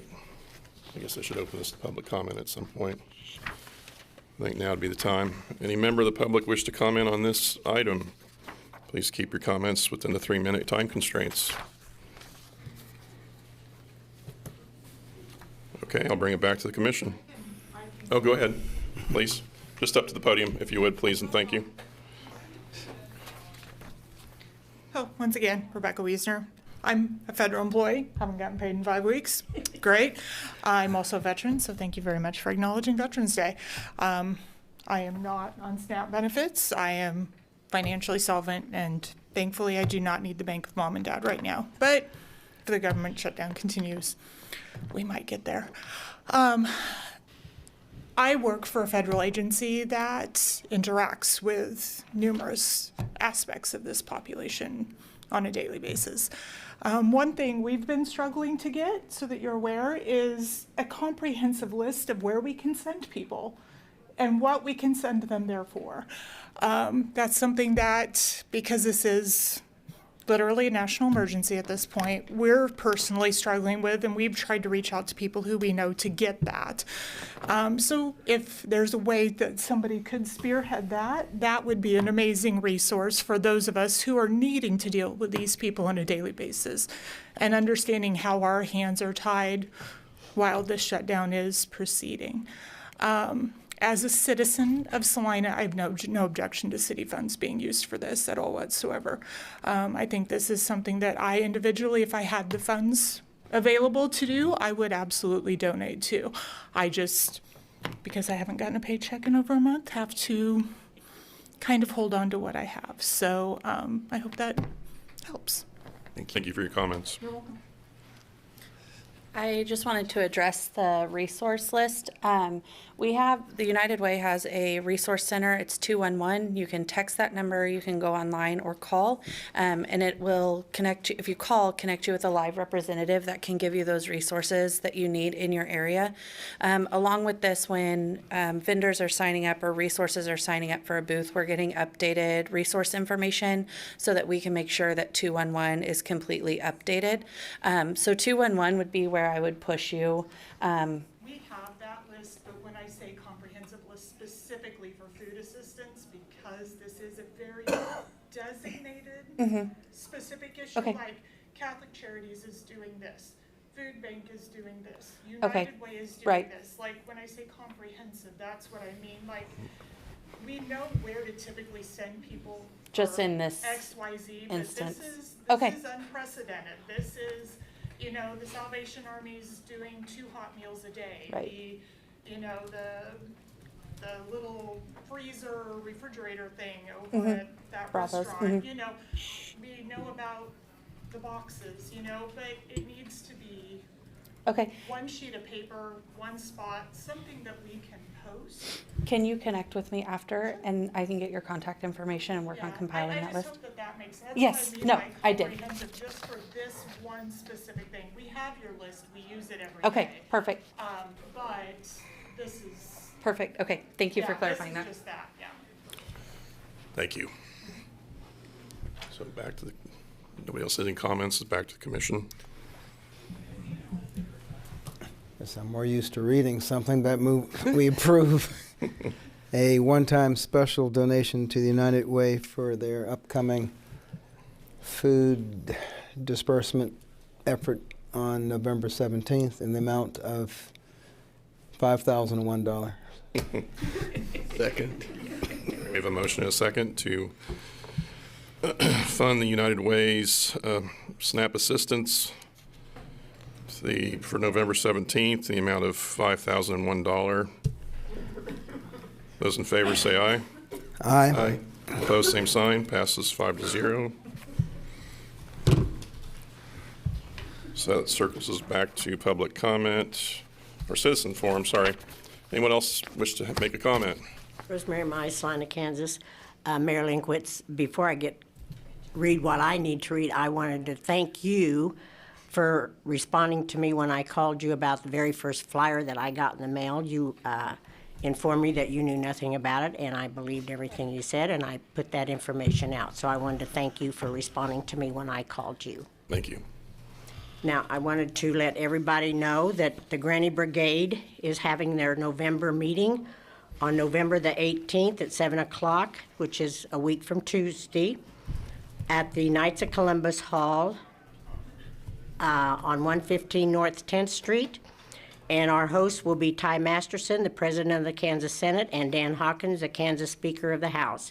And they'll be reporting on past legislation and the upcoming legislation. And the public is invited to attend. And again, that's at the Knights of Columbus Hall next week, Tuesday, the 18th at 7 p.m. Thank you very much. Thank you. Anyone else wish to comment? Norman Mantle, Salina. To all you commissioners, you ever read your code of conduct rules? You better. Every one of you are violating your own code. Freedom of speech was addressed in a previous meeting. It's brutal. The Constitution has mentioned it. I believe your counselor, Mr. Bingston, said freedom of speech. Pretty plain, isn't it?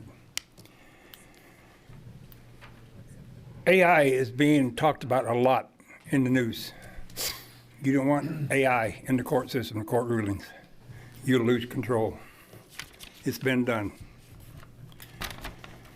This goes back. You guys ever read this? You need to read this, The View. I kept this. It was written in October 2023. Goodbye, Columbus. To fully understand the deep roots of the toxic blend of ethno-religious identity politics known today as white Christian nationalism, we need to go back to at least 1493, not the year Christopher Columbus sailed the blue, but the year he returned to a hero's welcome in Spain, bringing with him gold, brightly colored parrots, and nearly a dozen captive indigenous people. The return of Columbus precipitated one of the most fateful theological developments in the history of the Western Christian Church. I'm going to go back to the bottom. We need a moral imagination that is not amnesic, one that will hold on to the memory of the system and injustice that we have accrued to black and indigenous people and their forebears. We white Christians no longer represent the majority of Americans. We are no longer capable of setting the nation's course by sheer cultural and political dominance. But there still are enough of us to derail the future of democracy in America. A dictatorship is a small group of people, a gang, if you will, who are led by a gang leader, who force their ideals, their views on we the people. We used to have democracy. We don't have that anymore. A republic is a small group of people who are to enforce, administer the rules. Administer. So, every one of you guys are in violation of the Constitution. If you was in the military, you'd all be court-martialed, and you'd be put in the brig. Thanks for your comments. Anyone else?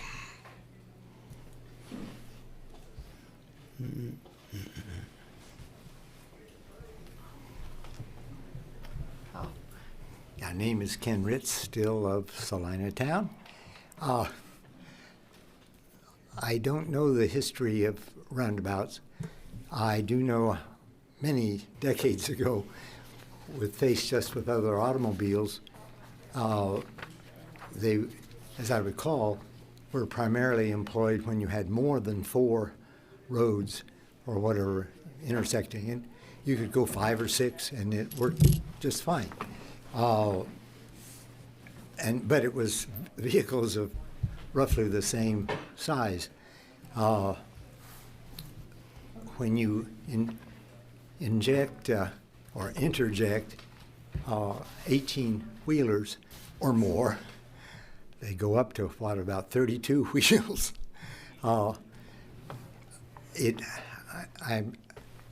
My experience so far, which is very limited, it's not a comfortable feeling.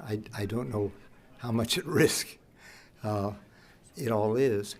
I do know, or I think I know, and I would like to have, as you're surveying the scene, that the 4-way stop, if people understand how it operates, which is very straightforward, but has, do we still yield to the right in case of a tie or whatever? I would say based on the most notable and noticeable 4-way that I'm aware of in Salina is at Cloud and Roach. And it's a very steady, I mean, it goes up and down, but it's rare before about midnight to not have activity there. And as it needs to be stopwatched or whatever. But even when cars are coming, it's not long if folks understand that when the previous car is out of the way and you're next, go. But don't burn rubber in case someone's confused. A slow acceleration so that you can stop if need be, or they can. But I'd like to see a count. I think at that intersection anyway, I don't think you could do it any differently and not have your average wait time. You know, how long does it on average take when you come up for it be your turn and you go across. It sure seems short and sure to me.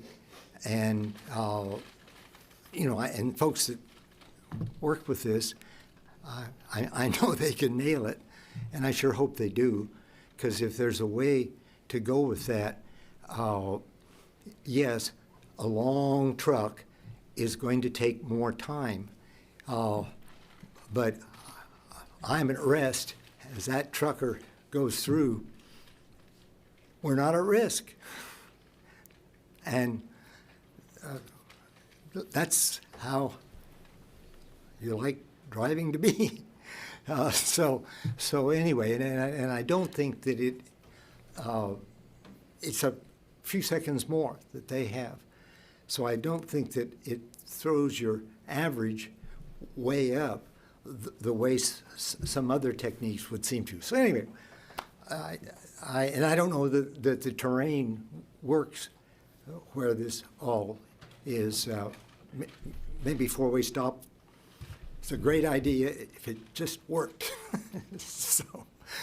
But anyhow, let people that know and understand and will be responsible, and we'll go from there. Simple as that. Republican, Democrat, or I think I'm joining the party, because who could not be comfortable in my presence then? So anyway, cheers. Thank you, sir. Appreciate your comments.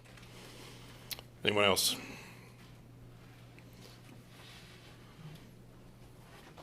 Guess I'll ask why I actually showed up today.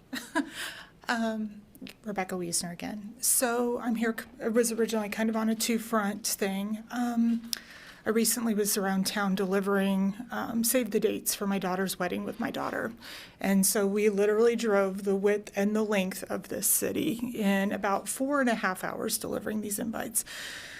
There was a section around Markley Road where we ended up spending 45 minutes of that 4.5 hour trip trying to find one address. It was a little bit frustrating because it kept sending us to this other part of this other community that did not have this address out at all, but it was the street because the street didn't go through. We ended up, instead of it being a surprise, calling the person and being like, how do we even get to your house? We ended up having to go all the way down Crawford, all the way over to Marymount, back up some new road that's over by where Elks used to be, up into this brand new housing division. For somebody who's grown up in this town, who's driven on Markley numerous times, that was incredibly complicated to find this one street to deliver this one invitation. Mind if I ask you what the address was? Definitely have my curiosity piqued. Denby Lane, Was it by chance Dundee? Dundee. Yeah. Okay, that helps. Sorry. Anyway, I just wanted to let you guys know, as an individual person who's driven up there, I've had friends who've lived in that area. I mean, this isn't an area I've never not driven in, but having to figure out how to traverse, basically the GPS took me to the other side of people's yards and wanted me to walk across private property to my friend's house. That's what Google GPS ultimately was directing me to do. I personally don't want to walk across somebody's yard who I don't know who they are. That's just not who I am. And so we ended up spoiling the surprise, calling the friend. We got the directions. I just thought maybe we can direct people. This is how you get to the street. Maybe we can put up cute little signs. Hey, if you're looking for this block of addresses, here's the detour route. For me, it was just incredibly confusing. And then like a week later, there was a news article in one of the papers that had like the picture of the barricade on it. And I'm like, seriously? And then I was even more frustrated. Anyway, but the other reason I was here, I just wanted to let you understand my frustration. The other reason I'm here is there was an article I also read about construction on Crawford between 9th Street and the railroad tracks, and taking it from 4 lanes down to 2, with a middle turning lane being turn 3. I live on that road. We cannot use our backyard in peace due to traffic noise. My question is, did that get passed? Is it approved? Is it happening? What's the construction time frame? When does it start? If you guys know. That would be Mr. Wood. Would be So your best. the answer is we applied for a grant to help assist with that, and we have not heard back on that. So there is no schedule at this point for that project. So it's not been approved. We applied for a grant, and we're waiting to see what happens. And once we get that grant, it will come back before the governing body before anything happens. So. All right, thank you. And the street you were trying to find is not a city street, so. Okay, yeah, it was just, like I said, it was just the most frustrating thing because, I mean, I've grown up in this town. I've ridden my bicycle all over this town. My kids have friends who live everywhere in this town. And it was just, I'm like, why can't I find this house? Like, it was the most awful experience of my life. I felt so incompetent as an adult that I couldn't find. Don't expect Google to have all the answers. Well, right. Well, but I mean, when you get to the point where you're so frustrated, you finally just hit Google Maps and you're like, "Hey, Google, take me to this house." Google couldn't even get me to the house, which tells me Google doesn't even have the road construction properly marked to get people even to the house. So that's then a secondary problem. If Google doesn't have it and nobody's reported it to Google that whole area is blocked off, then how are families for the holidays coming in to find people unless they've given them implicit instructions?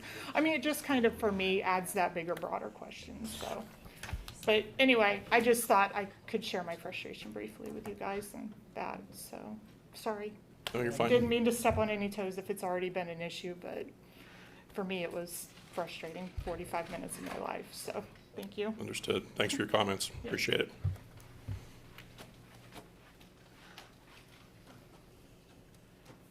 Now, if there's nobody else, I will entertain a motion to adjourn. I move for adjournment. Second.